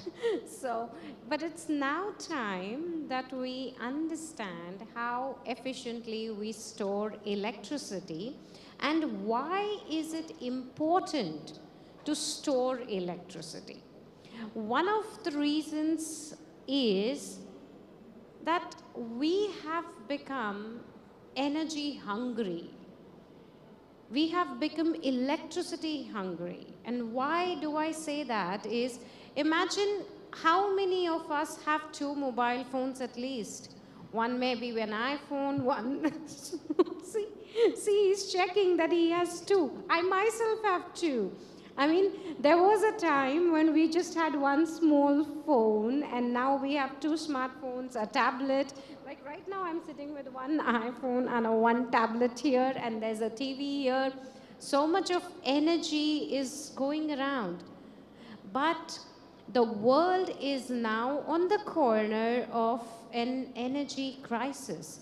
And if we do not act now, we will not be in a position to give any sort of energy to our next generations. And the time is now to have a correction factor. So as he said that, you know, we are moving from IC engine-based, fuel-based cars to electrical cars. And the same way, we are moving from traditional sources of electricity to renewable sources of electricity. But the challenge is that renewable resources are very, very intermittent, and they really need a lot of storage. And now storage could be many kinds, like the most fondly liked ones are the batteries. And we know that there is a dominance of China on these specific lithium-ion ones, which are the forerunners at this moment in the technology. So I again come to Sime asking, what do you think can be the way forward for the countries to have independence from the dominance to one nation and specific? Because during COVID, we all saw how the supply chain was disrupted and it was so difficult to move around. And we've just come out of this whole mess that was there during COVID. And how do you think countries can be independent in terms of the supply chain or even in terms of technology or manufacturing? How do you think about that? That's a good question. And well, we all, whoever, just in this clean tech industry, so we are all leveraging these technologies for the benefit of humanity. So that's actually our focus. So like in this manufacturing part of this industry, so like even some nations have a dominant manufacturing, but at the end, we are all collaborating for the same purpose. So for developing the manufacturing hubs in different parts of the world, it's very important to understand the need for the raw materials till the end. So for the battery industry, so like as a battery manufacturer point of view, it's very important to advance the value chain of whole manufacturing, starting from the raw material till, well, we are actually always focusing on the sustainability perspective of all the renewable energy resources, but especially for the batteries. So like we need to highlight the importance of the recycling. So like then we are actually understanding so why we are leveraging these technologies to have modern access to sustainable energy. So that's why we need to understand for independency or international collaboration is key to develop these hubs in the different parts of the world, because we also experienced during the COVID time.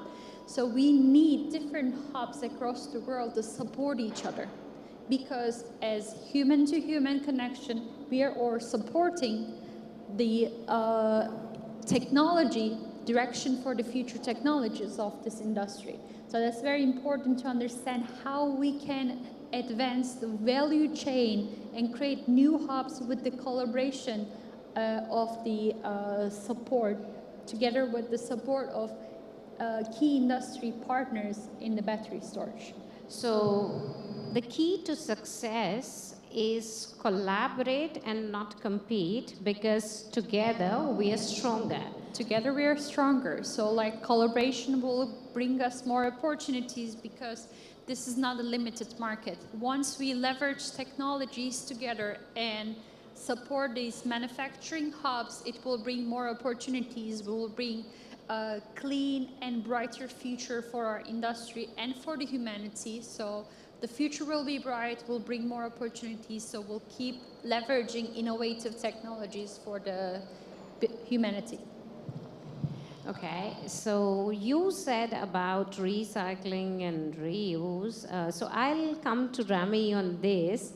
I know I've put you on a little tight spot there, but the thing is that you have seen vast installations, huge installations, and you have a pretty good market share in terms of PV, in terms of balance of systems, and now even storage. How do you think companies and the ecosystem is ready to evaluate recycling, or to actually see that recycling and reuse comes to the forefront? Because in terms of sustainability, we have been overutilizing all our resources. In the race to compete, in the race to be number one, we all have been overdrawing everything that we have. So how do you think this could be a game changer or a mindset changer?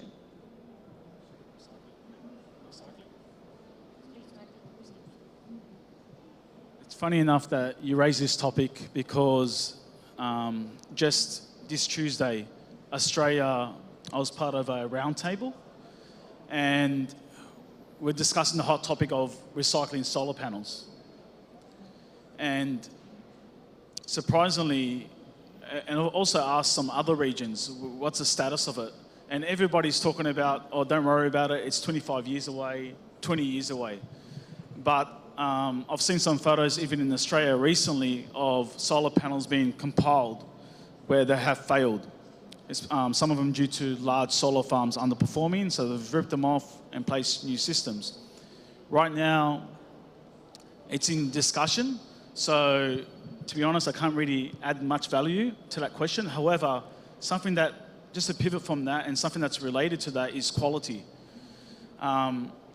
With solar panels in Australia, pricing, panels have become like a commodity where it comes down to price. However, with inverters and batteries, it's more, the discussion's more around quality, support, whether it's been proven, how many years has it been operating in actual real life terms.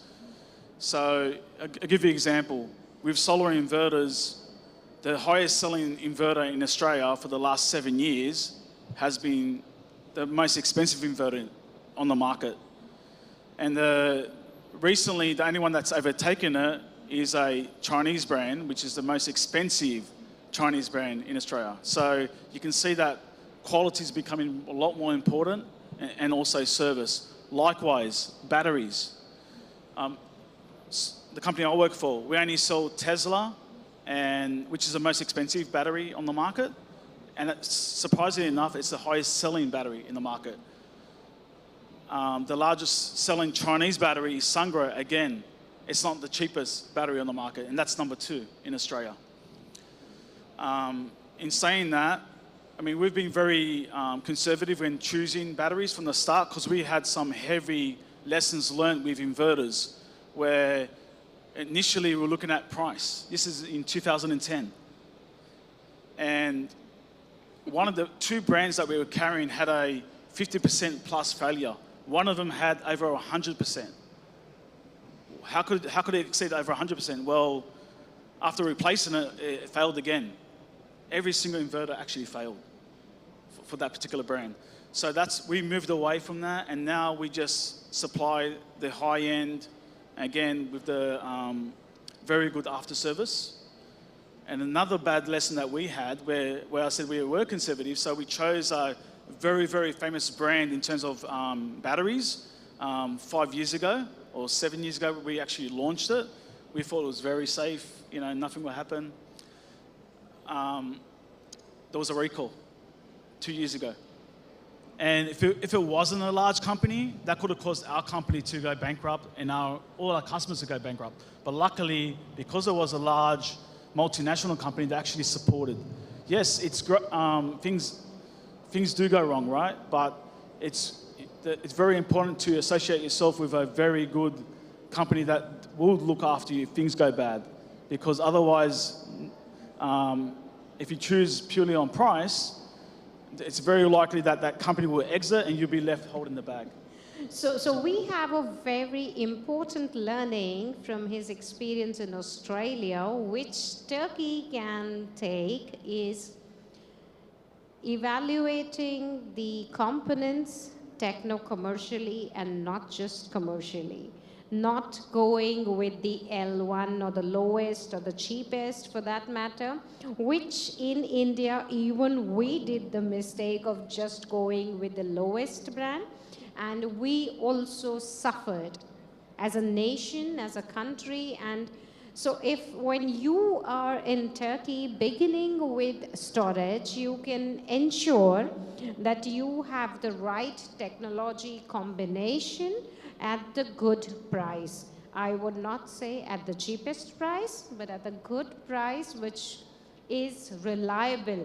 Because reliability is not just having a big brand on the floor. It actually means that you have no failures. If you do not have failures, you're reliable, you're more than reliable, you're robust, and you are something which can be banked on. So there's bankability which comes. So Turkey can actually take a nice learning lesson, because they are beginning with the storage industry now, and with what Rami just said, it makes a lot of sense. And anyone would want to add on recycling, or should I take it? It's on. I want to add something on second usage. Okay. In fact, yes, please. It's a good story. Everybody is talking about second usage. But we know that batteries in the electrical vehicles and the storage systems are available almost about 10 years. And 10 years ago, there was almost no standard of battery packs. So, in fact, everybody say that electrical vehicles or storage batteries will have a life for 15 years, 20 years. Okay, think about it, time is coming.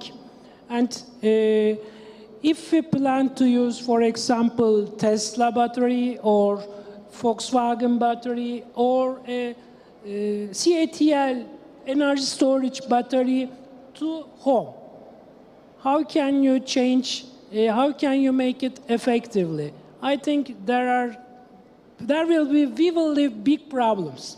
I think my personal opinion, we will just skip the second life and go to recycle.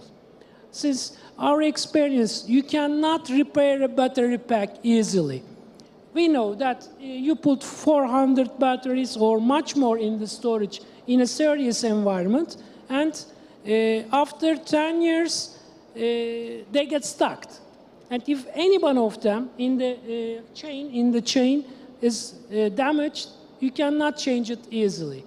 So just to give a small experience, second life will not be a second life. We will skip, I think, to the recycling immediately.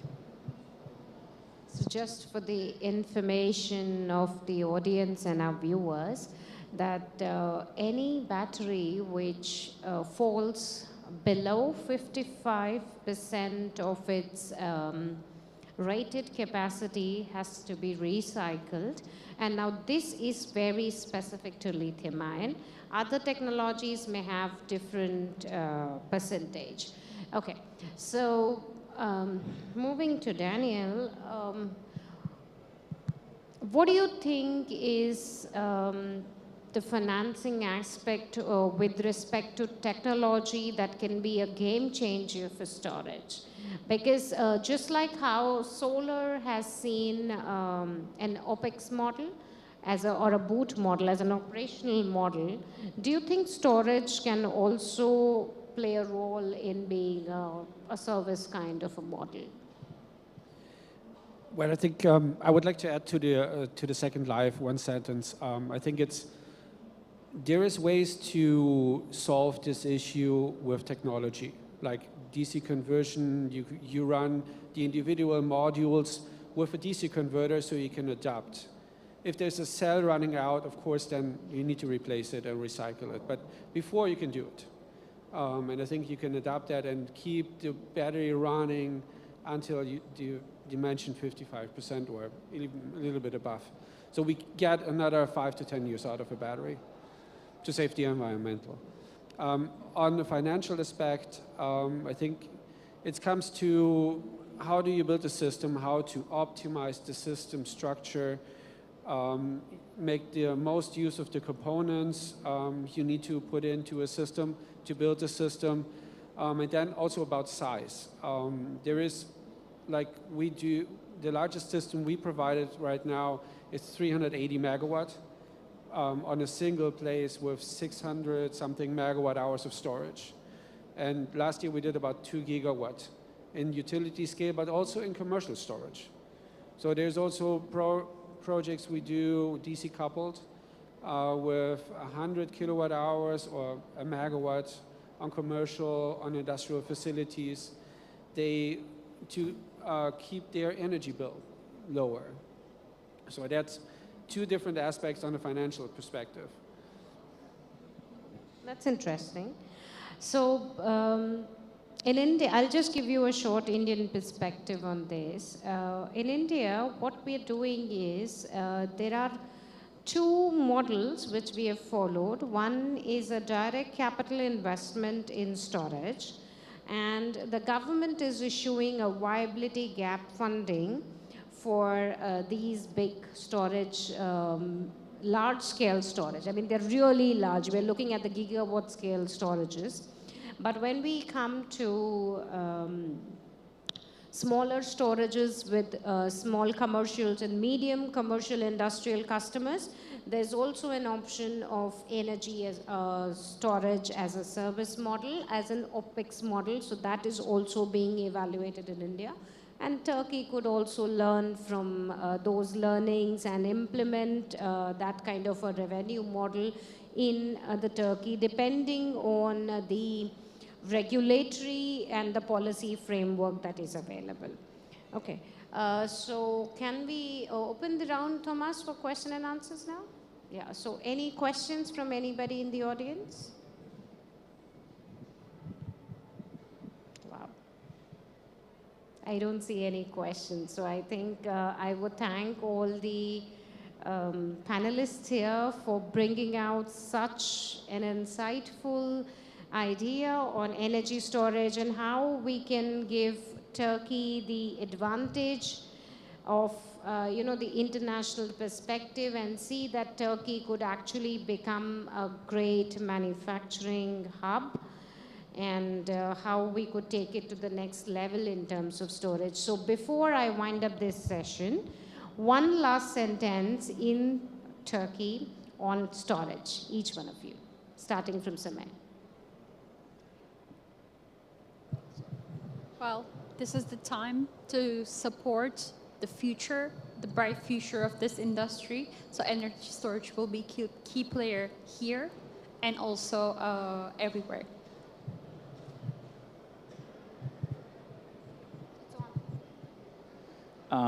Solar energy is good, but solar plus storage is better.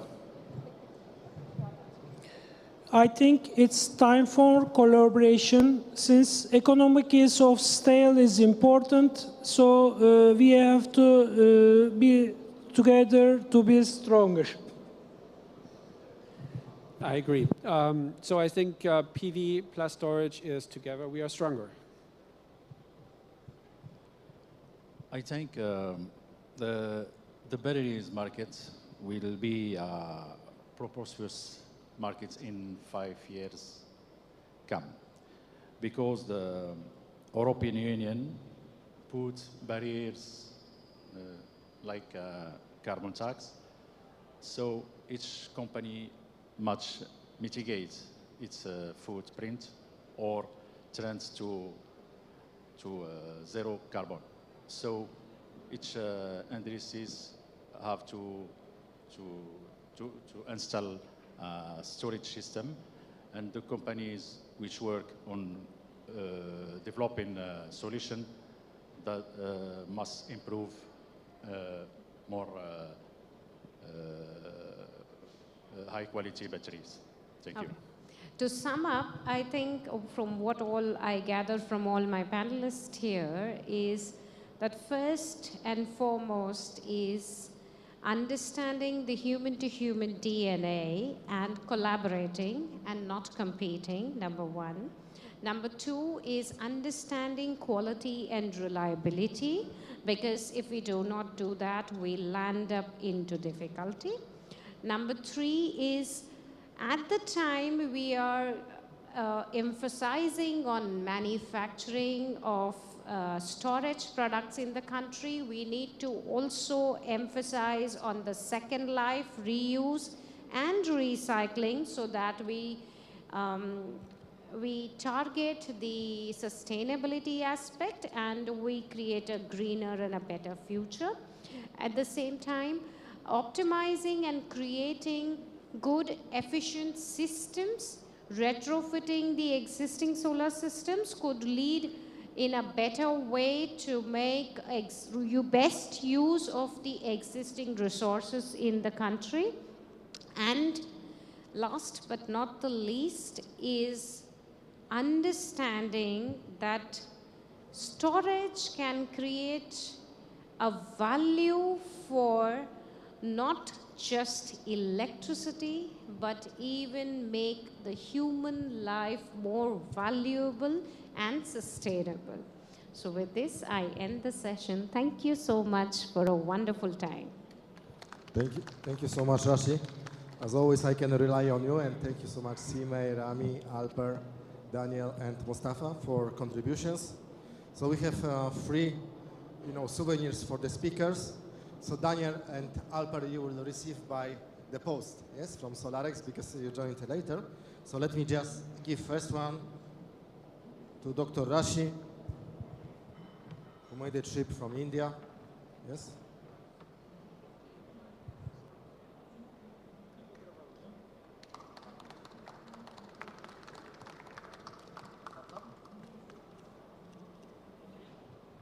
Now, Simei Akar.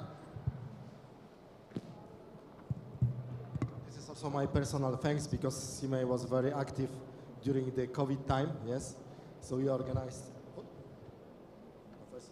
organized together the first e-convention with 150 speakers from 30 countries, and actually this e-convention helped the club to survive during the COVID time, so thank you so much. Teşekkürler.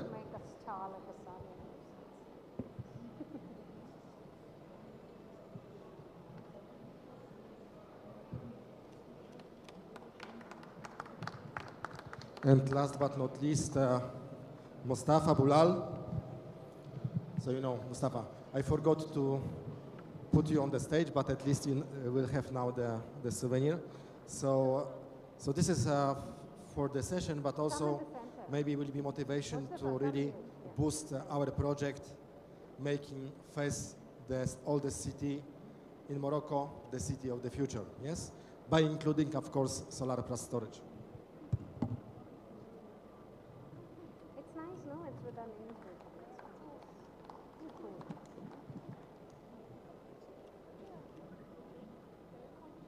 Now I invite all the speakers.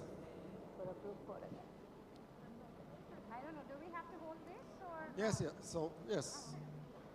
So in this case, I will work with Alper and Daniel in advance, yes, for the next events, yes. So they will also get one, but you will receive by the post.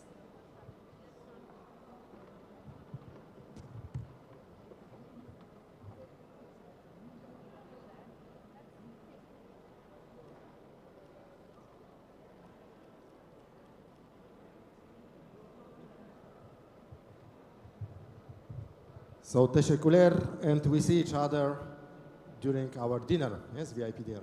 Yes, thank you so much. So, we are now going to our last point.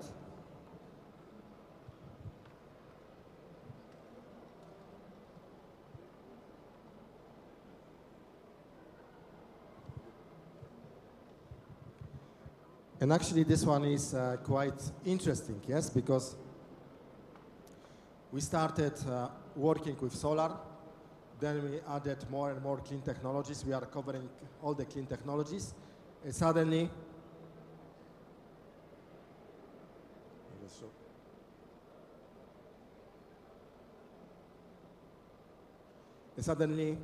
last year I met with Adamos Krenci, so I would like to welcome Adamos Krenci, who is watching us on YouTube, yes. So Adamo is a pioneer of hydrogen, 30 years working in hydrogen. And actually, we met in Berlin at DII event, and he actually told me, Tomasz, there's a huge opportunity for solar industry, for clean tech industry in hydrogen.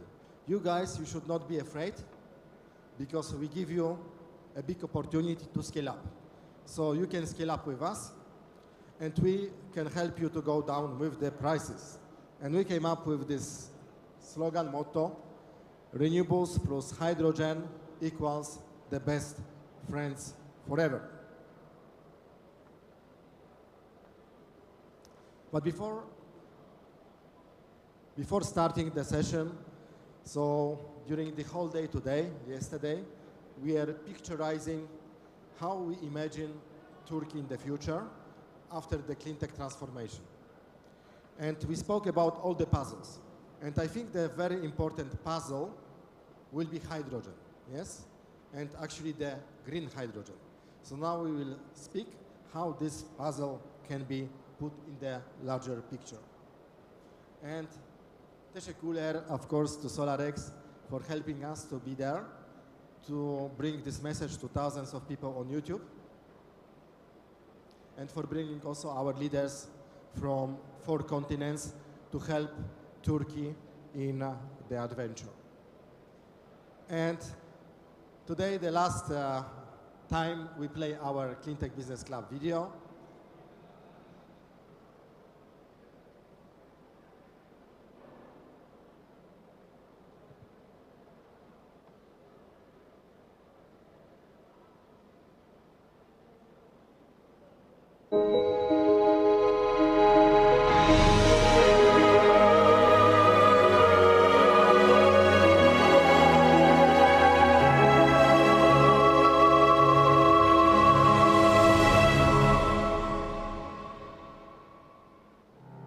Over the last couple of years, Cleantech Business Club, a private and independent human-to-human leadership club, as a unique multi-sectorial, multi-stakeholder, and multinational think-do tank in the cleantech space, has been bringing together trusted leaders of solar, cleantech, and other disruptive technologies industries with the leaders of the financial community and investors, top corporations, energy companies, and utilities, as well as political decision makers and public opinion influencers, and work hand in hand on financial instruments and business models to scale up clean tech investments from billions to trillions while shaping the future today. In 2020, faced with COVID-19 crises, Cleantech Business Club leaders driven by the power of H2H blockchain and United DNA started Together We Are Stronger initiative and committed themselves to its manifesto, Declaration 2030, to jointly anticipate, shape, and lead together the clean tech decade. As together, we are more effective than apart. And now we launch our CBC 2.0 digital platform, the epicenter for essential clean tech TV, news and knowledge resources, business and expertise, events and job opportunities, to unite clean tech industry with related stakeholders while empowering their businesses and guiding them 24 hours a day, 7 days a week, and 365 days a year towards a new world's paradigm. And we will make it by combining business with meaningfulness and joy, because together we are stronger. Thumbs up for clean tech. The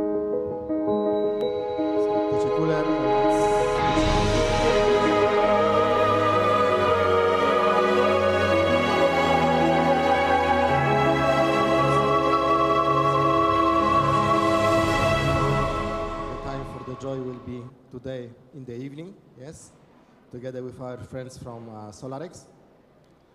And now, just a meaningful thing that we organized together with SolarEX, with Dr. Jane Goodall, with DII, Million Solar Stars, with Namene Solars, and also with United Nations Development Program.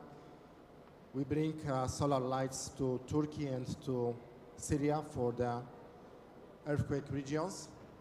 And all the viewers, especially on YouTube, who will watch, you have a couple of seconds to make just the screen and screenshot and to support the campaign.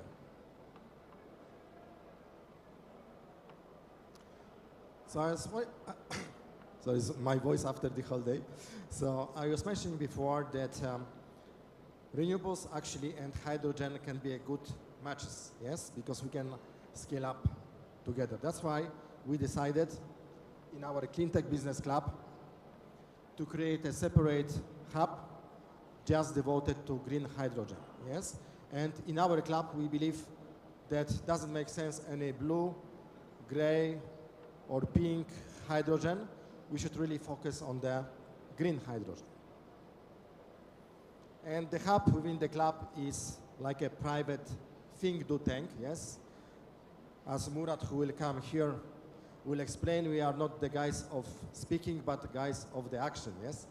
So this is very important. And also, it's very important that we unite the visionary leaders and companies, you know, to help to scale up the hydrogen from billions really to trillions, and always in partnership with organizations. Like our main partner is DII. And I would like to give regards to DII team, to Cornelius, to Paul, and also the whole membership of the DII for the great cooperation. Already in our club, we have the leadership under honorary chairmanship of Professor Dr.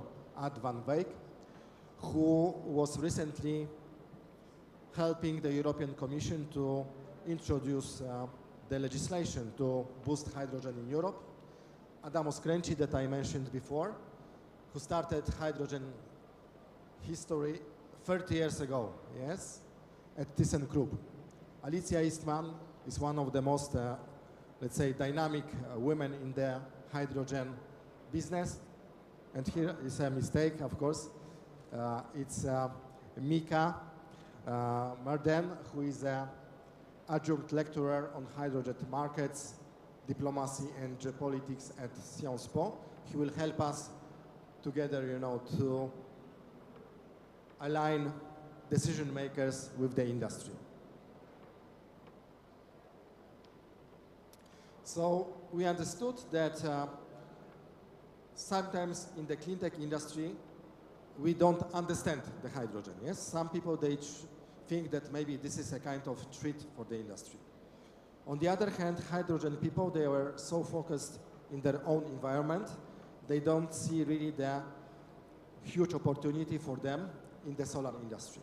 That's why we organized the first ever joint clean tech and hydrogen leaders dinner and brainstorm in Paris at Highvolution. And we also analyzed what is the situation. There is so many technologies, so many different companies, there is so many plans in different countries. So actually, there is a huge, I would not say mess, but it's like a big, how would name it, Aika? It's like in solar 20 years ago, yes, when we were the small industry, when there was so a lot of technologies, so a lot of project announcements. But actually, we noticed that first we need to streamline the whole vision, yes? So that's why we decided with our clean tech and hydrogen leaders to make the joint roadmap, yes? Comprehensive, based on the private input of the 50 leaders to really streamline in one joint vision and to update it every year. So now I would like to ask Murat Aydemir, yes, who is a man of action, one of the best experts, Turkish experts on the international level in the energy sector. And in our club, he's a chair of bioenergy and waste to energy hub, but also he's very active in the hydrogen space. Yes, so Murat, welcome. And I would like to ask also Professor Eike Weber. So as I always say, icon of solar and clean technologies, former director of Fraunhofer ISE, the largest solar energy institute, professor emeritus at Berkeley, but also a person who was already a couple of years ago working on the first hydrogen projects, yes? So guys, please take a seat. And then, just as a background also, we had a very interesting discussion yesterday with Sisejam, yes? And I would like to thank Professor Schener Oktik, our honorary chair of the club in the country, and also board member of Sisejam for organizing this amazing meeting with the Sisejam leaders, where we discussed how we can offtake, you know, and how we can replace gas with hydrogen, yes? So Murat, yesterday you were also attending this, so you are now, you see, let's say, inside the topic. So first, let me give you a floor, as we are chair of this session. So can Turkey join green hydrogen economy leaders, and how fast it can happen, and what should be done? Thank you, Thomas, for the introduction. So yes, Turkey can and Turkey has to. Till 2023, Turkey was not very active in hydrogen. So let me give you some ideas about hydrogen. Why is it so important? I mean, everybody talks about it. Why everybody talks hydrogen? Why is it so interesting? And how can we use it in Turkey? So basically, you know, the Industrial Revolution started with a steam machine and coal. At that time, that was the easiest available energy source. And over time, we moved to oil, then we moved to natural gas. As per today, in Turkey, natural gas is considered very clean. It's cleaner than the other fuels, but it's not very clean. It has still CO2 emissions. And when natural gas leaks, the leak of methane gas itself is almost 30 times, has a higher impact on the climate. And when you use natural gas, you have also leakages. So therefore, using natural gas was a good step in history, especially when I grew up in Ankara, and at that time Ankara had natural gas very newly.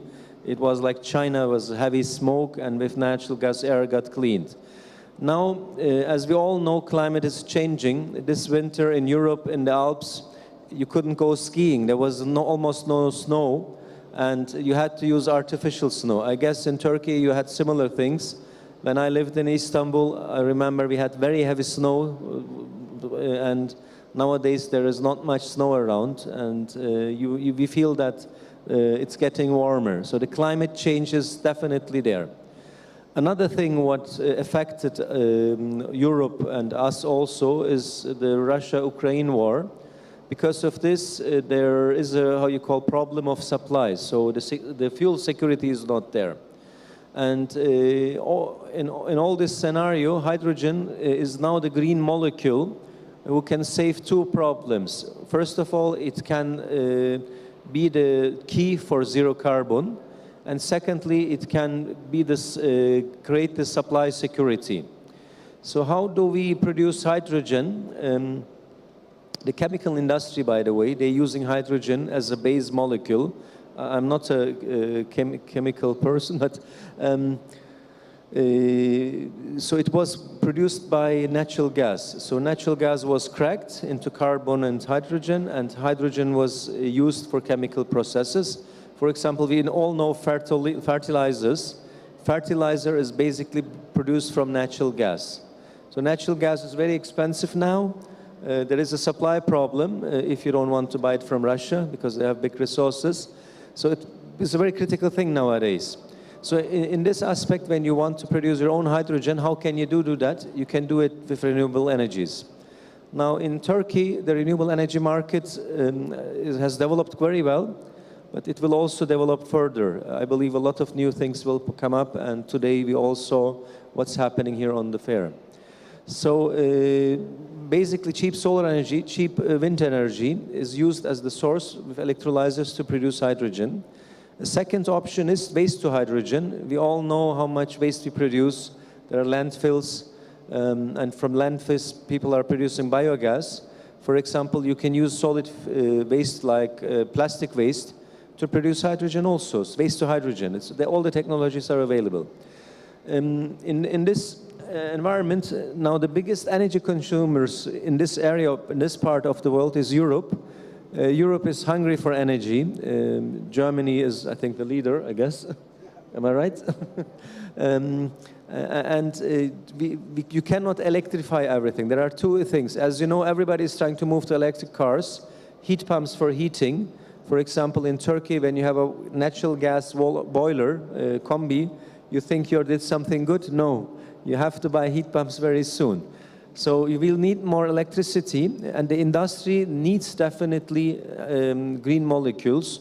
Şişecam is a good case. Şişecam as a glass manufacturer needs a lot of high temperature in their furnaces to produce glass. Now they are doing it with natural gas. They emit a lot of carbon dioxide, and it's very expensive. So green hydrogen could be an alternative for it. So this is the outline of hydrogen. I took a little bit long of your time, but I wanted to explain that. And now we have to see on the example of other countries like Morocco, like Egypt, like Saudi Arabia, or like UAE. These countries have a very good hydrogen strategy, and they want to become hydrogen exporters. So there are offtake agreements between Europe and the Middle Eastern countries and African countries. I was very surprised in the past why Turkey is not doing that. We are very close to Europe. We have a lot of sun, not as much as Morocco, but still we have. We have a lot of wind, and we have so many companies, private sector companies, who are willing to do something. And the beauty of hydrogen is when you export it, you can export it in US dollars and euro. So financially, it should be easier to finance also. So that's just to give you an insight to start with. Maybe, Professor Weber, if you have to add something. Thank you so much. I think you already gave a very good overview, but I still want to add two aspects to the hydrogen story, which of course just further emphasize the need for hydrogen. One is the need to decarbonize important industrial processes. The background is as follows. If you, for instance, want to create iron and you take iron ore, the iron is not there as free iron, it is bound in the terms of silicates and so on. It is bound especially with oxygen. And the normal procedure is to react this with carbon. Carbon takes away the oxygen, you create CO2, and you have iron. Same thing is in the cement industry, like in the steel industry. If you want to avoid those CO2 emissions, you simply have to replace the carbon atom by the hydrogen atom, because luckily hydrogen is as eager to grab an oxygen atom as carbon. And therefore, we need, in addition to all what we discussed, enormous amounts of hydrogen, and we need green hydrogen, because it makes no sense if we had CO2 emissions when we produce this hydrogen. So we need enormous amounts of green hydrogen to decarbonize to make the production of steel, of cement, of glass free of CO2 emissions.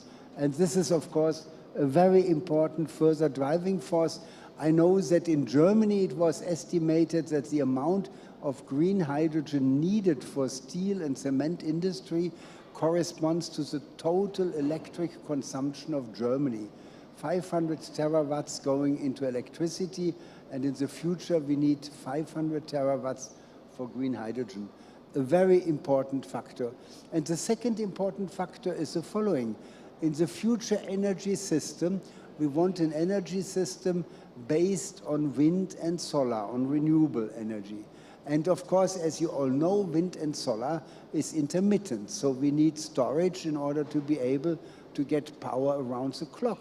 However, to generate this power, we need to greatly oversize the volume of wind and solar. In numbers, Germany has a peak power demand of 80 gigawatt, 80, but studies show we need at least 300 gigawatt of wind and 300 gigawatt of solar to have reliable power around the clock. But if we have these amounts of renewables, and if on a day wind blows, sun shines, we have hundreds of gigawatts of excess power. Luckily, technically, we can just pull the plug, disconnect, nothing happens. It's all good. But of course, it makes much more sense to take this excess electricity, convert it to hydrogen, because hydrogen you can store in basically unlimited amounts. So these are two additional issues why the need for green hydrogen is really much larger than any of us at the moment imagine, and we will experience it, I would say, in the next 10 years, and this is, of course, a very important development. So let me also invite... Oh, she disappeared. It disappeared. Lucas Laura was here. No issues. Okay, so you saw this slogan of our hub, renewables and hydrogen equals the best friends forever, yes? So as we discussed, without hydrogen, solar will grow like this, yes? Maybe with hydrogen, it will grow like this, yes? The same, the price curve could be like this, but maybe with hydrogen, it can be even like this, yes? So actually, it's like works both ways. Do you agree, Murat, with this slogan? Yeah, yes, definitely. I mean, if we as Turkey do this, the market will explode. We will do maybe 10, 20 times of what we are doing now. And we, as Professor Weber said, even just if we want to reach the German level, we need 600 gigawatt hour of renewable energy. The lucky thing is it's possible in Turkey. So we have the capabilities. I believe when I look in your eyes, I feel that people want to ask some question. Can we just ask to the audience if you have any questions on hydrogen or anything you want to add? Okay. Because I like it more as a dialogue. I'm not going to... I am trying... I'm trying to write something about green hydrogen producing. Can you introduce yourself? You're a student or you're working in the sector? No, I'm a student. I'm an energy systems engineer.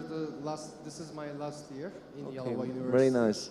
And I am trying to write an article about the green hydrogen production in the house, for the house, to alternative to natural gas. Okay. And also the... may I keep going on in Turkish? Yeah, please, I'll translate. Şu an bir makale yazmaya çalışıyorum. Evet. Yeşil hidrojen üretiminin hem evde ısınma amaçlı hem sıcak su ihtiyacını karşılamak, yani evdeki bütün doğalgaz ihtiyacını karşılaması için hani yazmaya uğraşıyorum. Ama hani takıldığım noktalar, yani sormak istediğim nokta şu. Yani yeşil hidrojenin ısınmada kullanılması sizce ısı pompasının yerini alabilecek bir kapasiteye sahip mi? Anladım. Okay. So it's a very specific question. İsminizi mi alamadım ben? Ender Bey. Ender is a young student in his last class, and he writes a case study about green hydrogen to use in a household. So when you live in a house, can you be energy independent using hydrogen, and would it be feasible instead of a heat pump? I can comment on that. I worked in heating business 20 years. I was the managing director of Fisman, and I did a lot of boilers, heat pumps. So it's a question everybody asks. Also for cars, a lot of people says battery cars are better, especially Elon Musk, and some people say no, hydrogen is better. Time will show. In the current situation, hydrogen currently is still a bit expensive, still, but the prices are falling down. How? Photovoltaic is very cheap now. Energy storage prices are going down. Electrolyzer prices are going down. And economies of scale are building up. So currently is a big potential to manufacture equipment locally in Europe, in Turkey. That would be, I think, for the Turkish industry, a very important point, to become one equipment manufacturer for the projects in Europe, Middle East, and Turkey. To the households, heat pumps are quite straightforward, easy to install, and the climate of Turkey is usually mild, so an air-to-water heat pump is usually okay to do. I know some manufacturers who, the idea you have, they produce a package for the household where you put a lot of PV on your roof, you have a small electrolyzer, and you store the hydrogen for the winter. Per house, it costs roughly 90 to 100,000 euro. And when you do this investment, you become energy independent. Maybe later on I can share you with that. I personally believe the beginning of hydrogen will be large scale, that you produce hydrogen on large scale, blend it to the natural gas network, so you mix it into the natural gas, and later on you build a hydrogen pipeline for the industries who need green molecules. For example, cement industry, like Professor Weber said, steel industry, glass industry, so industries which are energy intensive, that will be the first movers. I think it will be difficult to do a natural gas, a hydrogen network for households, and on the other side, 20 years ago, the insulation of the buildings were not good. Now insulation is very good, and the amount of energy you need is very small. So my personal opinion is that heat pump will be like electric cars, easier to do, capex-wise cheaper, but the electricity for the heat pump, that will come through hydrogen. So we will see, time will show. I think Turkey should focus on manufacturing of equipment related to hydrogen and renewable energies. How can we increase our photovoltaic production? I can give you also some target numbers. In the Middle East, Middle Eastern utilities like Aqua Power, they did PPA, power purchase agreements to the network, almost 1 cent, $1 almost, which is nothing. I can tell you in Europe, when we do a PV project, we are at around 10, 11 cents. We cannot compete with that. And electricity is 70% of the cost of hydrogen. So when you can produce cheap electricity, then you can do hydrogen. I mean, from Turkey, I know Turkey has a nuclear power plant. I'm not very happy with that because I believe the price is too much. It's 15.5 cents. Turkey already has almost 30% hydropower. Why we don't have 30% solar? Why we don't have 30% wind? And why we don't cover the rest with hydrogen? Why we don't export hydrogen? I mean, the buyer markets are there. We have a big advantage. The logistics of hydrogen is not easy and it's expensive. Maybe our photovoltaic power will be more expensive than North Africa or Saudi Arabia, but we have an advantage of transportation and we should utilize that. Germany, for example, is supporting, maybe Professor Weber can explain a bit more on that, projects, international projects, which will have a benefit for the European market. Germany is supporting with technology and also with funding. So there are some special funds for offtake agreements for that kind of project. I like your project. I also thought about it, but check also the large scale, please. Okay. Well, thank you very much. And, one more question, or anybody else? The gents on the back. Okay, so we can continue with the discussion. And actually, it was very interesting when you say that we need collaboration. Europe, many European countries already, they are working with, like Germany now with Morocco, Spain with other countries, etc. So comparing to solar, photovoltaics to storage, we need even more cooperation, collaboration for hydrogen, yes? Because these are huge infrastructure projects, yes?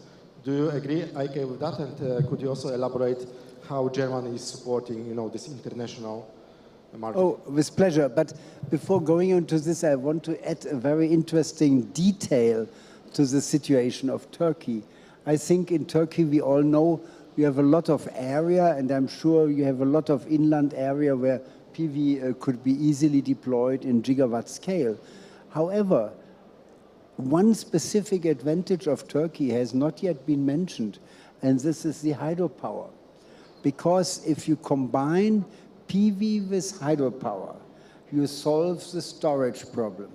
Because if you have a water dam and a PV system at the same place, daytime you supply electricity from the PV system and you close or minimize the flow from the dam, and nighttime the dam takes over. Hydro is a storage medium of 100% efficiency at zero cost. And I think especially if we think about green hydrogen, one of the biggest investments is the electrolyzer. And if you run the electrolyzer only during the time when the wind blows and the sun shines, this is very expensive. If you can let the electrolyzer run around the clock, it is, of course, the best use of the electrolyzer. So combining hydro, solar, wind with electrolyzer can generate a very low-cost green hydrogen, I guess below $2 per kilogram easily. And then, of course, looking at the map, how can we get the green hydrogen to Europe? One possibility is, of course, to go to a harbor, either to liquefy it or to transfer it into methanol and transfer it by ship. but I think there is no fundamental reason not to build a gigawatt-scale hydrogen pipeline, which has to go through Greece and some other countries to Europe. But we do have a much easier situation than in Morocco, North Africa, because we have to go through the ocean and the sea and so on. It's possible, and I hope it will be done, but Turkey has an advantage there. So I really believe there are many factors why Turkey, as I'm expecting for Morocco, can really end up being a very central hydrogen supply hub for Europe. And now coming to support policies, of course, it is true that Europe has a wide portfolio of support for this type of projects. Actually, right now, with the response to the US IRA, there's even more possibilities made available, because Europe has recognized we need to do something that not all the high-tech investments go over to the United States. So I think there will be very attractive investment environments for this type of investments, in addition to specific projects, demonstration projects and so on, which we can do already today.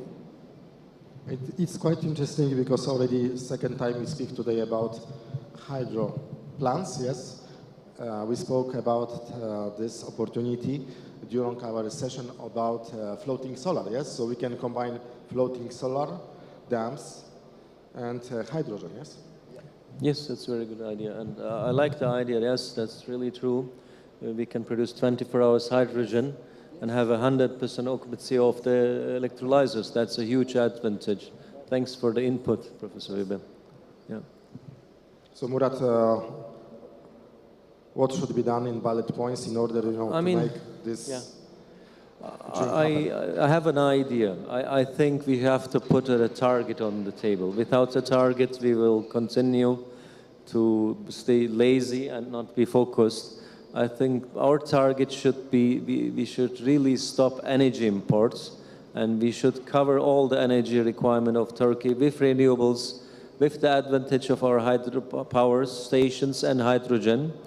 And I think this would give the economy a boost of, I guess, $50–60 billion. And okay, deadline is also required, 2030. And this is the first phase, and phase second to the Turkish energy sector should be available to reach 100 billion of hydrogen exports with the target price you mentioned of $2. I think that would be something solid. I think this is what we should, as a sector and as the Clean Tech Club, focus to do. And we should also tell the ministry to update the strategy, which was announced recently. It's a very good beginning, but definitely it's not enough. I think that's a strong statement if we can push this forward, Thomas. I like, you are so strong after 2 hours of sleeping today. Yeah? Eike, what would be your... No, I really think this is exactly the way to go, I am personally very much in favor of the goal 2030 to become independent of energy imports, and maybe 2035 to be completely climate neutral without CO2 emissions. And in addition, to really recognize this enormous opportunity which we have, combining hydro, floating PV plus hydrogen and the use of dams in a fluctuating way.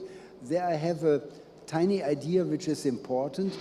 All the big water dams should have a small secondary dam below, so that the river flows constantly, so that you can regulate the big dam from 0 to 100%, but not have the fish die when you shut off the water. It's all possible, it's all doable, and combining floating PV with this allows even to reduce the number of area which you need. So all together, let's make the hydrogen plan. Yes. So I think that there are already people behind working on the plan. Okay, so thank you so much. I think it was a very interesting discussion. We will follow up with Sisecam, of course, and our team members. And maybe we can also invite some people, experts from Turkey, from the hydrogen sector, and work hand in hand, clean tech leaders and hydrogen leaders. So I think we can close, yes, and this is the last words. And then Murat, we have some surprise for you.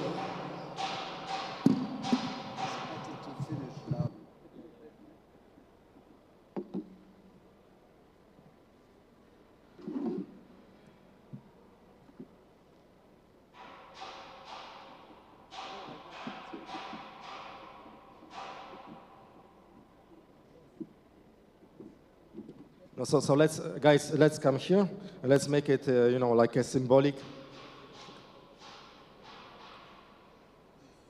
Yes, so I can make photo together. Yes. And let's make one photo. Thumbs up. Yeah.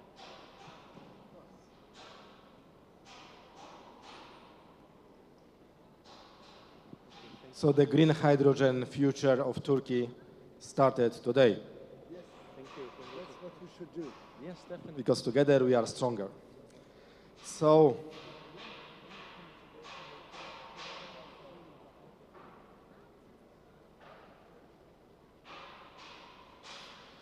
last but not least, especially for our viewers on YouTube, I would like to thank once again to SolarEX for making our session available and making happen.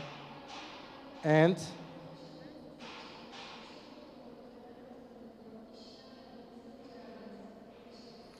all the viewers on YouTube, please don't forget to support Solar Lights for Peace. You can find more information on solarlightsforpeace.com, but you can also just, scan and donate to GoFundMe. So thanks to you, hundreds, thousands of kids will have access to electricity for education, but also for their normal life. So, teşekkürler, thank you so much. Thanks for watching, and thanks SolarEX team. Thank you so much.